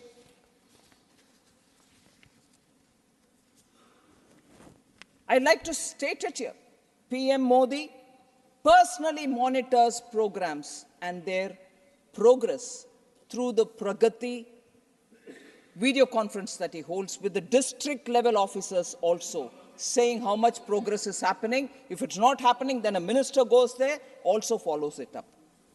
43rd edition of Pragati, 300, up to the 43rd, 348 pending projects have, and their total cost is 17.36 lakh crores, have been reviewed. Progress is happening. Quickly, they're all coming to a conclusion. This kind of an effort never happened earlier. The biggest problem, a person who's so closely associated with infrastructure development, openly said, and I quote him, sir, biggest problem of stalled projects appeared in the last 2-3 years of UPA government. This is a statement which reveals as to when it started showing up, the inefficiency, lack of decision making. In this period, sir, infrastructure projects worth an estimated 18 lakh crores were stalled, whether it is through Environment Ministry at that time or any other ministry through at that time. Projects were stopped. So if this is about projects, sir, the other example of one big example is the Eastern and Western Peripheral Expressway, which was again approved during 2006. And they had more than 6 years to complete it. Never got done. And it was in 2018, after Prime Minister Modi comes in, expressways were completed. Project completion came to a complete halt. So about inflation, repeatedly there are figures thrown at us. Inflation is this, inflation is that. I just want to highlight. Inflation, because Vajpayee's government is also often said, oh, Vajpayee was also there, that government didn't do anything. I want to tell you, sir, inflation in the last year of Atal Bihari Vajpayee's government, NDA government, was below 4%. Was below 4%. I'm not very good in Hindi, but I'm tempted to use one saying. Good ko gobar karna. Am I right? Good ko gobar karna inke mastery hai, sir. 2014 में जब NDA government Vajpayee ji का 4% below inflation के साथ आपके हाथ में सौंपा, आपने उसको क्या किया? गुड़ को गोबर कर दिया. Ill-targeted, reckless fiscal policy, ill-targeted subsidies, wasteful expenditure, all done for political gains. End of the day, they also had their turn of inflation. Targeting inflation is just not trying to contain inflation, but supply-side measures also should be done simultaneously so that lack of enough supplies will jack up price. You should contain that also. Now we have a group of ministers which are monitoring every week what is the supply of tur dal, how much of potatoes are in the market, onions will have to be imported, we'll import it. So inflation management also involves supply-side management. They had suffered from twin deficits, sir. In 2013, 4.9% fiscal deficit and 4.8% current account deficit. So they continuously lived with this. The priority was not that. And I'm not saying all this. The most respected Dr. Manmohan Singh in 2013 in AICC session in Jaipur said handling inflation is a shortcoming of the UPA government. Dr. Manmohan Singh, not anywhere else, in AICC session, not anywhere in some corner of the country, in Jaipur, says handling inflation is a shortcoming of the UPA government. इसके बाद बार-बार inflation के ऊपर आपने क्या किया, हमने अच्छा किया, हमने अच्छा, अरे डॉक्टर मनमोहन सिंह ही कह रहे हैं भाई, inflation management is a shortcoming of UPA government, वो खुद कह रहे हैं sir. So, average inflation under UPA, that is between 2004 and 2014, was 8.2%. Average retail inflation during UPA 2, which is 9 to 14, was over 10%, double digit. So, double digit inflation occurred 9 times from January 2012 to April 2014. 9 times it went beyond 10%. So, inflation management के ऊपर हमें ज्ञान देते रहते हैं. So, the economic pain which the poor people had to face, please introspect before you accuse us. What are we doing, sir, to contain inflation? Strengthening buffer stock, making sure key food items are kept in the buffer and released to the market every now and then, open market operations, as easing out on imports, whether of pulses or oil, edible oil. And somebody did refer to Bharat Atta, Bharat Dal.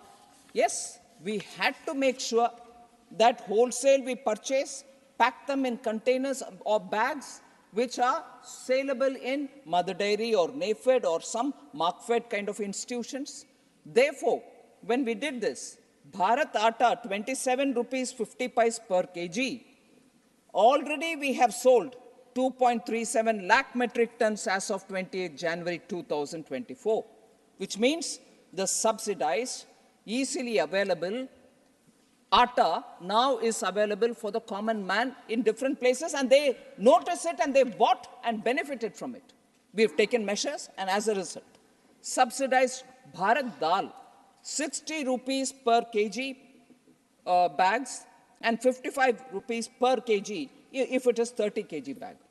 2.97 lakh metric tons as of 31st January has already been sold, meaning poor people have already taken it from these various outlets. Onions are available at 25 rupees per kg, sir. And for that, 3.96 lakh metric tons have been already sold by 3rd February 2024. Only recently have we started Bharat rice being sold at 29 rupees per kg. So I think even in the question hour, sir, I've gone into detail about how inflation is being managed. I don't want to elaborate on it. Much has been said also in the white paper. Sir, there are just one other thing. Very senior member, respected K.C. Venugopalji had raised a lot of issues. I just want to highlight the few information, which also some other people talked about government jobs. So I want to highlight the unemployment rate for graduates has declined from 17.2% in 2017-18 to 13.4% in 22-23. Unemployment rates for overall for everybody declining from 5.8% in 2018 to 2019. Now it's come down to 3.2%, 22-23. So it's coming down. The PLI scheme also witnessed over 1.07 lakh crore of investment, leading to production of 8.7 lakh crores. Employment generation through that is about 7 lakh for individuals, 7 lakh individuals. Sir, the yearly net payroll additions to the EPFO, till some time ago the minister was here, the net payroll additions to the EPFO more than tripled from 61 lakhs to 139 lakhs in 2022-23, sir. So, government jobs in particular, someone did raise that question. As many as 8,82,191 central government vacancies have been filled up. I think it was Tiruchi Shivaji, he is not here now, have been filled up in the last 9 years as compared to just 6 lakhs which was filled up during 2004 to 13. Regional recruitment boards gave government jobs of 4,30,592 youths between 2014 and 2023. Government launched the Rozgar Mela in October 22, as a result of which today 6.32 lakh people have already got the appointment letters in their hand. 10 lakh central government jobs are being given through that. Sir, whenever we talk of inflation, there is this comparison, our period, your period. I have already sort of established that. One important fact, sir, despite collapse in crude oil prices, in the second half of financial year 9, financial year 10, full year, and financial year 11, the inflation was running in double digits, which is what I said. Crude oil prices were coming down, but that benefit was not being passed on to the common public. That's their policy. What is Prime Minister Modi's policy, sir? When crude oil prices were at one level, when they started coming down, twice, once before Deepavali, 2022, and 21 and 22 again, we reduced the prices of excise. As a result, the pump price of fuel came down. So the passing on to the common citizens is a very important criteria which UPA never followed. So specifically, questions about EDs being used, weaponized, CBI is being weaponized. I want to remind, there are several instances, but one instance of how CBI was misused against an honest officer, SBI chairman R.K. Talwar was an honest person who was heading the bank, but because he refused to give loan to one of their favorites, recommended by the first family, CBI went to his house. He was compelled to resign from the post of chairman, and that is weaponizing. That was weaponizing CBI, nothing else. Here, when we've given independence to ED, and they go searching, and the accusation is, oh, they do it only with opposition leaders. I want to say, first of all, whether through CBI or ED, where the money laundering element comes, they want the money laundering to happen so that through the back door they can benefit out of it. So ED and CBI did not follow on PMLA cases because that was important for them. That operation should keep going on. If it is stopped using PMLA, money will not come to them in the form of kickbacks. So ED was made to remain dormant. CBI did not pursue PMLA cases, and data proves it. During their time, sir, number of prosecution complaints filed were just 102 by ED. Whereas when we have given them independence to contain black money, contain money laundering, the number of cases now filed are 1,200. And number of restitutions, amount that is restituted, which is taken away from the wrongdoer and given to banks or institutions like that, during their time was nil. They did not restitute even 1 rupee from the wrongdoer to the bank or to anybody else, whereas actual restitution during our period is 16,333.02 crores they've come back to the bank. Similarly, red corner notice, extradition, none of that has been done during their time. Everything is nil, nil, nil, nil. Whereas what we have done is to issue red corner notice on 24 people, and orders have already been passed to extradite Vijay Mallya, Nirav Modi, and Sanjay Bhandari, all of whom benefited through loans during their period. Their period, they gave loans, and these people ran away from the country. They did not take any action, and when we came to power, we had to send notice, fight in the case, and the orders for extraditing them has already been issued. So, K.C. Venugopalji had, I can't see him here, but I'll still respond, said, tell me one scheme that you have brought compared to our, RTE, RTI, and NFSA. Sir, I want to just give him one. More also. I want to highlight the fact, sir. I was immensely grateful to our member from Uttar Pradesh.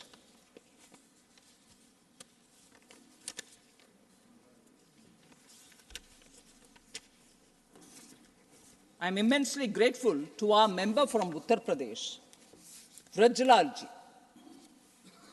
He spoke, sir, to tell you what exactly is the mindset. He's a policeman. Who is he? He's a former DGP. Oh, I better be careful then. But still, he spoke total truth. I'm not... No, what I meant was DGPs have expertise on account of their training to know the mindset. Sir, he actually nailed the point so effectively. If we start looking at governance only from the point of view of entitlement and not empowerment, you can always quote saying right to food, right to education. It's all right. You did it very well. I appreciate that. But how many who have bought? Again, tell me in the name of right to something, right to something. Vrajlalji actually highlighted where that empowerment should have happened, and it has happened under Modi. It has not happened earlier. What are they? For example, he recited from 1947 how a Dalit leader went to the then Pakistan, and then Pakistan, meaning the East and West Pakistan, was made law minister, came back and realized this whole farce of, Dalits don't get empowered can be dispelled, and to dispel it, you need a leader like Prime Minister Modi. 47 till today, that approach of empowering Dalits has not happened. Empowering tribals hadn't happened. I'm giving that example based on also what Rajyasabha highlighted. Dalit, tribal, 5 of the sacred sites of Dr. Ambedkar have been bought and established and flourishing under Prime Minister Modi's time. They could contribute to Dr. B.R. Ambedkar only in one way. They feared people who would overshadow the first family, whether it is Dr. B.R. Ambedkar or farmer leader Charan Singh ji or Shama Prasad Mukherjee ji. They make sure that such leaders, Karpuri Thakur ji, they make sure that leaders who they perceive as being a threat to the first family, they undermine. They make them lose in elections. They come to insignificance. And when somebody else gives them the recognition, gives them the due honor, we cannot digest it. That's the story, sir. I'm thankful to our member, Rajyasabha, to have brought that point back. Tribal leader today, a woman leader from Orissa, is occupying the highest position as President of India. And that is because Prime Minister Modi has given them. And Birsa Munda ji, who's Bhagwan for tribals, that day has been declared as a day for Samman of all the tribals. Why couldn't they do it during the time? No, they were believing only to keep them as vote banks. I'm giving you a few crumbs, you remain there, but give me vote. That's the story. Prime Minister Modi doesn't believe in that. He believes in empowering them, honoring them. And that is the similar treatment and recognition which was given to the Sahibzades, the two young children of the Guru who gave their lives to protect this country. So the approach is empower people, don't keep them under your thumb because you want their votes by throwing some few crumbs. No, that is the approach with which we've gone, and therefore asking us, tell me what that one signature project that you've got, we brought right to education, right to farmers and everything else. But even when doing that, the so-called Right to Food Act, even when doing that, they do one thing here. Internationally, they do things to undermine that thing here. If you're giving us right to food, how did you go to Bali in 2013 and give away the right for doing MSP-based procurement from farmers, keeping a buffer stock, releasing that through PDS? You gave it all away by signing the Bali Declaration in Indonesia in 2013. And here you're coming and telling us we've given right to food? From 2017, sir, if only that agreement and Bali Declaration were to be implemented, we wouldn't be able to procure 1 grain of rice from the farmers today.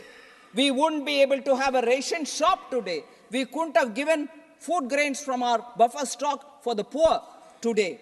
So one side you come and do a right to food, on the other, in the international platform, you go and sell away India's right to protect its farmers and protect its poor. So this is the hypocrisy, and therefore, if you're going to ask me, what is the signature contribution? At least we have honestly made sure the poor get free food grains. They get houses, they get water in their houses, they get electricity, they get cooking gas.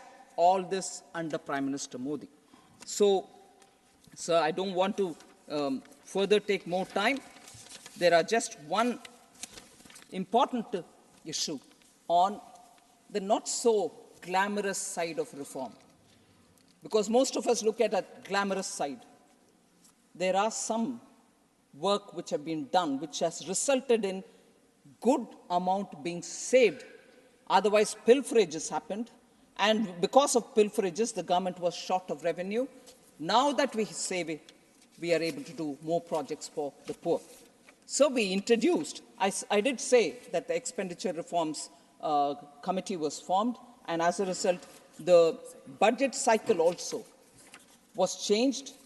State governments, because we presented budget at the end of February, state governments which used to present their budget in the month of February would not have the details of the center's budget details.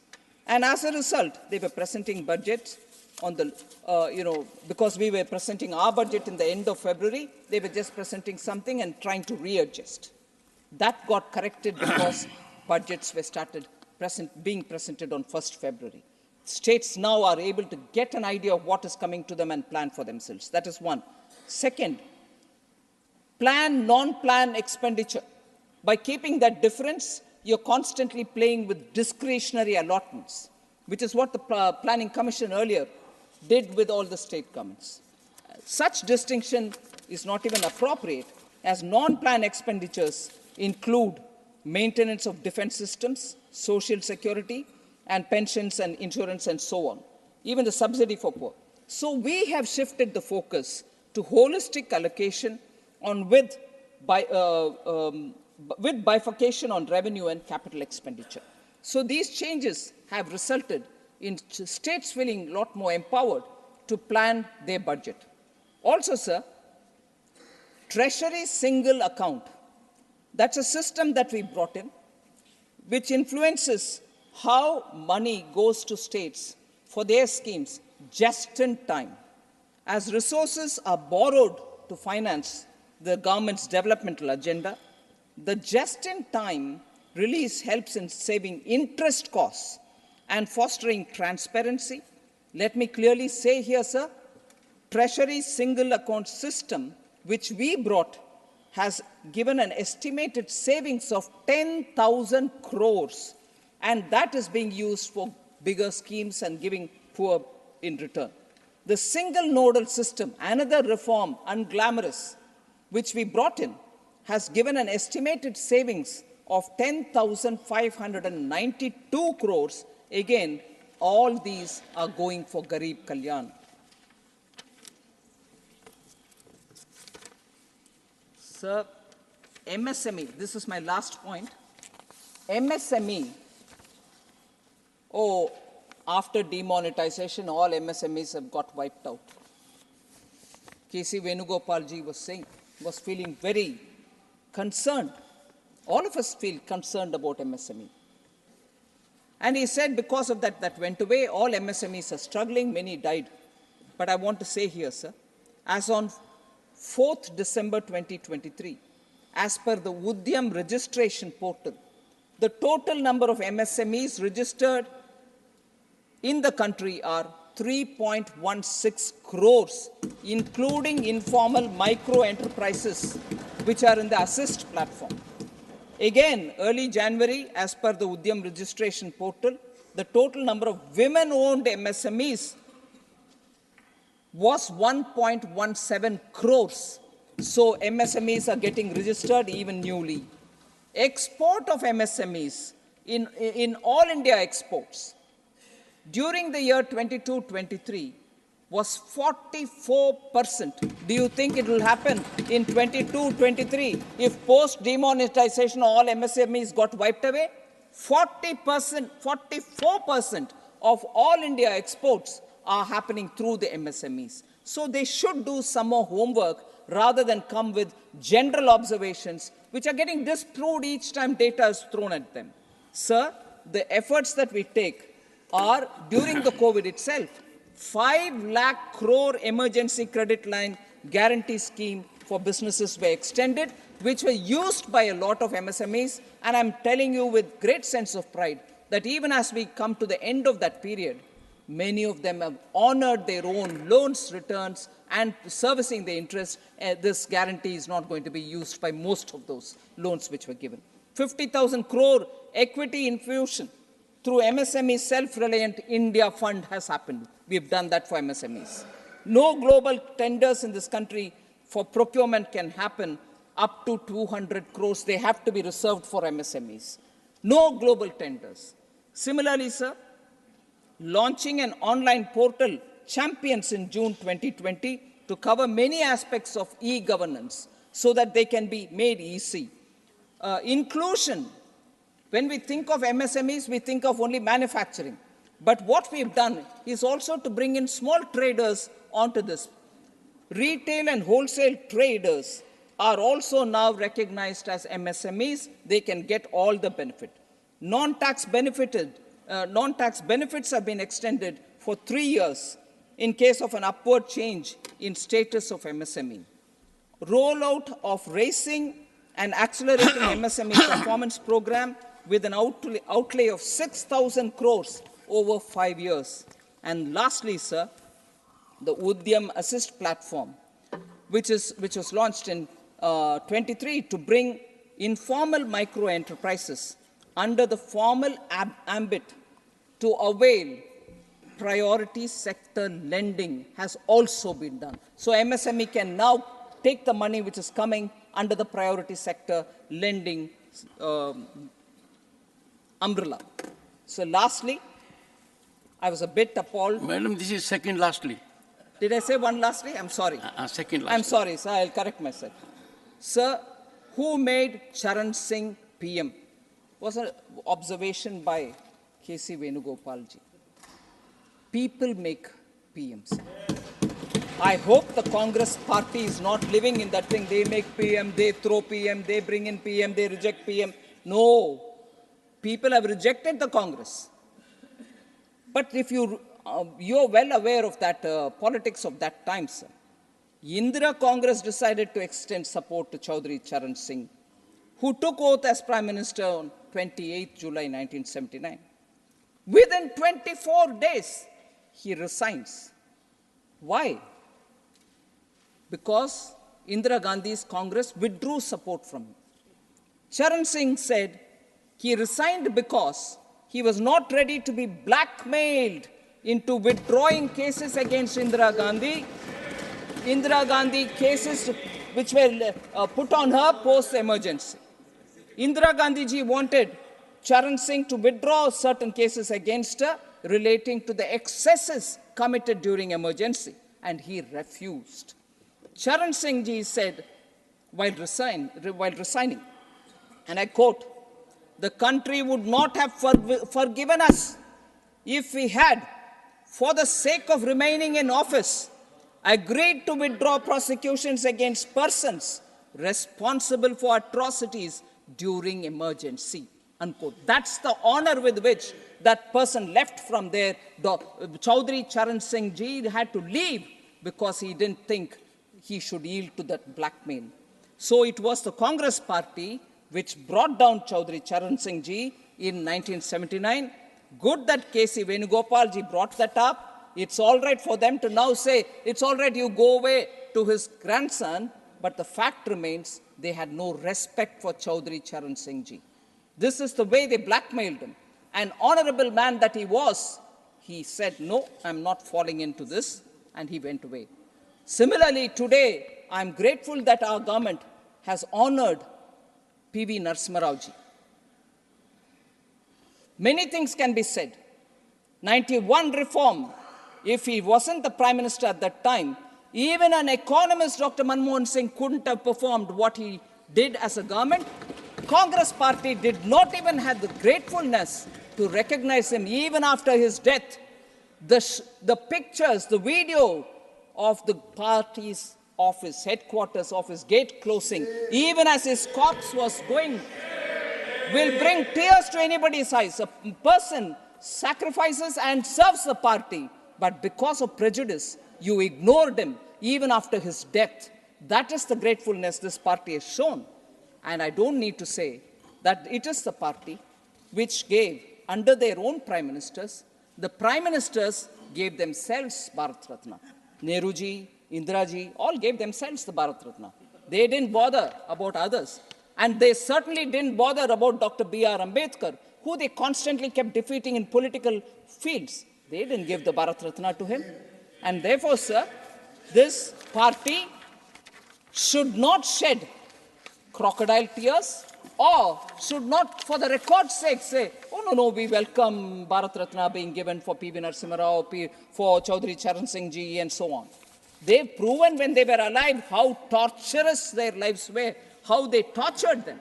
All that is very clear, and it will go on the records of the Parliament as to how, when they were alive, they tortured them, insulted them, and now when a different party, when Prime Minister Modi gives them Bharat Ratna, they are not even able to gulp the fact. Thank you very much.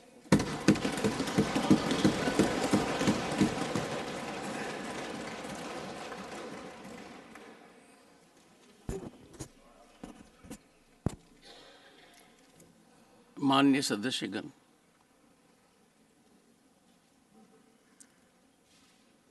आज का दिन मेरे लिए अत्यंत पीड़ा का रहा है। मैं आपसे और मन से संरक्षण चाहता हूँ। मर्यादित आचरण में रहना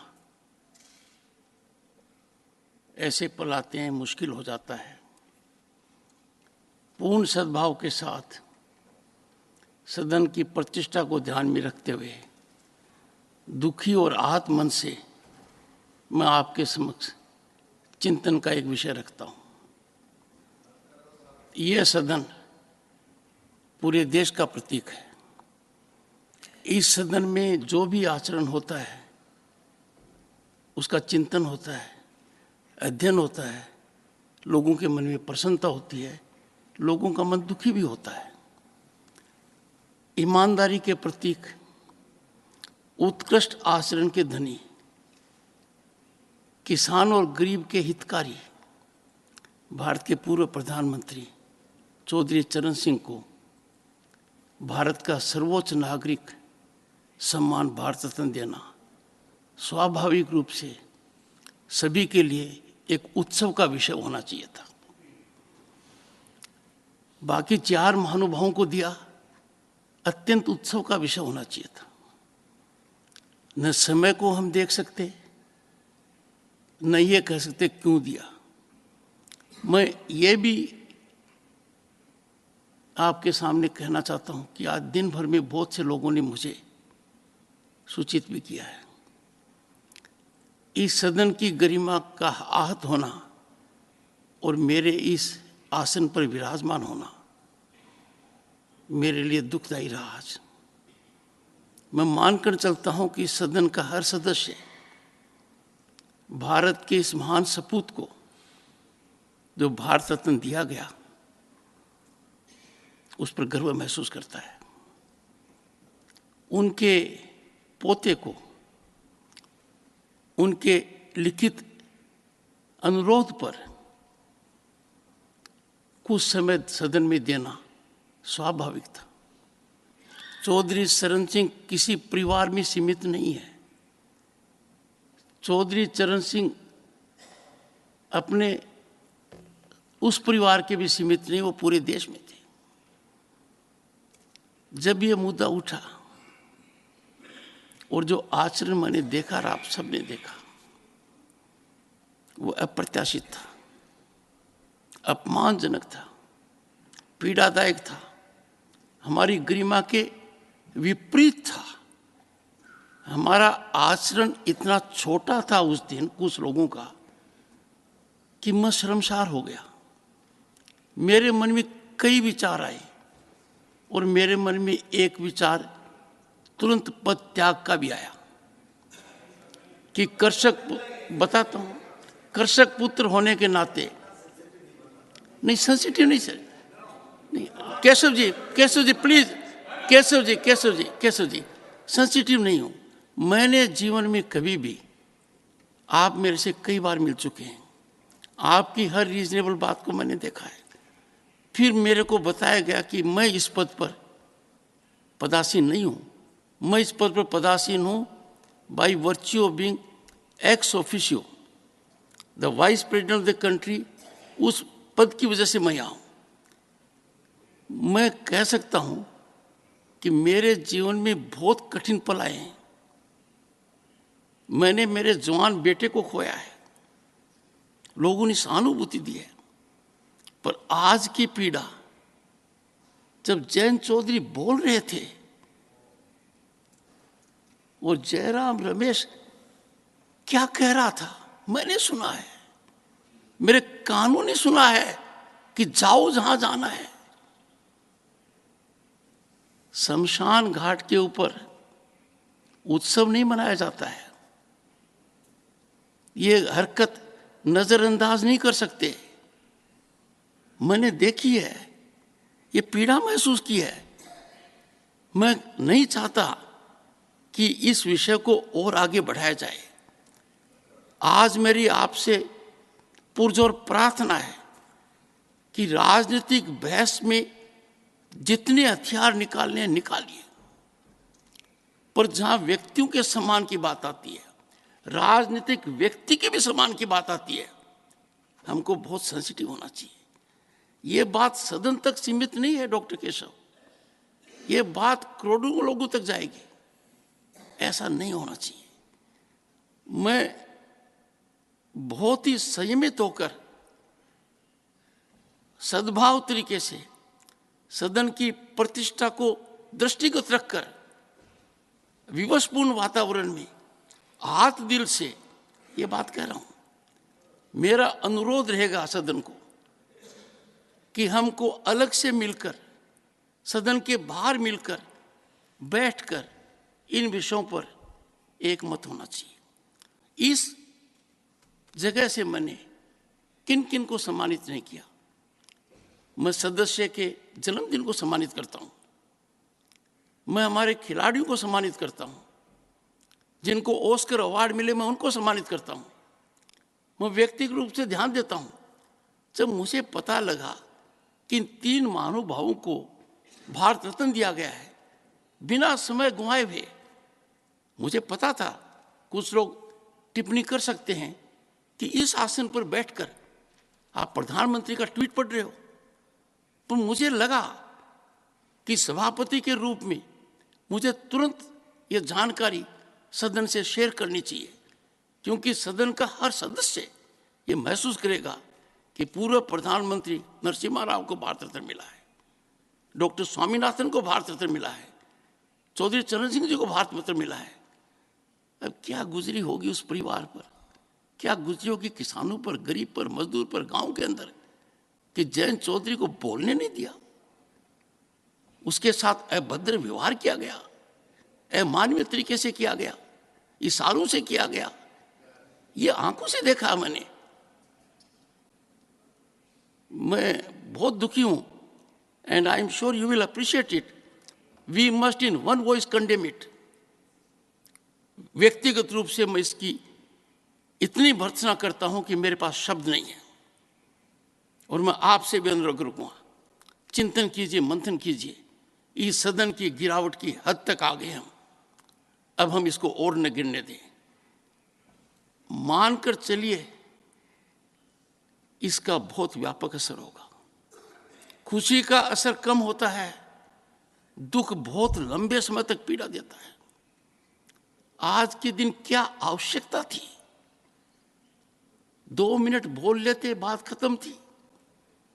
मुझे लिखित पढ़ना पड़ा तो मुझे कहा जाता है कि पहले क्यों नहीं बताया। नियमों को देखेंगे नहीं, मेरे आचरण को जो मैंने कई सप्ताहों से किया दृष्टिगत नहीं रखेंगे, और अचानक टिक्का टिप्पणी करेंगे। मैं खड़गे जी का बहुत आदर करता हूं, उनका इतना लंबा राजनीतिक जीवन है, सादगी भरा जीवन है, पर मैं खून की घूंट पीता रहता हूं कि आसन की गरिमा का वो ध्यान नहीं रखते। मैं इस चीज को हमेशा दूसरी दृष्टि से देखता हूं, पर इसकी भी एक हद है। मैं इस आसन पर बैठा हूं, जगदीप धनखड़ के साथ कुछ भी कीजिए, आपका विवेक है। आसन को चुनौती देना, जोर से बोलकर चुनौती देना, ये किसी को भी शोभा नहीं देता, खास तौर से प्रतिपक्ष के नेता को। मैं हाथ जोड़कर ये शब्द कहने के लिए आप सबसे माफी मांगता हूं कि इस सदन की इस गिरावट में मैं कोई अंकुश नहीं लगा पाया। नहीं, कुछ नहीं, नहीं, नहीं, ये please short duration discussion. Thank you sir, thank you sir.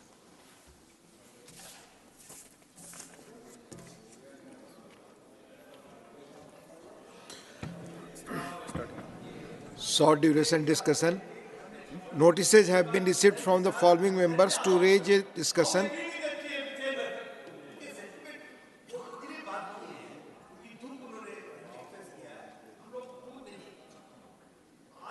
जो हुआ है तो टोटल मिसअंडरस्टैंडिंग से हुआ है। किसी ने चरण सिंह को क्यों दिया, किसी ने चैलेंज नहीं किया। धन्यवाद। अब इस विषय में बहस नहीं, इसको माननीय सर भाई अपॉलॉजी कर, भाई अपॉलॉजी। माननीय चेयरमैन ने अपनी वेदना प्रकट की है, पूरा सदन उनके साथ है, हमें इस पर बात करनी चाहिए। नहीं, बिल्कुल नहीं। फिर पुनः वही आचरण। No, now honourable chairman has called for short duration discussion. Nothing is going on record mister Keshav, doctor Keshav. Notices have been received from the following members to raise a discussion on Shri Ram मंदिर की ऐतिहासिक निर्माण और प्राण प्रतिष्ठा, historic construction of Shri Ram temple and प्राण प्रतिष्ठा, श्री राम मंदिर के ऐतिहासिक निर्माण और प्राण प्रतिष्ठा, doctor Sudhanshu Trivedi, doctor K Laxman, Shri Rakesh Sinha. Doctor Sudhanshu Trivedi, doctor Sudhanshu Trivedi.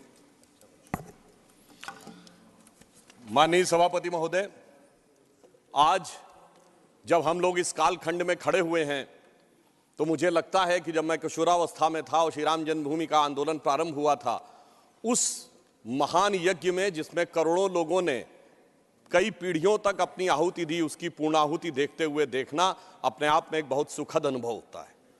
और यह काल इसलिए भी अधिक महत्वपूर्ण है कि यह भारत के अमृत काल का ही कालखंड नहीं है, बल्कि श्री राम मंदिर के माध्यम से शताब्दियों से सोई हुई भारत की चेतना के पुनः उठकर अग्रसर होने और विश्व को नया संदेश देने का एक संधिकाल भी है।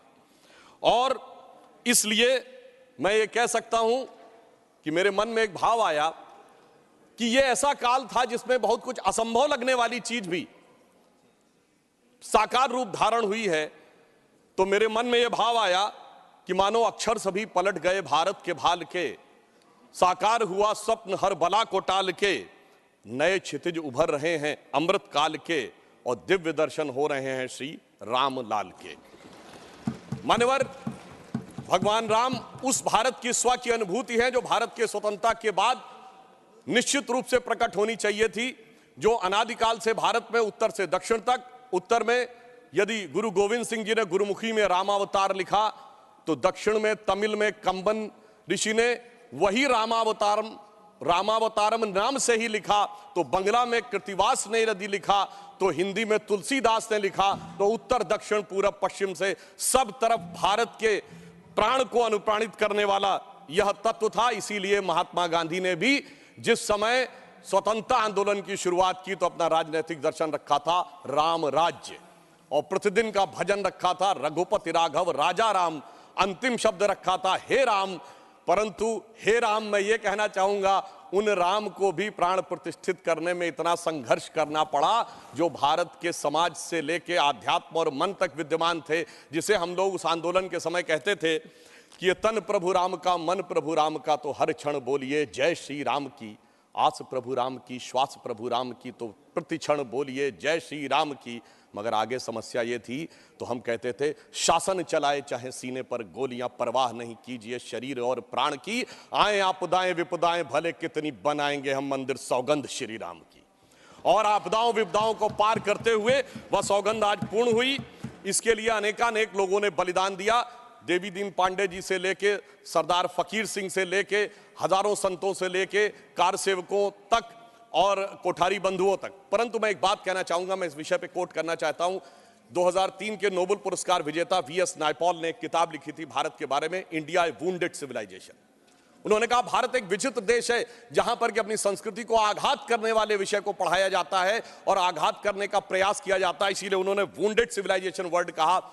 मैं इसलिए कह रहा हूं कि जो इतिहास में प्रत्यक्ष प्रमाण थे उनको भी झुटलाने का प्रयास हुआ। श्री राम जन्मभूमि केस के सिर्फ 2 उदाहरण बताना चाहता हूं।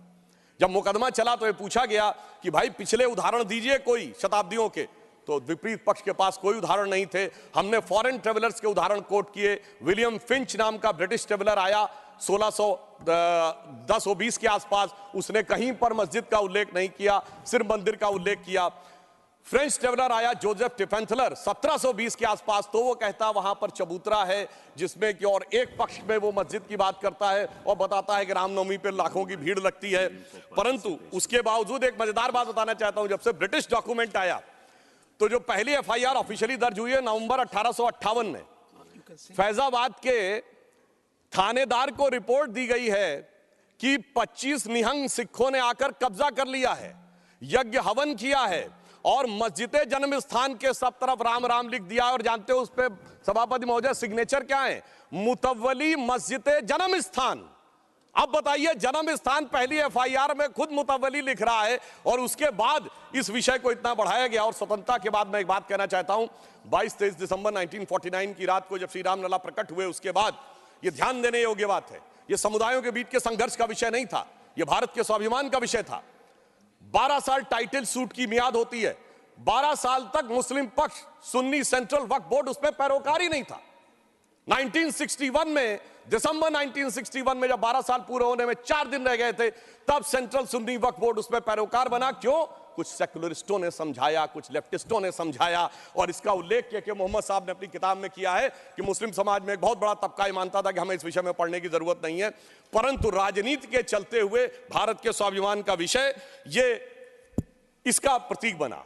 परंतु उसके बाद कोर्ट का निर्णय आया, संपूर्ण मर्यादाओं को पूर्ण करते हुए आज ये दिन आया। तो मैं कई बार हम लोग कहा जाता है कोर्ट का निर्णय आया तो इसमें आपने क्या किया, तो मैं बताना चाहता हूं, हम जब जब सत्ता में आए 1991 में कल्याण सिंह जी की सरकार ने आकर 67 एकड़ भूमि का अधिग्रहण किया। उसके बाद याद करिए खुदाई पर रोक लगा दी गई थी। तो अटल जी की सरकार आई तो नई टेक्नोलॉजी आ गई, ग्राउंड पेनिट्रेशन रेडार, तो रेडार मैपिंग की गई और वो कोर्ट में प्रस्तुत कर दी गई। मतलब ऑपरेशन पे रोक थी, अल्ट्रासाउंड पे तो नहीं थी ना। तो अल्ट्रासाउंड करके दिखाया गया, देखो भाई अंदर क्या है। फिर कोर्ट ने परमिशन दी और उसी खुदाई की हुई 2003 में, और उसके अंदर जो साक्ष्य निकले उसी से 30 सितंबर 2010 का Lucknow bench of Allahabad high court का जजमेंट आया, जिसने गर्भगृह श्री रामलला विराजमान को दिया। अब जब मोदी जी की सरकार आई तो क्या अंतर था? विषय सुप्रीम कोर्ट में आ चुका था। सबसे बड़ी समस्या यह थी कि सुप्रीम कोर्ट में सारी की सारी प्रोसीडिंग सिर्फ इंग्लिश में होती है, और वहां सारे डॉक्यूमेंट्स जो हजारों हजार पेज के थे उनको इंग्लिश में ट्रांसलेट करना था विद ऑथेंटिक डॉक्यूमेंट्स, जिसमें अरबी फारसी के भी थे, संस्कृत के भी थे, सबके थे। तो हमारी सरकार में आने के बाद अगर 60 साल उसमें लगे थे, हो सकता 50 साल इसमें भी लग जाते, क्योंकि बहुत से लोग वकील का चोला ओढ़कर खड़े होकर ये भी कहते थे फलां साल के पीछे ले जाइए इस जजमेंट को। मगर मोदी जी की सरकार ने आने के बाद 24/7 लगाकर सारे के सारे जो डॉक्यूमेंट्स थे उनका केवल 2-3 वर्षों में ट्रांसलेशन किया, और उसके बाद जाके कोर्ट में अर्जी लगाई कि डे टू डे हियरिंग होनी चाहिए, क्योंकि हमारी सरकार तो उसमें विचार करती थी कि हनुमान तेहि परसा करी पुन कीन्ह प्रणाम, राम काज कीन्हे बिनु मोहि कहां विश्राम। और फिर आपने देखा कि वो जब जजमेंट आया, और ये भी एक सुखद संयोग देखिए कि मान्यवर, हमसे टीवी डिबेट में अक्सर बहुत पूछा जाता था कि आ गए भाजपा वाले, कहते हैं रामलला हम आएंगे, मंदिर वहीं बनाएंगे, तारीख नहीं बताएंगे। महोदय, राम का मंदिर कोई इमारत नहीं थी, ये भारत की भव्यता का आगाज था, और वो तारीख कोई तारीख नहीं थी, वो काल की गति थी। और वो तारीख क्या थी मैं बताना चाहता हूं। जब रामलला इस मंदिर में आए हैं तो वो तारीख आई है 4 करोड़ गरीबों को घर लेकर आई है, 11 करोड़ लोगों के लिए शौचालय लेके आई है, 54 करोड़ लोगों के लिए जनधन अकाउंट लेके आई है, हर गांव में बिजली, हर गांव में सड़क लेकर आई है, और इतना ही नहीं, हर शहर में हर राज्य में एयरपोर्ट लेकर आई है, समुद्र पे सबसे बड़ा सेतु अटल सेतु लेकर आई है, और चिनाब नदी पे दुनिया का सबसे ऊंचा पुल चिनाब का पुल लेकर आई है, हाईएस्ट एफडीआई लेके आई है, हाईएस्ट फॉरेन एक्सचेंज रिजर्व लेके आई है, फास्टेस्ट ग्रोइंग इकोनॉमी लेके आई है। और जनाब, वो फिल्म का डायलॉग होता था, तारीख पे तारीख, तारीख पे तारीख वाला इंडियन पैनल कोड को तारीख का हिस्सा बनाकर भारतीय न्याय संहिता लेके आई है, जो 3 साल के अंदर सारी तारीखों को खत्म कर देगा।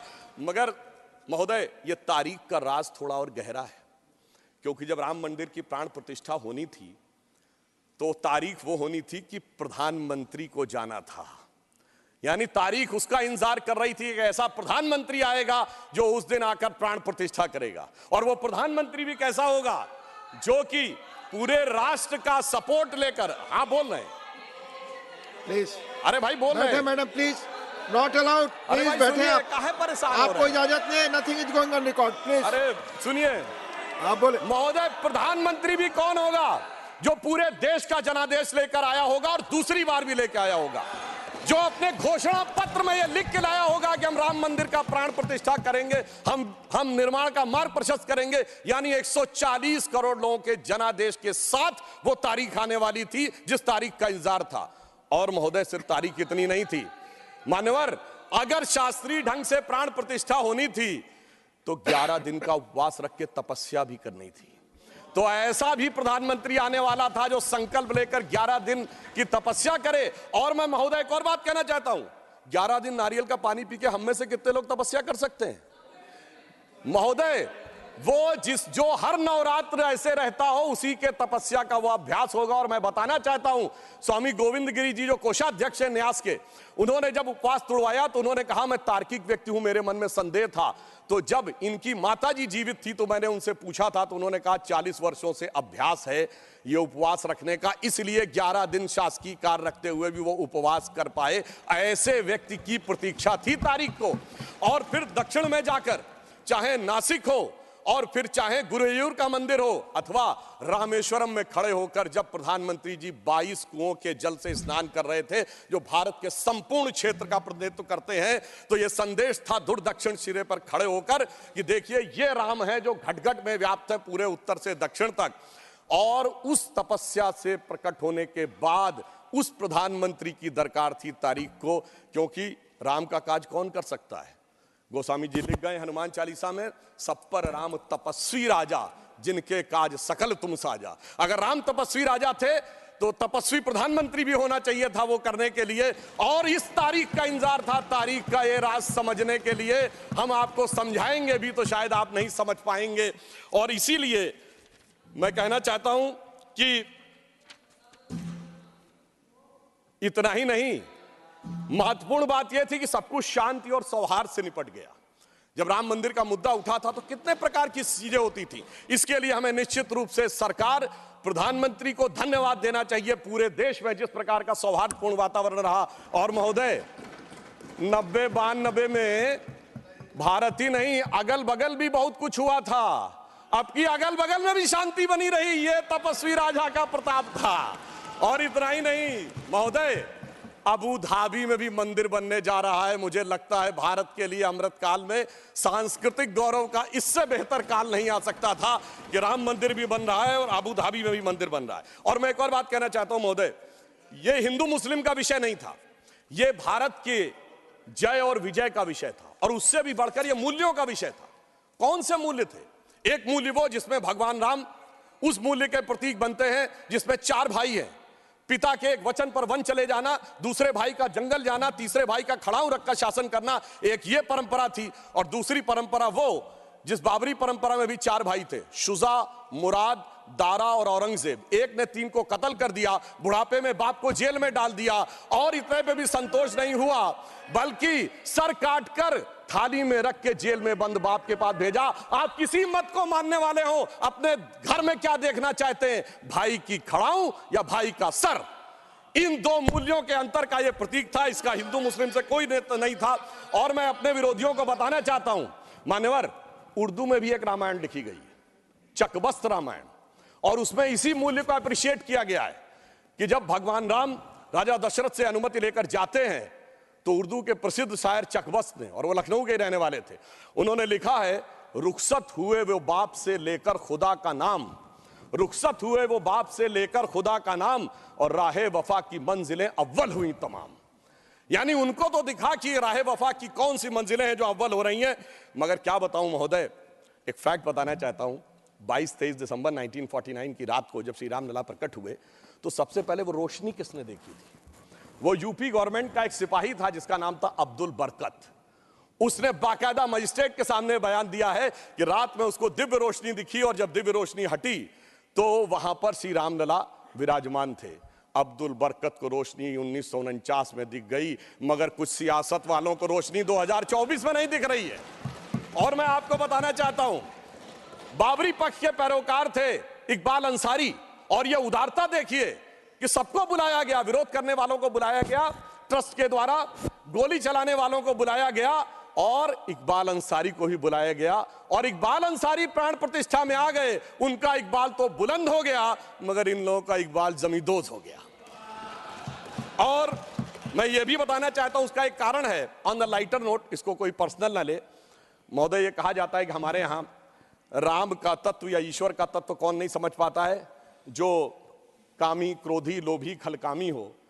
और राजनीति में वो नहीं समझ पाता जो सेकुलर और वामी हो। अब मैं ये बताना चाहता हूं महोदय कि जो लोग कहते हैं भगवान राम ने अपने जीवन में ये मंदिर किस चीज का प्रतीक है, कई लोग एक आध कोई शब्द लेकर बगैर पढ़े हुए, बगैर उस भाषा को जाने हुए अपनी बात कहने लगते हैं। तो मैं बताना चाहता हूं, भगवान राम ने कौन मेरा भक्त है इसका बाकायदा उदाहरण दिया। उन्होंने लिखा है, जात पात कुल धर्म बड़ाई, धन बल परिजन गुण चतुराई। इन 10 चीजों से मैं नहीं मिलता। मैं कैसे मिलता हूं? भक्ति से मिलता हूं।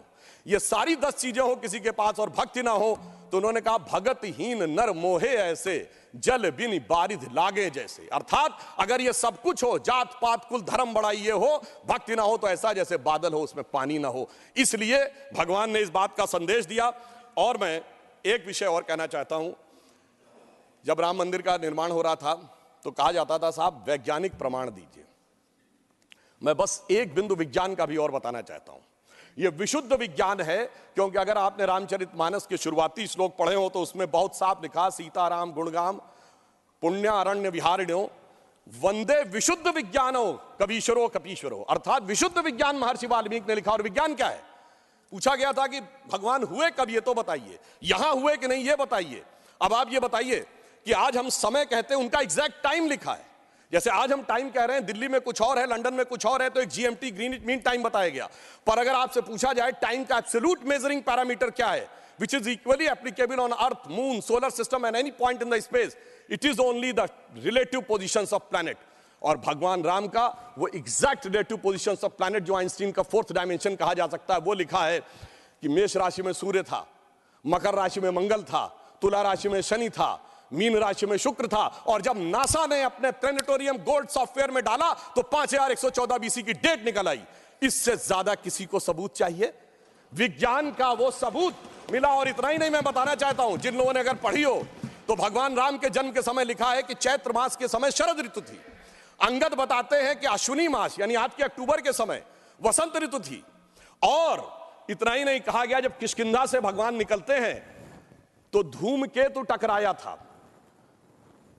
मूल नक्षत्र से, और जब एस्ट्रोनॉमर्स ने इसकी गणना की तो वो ठीक डबल हो जाता है, 14,000 साल पीछे आता है। इसका मतलब प्रमाण देखने हैं तो प्रमाण जमीन के नीचे से भी निकले, शाही फरमानों से भी निकले और आसमान से भी निकले।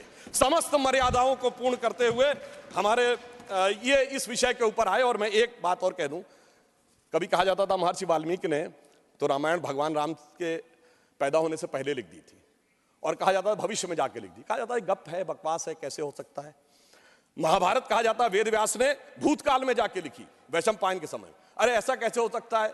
मैं पूछना चाहता हूं, 1916 में आइंस्टीन की थ्योरी ऑफ रिलेटिविटी देने के बाद अब time travel forward, time travel backward बकवास है क्या?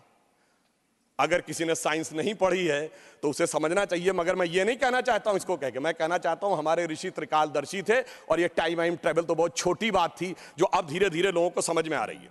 और मैं एक विषय और कहना चाहता हूं, हम सब ने भगवान राम के मंदिर तो देखा, वहां पर दूसरा सबसे बड़ा मंदिर कौन सा? हनुमानगढ़ी का। आपने हनुमान जी के सैकड़ों हजारों मंदिर देखे होंगे इस देश में, लवकुश का मंदिर देखा है कभी? नहीं। हमारे यहां पुत्र का महत्व नहीं है, शिष्य का महत्व है, भक्त का महत्व है।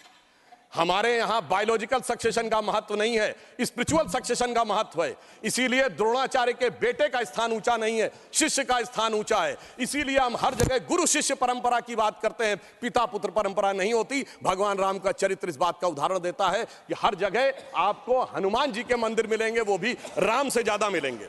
और मैं अंत में यह कहना चाहता हूं महोदय, एक बार एक डिबेट में वो कहने लगे कि भाई you are talking about the Ram temple, how does Ram temple fits in the 21st century emerging India who aspires to become a technologically advanced and become the economic superpower with the youngest population, where does Ram Mandir fits in that? मैंने कहा सुनिए महोदय, हम 21वीं सदी में भारत को सिर्फ इकोनॉमिक, इंटेलेक्चुअल या मिलिट्री सुपर पावर नहीं बनाना चाहते, हम वर्ल्ड लीडर बनाना चाहते हैं। और जब वर्ल्ड लीडर बनाना चाहते हैं तो it should symbolise the certain set of values which will inspire the world. और अगर सारे श्रेष्ठतम मानवीय मूल्यों का प्रतीक कोई एक होगा तो वो भगवान राम का मंदिर होगा, जो विश्व के सबसे श्रेष्ठतम मानवीय मूल्यों का प्रतीक होगा। कैसे? मैं आधुनिक जियोपॉलिटिक्स से बताना चाहता हूं। आज कोई एक देश किसी पर अटैक कर रहा है, रशिया यूक्रेन की लड़ाई चल रही है, चाइना का ताइवान के साथ प्रॉब्लम चल रहा है, इराक और उसका चला। क्या है डिप्लोमेसी में? नंबर 1 एनेक्सेशन, दूसरे देश को मिला लो। दूसरा है सब्जुगेशन, वहां अपना डिप्यूटी अपॉइंट कर दो। और तीसरा है डोमिनेशन, उसके साथ संधि साइन कर लो। भगवान राम ने क्या लंका को जीतने के बाद एनेक्सेशन किया? नहीं। क्या वहां पर कोई अपना डिप्यूटी बैठाया यानी सब्जुगेशन किया? नहीं। कोई ट्रीटी साइन कराई, डोमिनेशन किया? नहीं। तो मैं कह सकता हूं आज के जियोपॉलिटिक्स वर्ल्ड में जब क्लैश ऑफ सिविलाइजेशन कहा जाता है तो उसका प्रतीक वो राम मंदिर दिखेगा, जो पूरी दुनिया को बताएगा कि पीसफुल को एग्जिस्टेंस कैसे हो सकता है बगैर एक दूसरे से लड़े हुए। इसलिए मैं कह सकता हूं 21वीं सदी का महान भारत बगैर राम मंदिर के संभव ही नहीं है। और अंत में मैं सिर्फ ये कहना चाहता हूं, ये एक नया इतिहास बना है और ये हमारी सरकार और माननीय प्रधानमंत्री जी की उस दृढ़ इच्छा शक्ति का प्रतीक है जिसके लिए कहा जाता था अरे 370 कभी हटेगी नहीं, राम मंदिर कभी बन ही नहीं सकता। मगर ये वो लोग कहते हैं जो फूलों के हार पहनते हैं। हमारे प्रधानमंत्री जी अंगारों के हार पहनते हैं, और जो अंगारों के हार पहनते हैं वो इतिहास को बदलने में निश्चित रूप से सफल होते हैं।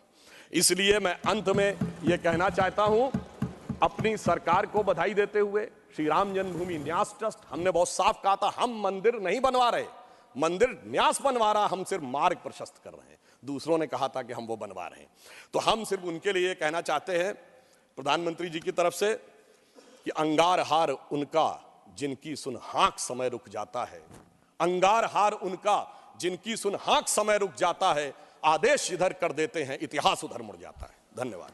धन्यवाद। माननीय माननीय श्री प्रमोद तिवारी जी। माननीय उपसभापति जी, मैं आपका आभारी हूँ कि एक बहुत ही महत्वपूर्ण विषय पर बोलने के लिए मेरे नेता, मेरी पार्टी ने मुझे टाइम दिया है। मैं उनके प्रति आभार व्यक्त करता हूँ। माननीय, इस मुद्दे पर मैं ये स्पष्ट करना चाहता हूँ कि मैं उत्तर प्रदेश का रहने वाला हूँ, उत्तर प्रदेश में भी अवध का रहने वाला हूँ और अवध में भी फैजाबाद, तत्कालीन अब अयोध्या का रहने वाला हूँ और मैंने इसे बहुत करीब से देखा है। मैं हर वक्त विधानसभा का सदस्य रहा, उस समय मैंने इसके उतार चढ़ाव बहुत करीब से देखे। मैं सबसे पहले बिना किसी लाग लपेट के कहना चाहता हूं कि मैं सर्वोच्च न्यायालय के उस निर्णय का सम्मान करता हूं जिस सर्वोच्च न्यायालय के निर्णय से राम मंदिर का मार्ग प्रशस्त हुआ और राम मंदिर बना है। मैं उस न्यायालय के निर्णय का स्वागत करता हूं। फिर आप वक्त देंगे तो बता दूंगा, इस न्यायालय से ही राम मंदिर का निर्माण हुआ, वरना बहुत से ऐसे लोग थे जो चाहते थे ये मुद्दा जिंदा रहे, खून खराबा होता रहे और उसमें वो अपनी सत्ता की गलियारों में सत्ता बनाते रहे। सच्चाई ये मैंने बहुत करीब से देखा। माननीय, उदाहरण भी दूंगा। मैं विधानसभा का सदस्य था, हमारे मुख्यमंत्री आदर के साथ जिनका नाम लेता हूं, कल्याण सिंह जी थे। जब उनकी विधानसभा बन गई, मुख्यमंत्री हो गए, तो मैंने उनसे पूछा कि आप तो कहते थे, वो एक नारा था उस समय लगता था बड़ी श्रद्धा के साथ, रामलला हम आएंगे, मंदिर वहीं बनाएंगे। तो कल्याण सिंह जी आप तो पहुंच गए, अब कब बनेगा? कहला जब केंद्र की सरकार बन जाएगी। केंद्र भी बन गई तो मैंने उनसे पूछा, तो बोले कि बाद में बताएंगे। और ये सब विधानसभा की कार्रवाई में अंकित है, तो इसलिए इधर उधर नहीं किया जा सकता। तो सच्चाई तो ये है, दृढ़ता से कहता हूं, अगर राम मंदिर बना है तो सर्वोच्च न्यायालय के निर्णय से बना है, जिसका मैं सम्मान करता हूं। और मैं ही नहीं करता, 140 करोड़ भारतवासी चाहे जित जाति धर्म के हों, सब सम्मान करते हैं कि राम मंदिर का भव्य निर्माण सुप्रीम कोर्ट के निर्णय की वजह से हुआ, उसका मैं सम्मान करता हूं। पर मैं भगवान राम का पुजारी हूं, शुरू में कह दूं, हिंदू हूं, बताना पड़ता है हिंदू, जहां लिखा जाता है कॉलम लिखता हूं। सनातन भी हूं, सम्मान से कहता हूं और गर्व से कहता हूं। प्लीज बोले, प्रमोद जी बोले। अनवर ये कह रहे हैं ब्राह्मण भी हूं तो हूं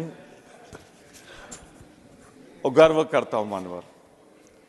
पर मैं उन लोगों में हूं जो भगवान राम के प्रति, जैसा हमारे नेता विरोधी कर रहे हैं, आस्था रखता हूं, उनकी पूजा करता हूं, उनकी आराधना करता हूं, उनके बताए सिद्धांत पर चलता हूं जो मर्यादा पुरुषोत्तम ने रखे। मैं माननीय उपसभापति जी, मैं भगवान राम का व्यापारी नहीं हूं। जो लोग भगवान राम का व्यापार करते हैं, राजनीतिकरण करते हैं, मैं वो नहीं हूं। मैं भगवान राम मेरे लिए आस्था का विषय है, मैं आस्था उनके ऊपर प्रदर्शित करना चाहता हूं। मानवर, मैं एक बात जरूर कहना चाहूँगा, ये भारत देश जिसके 140 करोड़ लोगों ने स्वागत किया है, उनमें हर वर्ग, हर धर्म, हर जाति ने त्याग दिया है, बलिदान दिया है, कुर्बानियाँ दी हैं। इनमें वो लोग बहुत नहीं जिन्होंने अंग्रेजों की चापलूसी और मुखबिरी की हो, आज वो भगवान राम को मानते हैं। मानवर, मैं तो बहुत विनम्रता से कह रहा हूँ और आपसे ज़्यादा मुझको कौन समझता है। मानवर, मैं ये कहना चाहता हूँ कि एक सबसे बड़ा पुजारी अगर भगवान राम का कोई है, राजनीति में रहा भी, नहीं भी रहा, दिशा भी दिखाता रहा, तो राम का सच्चा पुजारी गांधी था, महात्मा गांधी थे।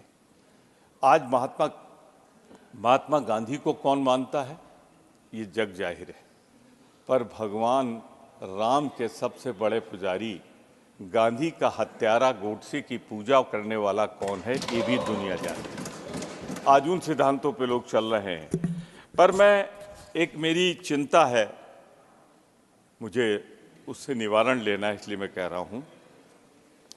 मान्यवर, राजनीति से अगर नहीं जोड़ना था तो मैं जितना पढ़ा लिखा हूं, समझदार हूं, मंदिर का प्राण प्रतिष्ठा तब होती है जब मंदिर पूर्ण हो जाता है, पूर्णता को प्राप्त कर लेता है, मंदिर बन जाता है। उसके कई व्यवहारिक कारण हैं कि एक मंजिल बना दो, दूसरे मंजिल पे जाएंगे, फिर मजदूर बनाएंगे, उनके चरण होंगे वहाँ पे जहाँ भगवान स्थापित होंगे। मुझे सिर्फ दुख है कि मंदिर के अपूर्ण स्थिति में स्वागत किया गया, अपूर्ण, इनकम्प्लीट। ये ट्रस्ट भी कह रहा है। तो मानवर, इसकी जल्दी क्या थी? कोई कारण है तो उधर से जवाब आ जाएगा। लेकिन जो मैं कारण समझता हूं, चूंकि मैंने कहा मैं अवध का रहने वाला हूं, मैंने पूछा लोगों से कि ये मंदिर कब बनकर तैयार होगा, तो लोगों ने बताया नवंबर दिसंबर तक हो जाएगा। नवंबर दिसंबर तक होने की हम भी कल्पना कर रहे थे। एक दिन आया कि ये 22 जनवरी को होगा। मैं अचंभित हो गया कि सब कुछ मुमकिन है, कोई है अगर तो शायद कोई तकनीक आई होगी कि पूरा भव्य राम मंदिर जो नक्शा दिखाया जा रहा है, मैं अपने सबूत में भगवान राम के भव्य मंदिर का नक्शा आपको दिखाता हूँ। क्या वो पूर्ण है? क्या पूर्ण मंदिर का प्राण प्रतिष्ठा करके पूरे भारत देश को खतरे में नहीं डाला गया? अगर हिंदू धर्म मानते हैं, लोग कहते हैं अपूर्ण मंदिर की पूजा कर लो, तो वो पूरे समाज के लिए पीड़ादायक होता है, दुखदायक होता है। मैं इसे इससे नहीं जोड़ता कि जिस दिन उन्होंने किया उसी दिन दिल्ली में भूकंप आया था, मैं इससे नहीं जोड़ता उसको। फिर भी लोग तो कहते ही। पर मैं एक बात जरूर कहना चाहता हूँ, मानवर, हिंदू होने के नाते हम सब मंदिर में नहीं जा पाते तो वो बाहर से ध्वजा को प्रणाम कर लेते हैं, जो ध्वजा होती है, आप भी करते होंगे। लेकिन इस मंदिर की ध्वजा कहाँ है? मान्यवर, ध्वजा इसलिए नहीं है कि कलश होता तो ध्वजा होती। बिना कलश के निर्माण कर लिया। तो मैंने कुछ पूछा, गांव वालों से, ज़्यादा पढ़े लिखे नहीं थे, भैया ये काहे अपूर्ण मंदिर का उद्घाटन हुआ? ये अवध की बात कर रहा हूँ। तो मुझे जवाब ये दिया गया, स्लिप पढ़िएगा नहीं, मैं जानता हूँ क्या। मानवर, मैंने जब पूछा तो उन लोगों ने बताया कि भैया तुमको इतना भी नहीं मालूम कि अगर नवंबर में बनता तो चुनाव तो फरवरी, मार्च, अप्रैल में होने जा रहा है। इसलिए भगवान राम की मर्यादा रहे न रहे, चुनाव की नाव पार हो जाए, इसलिए 22 जनवरी को इसका उद्घाटन किया गया, प्राण प्रतिष्ठा की गई। अब मानवर, मैं आगे भी आपसे कहना चाहता हूं, मैंने कहा आपसे अयोध्या का रहने वाला हूं, प्रदेश सरकार में पर्यटन मंत्री रहा हूं। पर्यटन मंत्री के रूप में मैंने राम कथा पार्क का, राम की पैड़ी का निर्माण सरकार की नीति के साथ किया था। जैसे हमने तमाम हिंदू, मुस्लिम, सिख, ईसाई धर्मों के लिए किया था, वैसे वहाँ भी पर्यटन मंत्री के रूप में किया था। मानवर, मैंने सैकड़ों बार जाके मंदिर के दर्शन किए, जहाँ मूर्ति रखी थी दर्शन किए थे। वारे भगवान राम के पुजारियों, सपने इतने दिखाए और मंदिर बनवाया ले जाकर सैकड़ों मीटर दूर, राम जन्मभूमि पे नहीं बनवाया आपने। ये मैं आपके माध्यम से सदन की कार्रवाई मिलाना चाहता हूँ। और है, एक टीम बना दीजिए, चली जाए सदस्यों की, और मौका देख कर आ जाए। राम मंदिर जहाँ बना है वो जन्मस्थान नहीं, जन्मस्थान से दूर बना है, ऑल पार्टी रहे। चलिए मानवर, ये भी हो गया।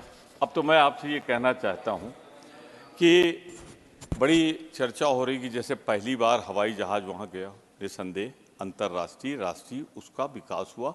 मैं नागरिक उड्डयन मंत्री के रूप में पहला हवाई जहाज़ मैंने अपना उतारा था अयोध्या में, जिसका विस्तारीकरण, पर हमारा ये था कि सभी जगह होना चाहिए, इसीलिए देवा शरीफ में, लखनऊ का किया, कई जगह किया। मानवर, मैं एक बात और आपसे कहना चाहता हूँ बहुत ही विनम्रता के साथ, इसमें बार बार जो भगवान राम की मर्यादा भंग की जा रही ना, कहीं कार्रवाई क्यों हो रही? आज के बाद कोई कार्रवाई नहीं होगी, उसके बाद चुनाव होगा। सब कुछ तो आप समझदार हैं, समझ रहे हैं, पर बोल नहीं रहे हैं, इसलिए कि आपको बोलना नहीं चाहिए। मैं बोल सकता हूँ, इसलिए बोल रहा हूँ। आखिरी एजेंडा क्या है आज का, चुनाव के पहले का? राम मंदिर। तो राजनीतिकरण जो लोग कर रहे हैं, भगवान, मर्यादा रामपुर से एक ही विनती करता हूँ, जिन्होंने पूजा की, हमारा टाइम है, मेरी पार्टी है, मेरा टाइम है। तो आपके पार्टी है, ठीक है, मैं एक्सटेंड करूं। मानवर, सिर्फ इतना कहना चाहता हूं, हे भगवान मर्यादा पुरुषोत्तम, उन गोडसे के पुजारियों को माफ कर देना जिन्होंने गांधी की हत्या की है। नहीं, अभी बोलूंगा मैं, अभी बोलूंगा उनकी तरफ। आपका समय पूर्ण हो गया, आपकी नहीं, पार्टी मेरा के समय दूसरे तो अब वक्ता का शुरू समय होगा जाएगा। 24 के बाद। मानवर, एक बात मैं और कहना चाहता हूं आपसे विनम्रता पूर्वक। राम मंदिर पे ऐसा भ्रम पैदा किया कि न जाए लोग। राम मंदिर 22 जनवरी को भी बहुत से लोग गए। मैं तो कई बार गया हूं, जाता भी रहूंगा, किसी को रोका भी नहीं गया, लेकिन एक भ्रम फैला दिया गया। पर एक चीज कहना चाह रहा था, फिर वही हिंदू होने के नाते और ब्राह्मण होने के नाते वो भी अवध के कह रहा हूं। उसकी पूजा करनी थी, प्राण प्रतिष्ठा करनी थी, तो पुरोहित लोग करते, पुजारी करते। वो लोग क्यों पहुंच गए जिनका कोई दूर दराज तक वास्ता नहीं था? और एक बात और कहूं, कोई अपने ऊपर न ले, किसी का नाम भी नहीं ले रहा हूं। विधि विधान से जितना ब्राह्मण होने के नाते मैं जानता हूं, जब शिलान्यास हुआ था इसलिए दीक्षित जी ने किया था कि उनकी पत्नी उनके साथ थी और किसी की पत्नी नहीं थी वहां। यहां भगवान राम ने जिनका मंदिर बना है, उन्होंने भी मंदिर की जब पूजा जिनकी हम कर रहे हैं, यज्ञ किया था, तो मां सीता की प्रतिमा बगल में बनवा के रखी थी। मानवर, हम सीता को ढूंढते रह गए, मुझे कहीं सीता नहीं दिखाई। तो सिर्फ इतना ही कहना चाहता हूं कि आपकी नीत और नियत दोनों खराब। जो सुप्रीम कोर्ट ने फैसला दिया उसका सम्मान करता हूं, लेकिन उसके बाद मर्यादा बार बार जो आपने भंग की है, मानवर दुखी मन से उसकी निंदा भी करता हूं मैं, कि आपने चुनाव के लिए भगवान राम को मत पेटी पर रख दिया। इसकी मैं भर्त्सना करता हूं, निंदा करता हूं। बन जाने देते पूरा मंदिर नवंबर दिसंबर में। आपकी पार्टी से एक और वक्ता है, उनका समय कम हो रहा है। उनकी चिंता मुझे है, उनकी चिंता मुझे है। मैं पार्टी का डिप्टी लीडर हूं, मुझे उनकी चिंता है और आपसे आग्रह करूंगा कि उनको भी 15 मिनट कम से कम बोलने दें। ये मेरे हाथ में नहीं है, समय पहले से तय है, आप बहुत कुछ है। प्लीज प्रमोद जी, हिम्मत करिए बस आप, प्लीज। मैं आखिरी बात कह के, मैं समझ रहा हूं, मैं आखिरी बात कहना चाहता हूं। इधर जो बैठे ये भगवान राम के पुजारी, और उधर जो बैठे हैं वो भगवान राम के व्यापारी हैं, भगवान राम को व्यापारी। मैं बहुत स्पष्ट रूप में कहना चाहता हूं मानवर, इन्होंने बार बार, हरनाथ जी अब जाने वाले हो, बैठ जाओ बैठ जाओ बैठ जाओ। मैं ये भी कहना चाहता हूं, हम भगवान राम की मर्यादा की रक्षा करने के लिए प्राण दे सकते हैं, और ये वो हैं जो अपने राजनीतिक स्वार्थ के लिए प्राण लेते हैं, हम प्राण देते हैं। हमारी पार्टी वो है जो राष्ट्र के लिए इंदिरा गांधी को राजीव गांधी का बलिदान देती है, ये वो है जो महात्मा गांधी को उनका बलिदान लेते हैं। ये उस गोडसे के पुजारी हैं। इन शब्दों के साथ मैं एक बात कह के समाप्त कर दूंगा। बैठ जाओ यार। मैं एक बात कह के अपनी बात समाप्त कर दूंगा मान्यवर। भगवान राम को निज़ाम मुस्तफ़ा भी कहा जाता है। भगवान राम को तो सब मानते हैं, इनको इतनी सद्बुद्धि दे दीजिए कि भगवान राम को ये वाद विवाद का विषय न बनाए, विवादित न बनाए, उस धर्मस्थली को धर्म रहने दे, उस धर्मस्थली को राजनीतिक स्थली न बनाए, और इसीलिए हम 22 को नहीं गए थे। मैं इन शब्दों के साथ बहुत विनम्रता से, आपने जो अधिक बोला आपकी पार्टी से जा रहा है, आपने जैसा कहा उसमें मेरे हाथ में कुछ है नहीं। डॉक्टर अमर पटनायक जी, आप मौका आएगा आपको।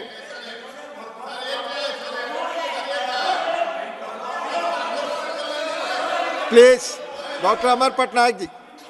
सर, आज का जो डिस्कशन पॉइंट है श्री राम मंदिर के ऐतिहासिक निर्माण और प्राण प्रतिष्ठा, इसको हम वेलकम करते हैं।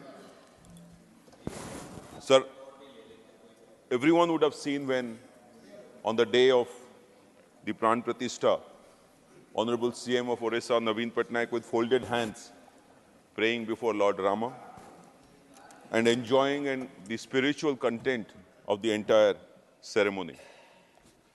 Sir, in this context, I would like to bring to the information of this House that we have Lord Sri Jagannath at Puri. He is the deity of the entire country, definitely of Orissa. History has it that he was a tribal deity adorned by the Vils and the Sabar people as a symbol of Narayana. Another legend claims him to be Nilamadhava. He is also the god of the Jains. He symbolizes the cultural integrity of India, not just of Orissa. Now, on 17th of January 2023, under a scheme which is called Augmentation of Basic Amenities and Development of Heritage and Architecture, the Abhada scheme, the Orissa government, under the guidance of Sri Naveen Patnaik, started what is called as the Sri Mandir Parikrama project. What has not been done, what had not been done for 700 years, was completed in a record time of 3 years, starting from 2021. Again, I wish to inform the House that Orissa is the only state which has a heritage cabinet. Honorable CM is committed to recapturing the glory of all heritage sites and in particular making Puri as the international cultural heritage center. A center where people and devotees from all over the world who are devotees of Prabhu Jagannath will come over there. Sir, as a part of the project, the entire idea has been to increase the spiritual connect between the devotee and the Lord, devotee and Prabhu Jagannath. What has been achieved in this process is to allow the pilgrims not to have the basic amenities, and once they have the basic amenities, to enjoy the spiritual glory of Lord Jagannath in his full glory, in all the components of the temple in its full glory. For example, sir, for many years, those who have visited Puri would not have seen the Meghnad Pacheri, the Meghnad wall, the wall that surrounds the temple. Now, if they go, I take this opportunity to welcome you, sir, to give this nyota to you and to all members who are present here, who are watching this, to come and see Puri in its current splendor, in its current grandeur. You will see the Meghnad temple, you can see the flag, you can see the deities, you can sit in a place and meditate. Now, this was not possible earlier. All this has been possible because of the spiritual monk in politics, that is our Chief Minister, Sri Naveen Patnaik. Therefore, it is not just Puri which has been changed, which has been transformed. It is even Lingaraj temple in Bhubaneswar, which is one of the oldest temples. In fact, it is older than Puri, of Lord Shiva, that is also undergoing transformation. This entire process is happening under a scheme, under the direction of the Heritage Cabinet of Orissa, which I said is nowhere there probably in the country. Why I say this is that the spiritual content in any political sphere has to be seen as a service to the people. As Prabhu Jagannath says, that if to his bhakta, he is always available to his devotees, that I am there for the devotees. I would want his welfare. And keeping that in mind, RCM went ahead with this particular exercise, and this is happening in all the important temples and where gods and goddesses are there in Orissa, whether it is in west, whether it is in east, whether it is in north, whether it is in south, whether it is in Mayurbhanj, whether it is in Kalahandi, whether it is in Sambalpur, or whether it is in Bhubaneswar or in Puri. Therefore, while I support this discussion, I would once again welcome everyone to visit Puri and have a darshan of the Lord of the Universe, Mahaprabhu Jagannath. Thank you so much, sir. धन्यवाद doctor Amar Patnaik जी. माननीय doctor के Keshav Rao ji, please. Please take your seat. No, I am going as per record.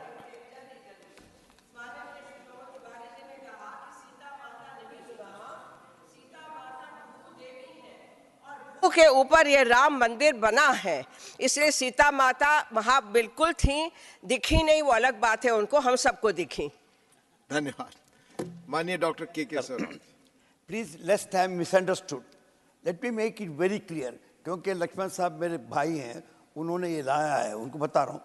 Unnecessarily we have brought Ram into political controversy now. Everybody loves him.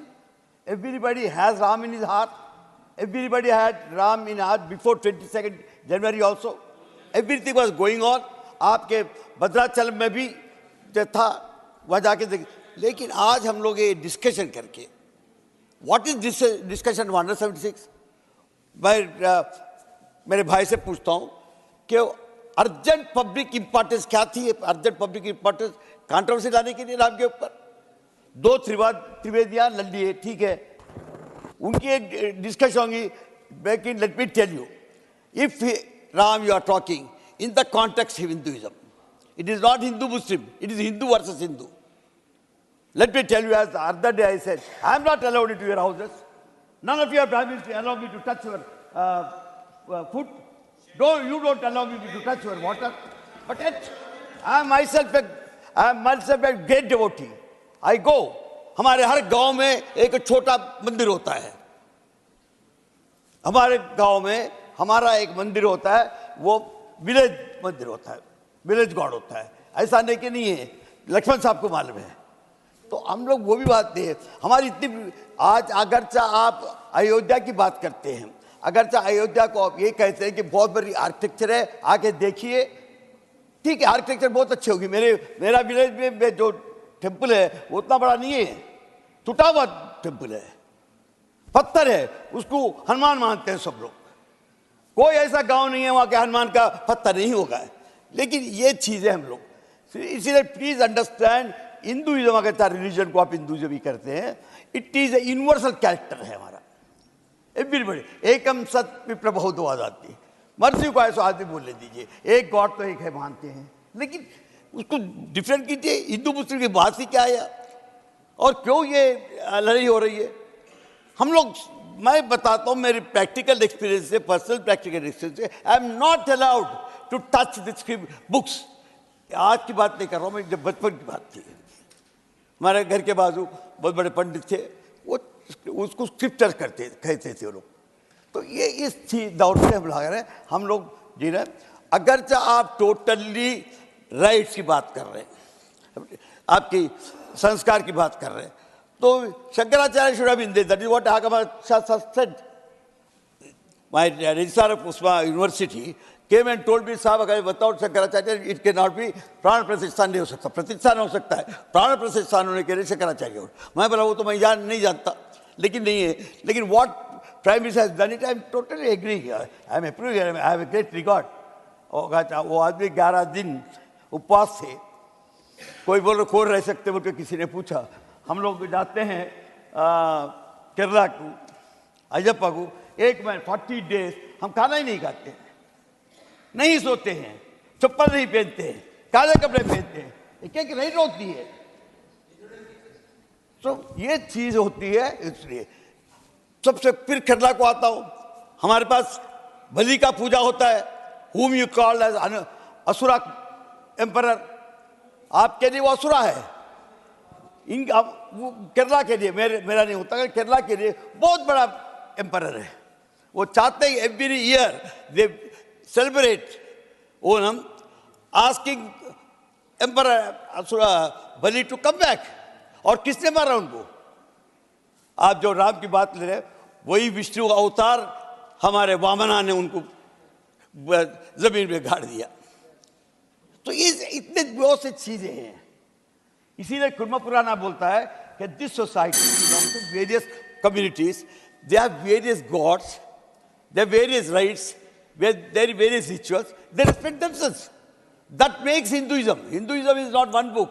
I have read Rig Veda. There is no philosophy at all. Later, Smritis have a philosophy. Please conclude now. Please conclude. Time is over. That is what I am saying. Hinduism is the greatest thought, because it is transcendental. Whatever is true, which transcends time and space is truth. इसीलिए महात्मा गांधी ने एक concept पे God को truth कर दिया. Lot of people don't agree in philosophy, but yet उतना इसलिए क्या कि 360 cannot be seen. So sir, मैं बताता हूँ, आप हिंदुइज्म को ये कांटर से चला के उसको ये मत कीजिए. अब भी उन्होंने प्रभु जगन्नाथ की बात की, किसी ने और की बात की. हम क्या है कि नदी की बात कर रहे हैं, मिस्टर क्या है कि तिरुमला की, Anil Prasad Hegde, mister Anil Prasad Hegde, mister Anil Prasad Hegde, thank you. धन्यवाद उपसभापति महोदय जी मुझे समय देने के लिए. राम मंदिर का ऐतिहासिक निर्माण और प्राण प्रतिष्ठा पर ये जो शॉर्ट ड्यूरेशन डिस्कशन है, इसमें मैं पार्टिसिपेट करने के लिए खड़ा हूँ. इस सदन में ये मेरी आखिरी स्पीच है. मैं मेरा पार्टी का नेता नीतीश कुमार जी को धन्यवाद देता हूँ मुझे यहाँ पर भेजने के लिए. आदरणीय प्रधानमंत्री जी को बधाई देता हूँ ये जो भव्य राम मंदिर जो बनाने के लिए. नीतीश कुमार का नेतृत्व का मेरा दल हमेशा राम मंदिर विवाद को दोनों धर्म का आपसी सहमति या न्यायालय का फैसले से सुलझाने का पक्ष में रहा है. महोदय, 4 साल पहले न्यायालय द्वारा विवाद सुलझ गया, स्वागत करता हूँ. वैसे 28 साल पहले आदरणीय पूर्व प्रधानमंत्री जी चंद्रशेखर जी जो प्रधानमंत्री थे, जिसमें यहाँ का कुछ सदस्य मंत्री भी थे, उस समय कांग्रेस का भारी समर्थन से वो सरकार चल रहा था.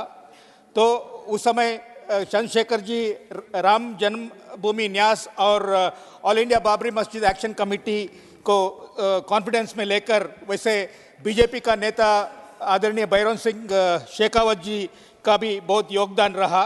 तो ये आपसी सहमति से इस विवाद को सुलझाने के लिए, लेकिन राम मंदिर विवाद सुलझ जाएगा तो हिंदू और मुस्लिम को बांट कर रखने का अपॉर्चुनिटी हाथ से निकल जाएगा, वोट पॉलिटिक्स का. इसलिए पुलिस कांस्टेबल राजीव गांधी जी का घर के बाहर खड़े थे. इस कारण से इस सरकार को, चंद्रशेखर जी का सरकार को गिरा दिया गया. वैसे प्रमोद तिवारी जी सही बोले, उनको ये मुद्दा जिंदा रखना था, इसलिए सरकार को गिरा दिया गया. 28 साल पहले राम मंदिर बन सकता था, लेकिन इसी कारण से उनका चंद्रशेखर जी का सरकार गिरा देने के कारण इतना देरी हुई. और वैसे मेरा पार्टी का 4 प्रधानमंत्री को ये कांग्रेस पार्टी ने प्रधानमंत्री से हटा दिए. चरण सिंह जी को हटा दिए, चंद्रशेखर जी को हटा दीजिए, देवेगौड़ा और गुजराल जी को भी हटा दिए, इसलिए कि ये चारों लोग परिवार से बाहर थे. इतना कहकर इतना राम जन्मभूमि इस भव्य राम मंदिर बनाने के लिए मैं प्रधानमंत्री जी को धन्यवाद देता हूं. नमस्कार. धन्यवाद. माननीय श्री रामदास अठावले जी, श्री रामदास अठावले जी नॉट प्रेजेंट. माननीय डॉक्टर के लक्ष्मण, माननीय डॉक्टर के लक्ष्मण. धन्यवाद उपसभापति जी.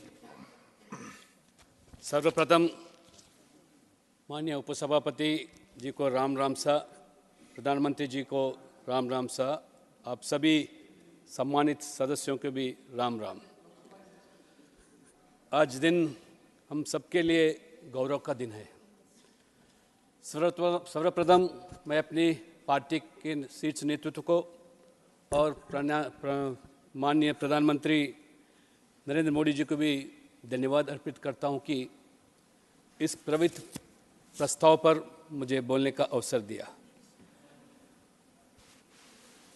मोदी जी ने 22 जनवरी 2024 को प्राण प्रतिष्ठा के दिन बोले हुए शब्द से मैं शुरुआत करूंगा. राम आग नहीं ऊर्जा है, राम विवाद नहीं समाधान है, राम सिर्फ हमारे ही नहीं है, राम तो सबके है, राम सिर्फ वर्तमान नहीं, राम अनंत काल है. यह भारत का समय है और भारत अब आगे बढ़ने वाला है. शताब्दियों के इंतज़ार के बाद यह पल आया है, अब हम रुकेंगे नहीं. इन्हीं शब्दों के बीच मैं कुछ शब्द इसमें शामिल करना चाहता हूं कि राम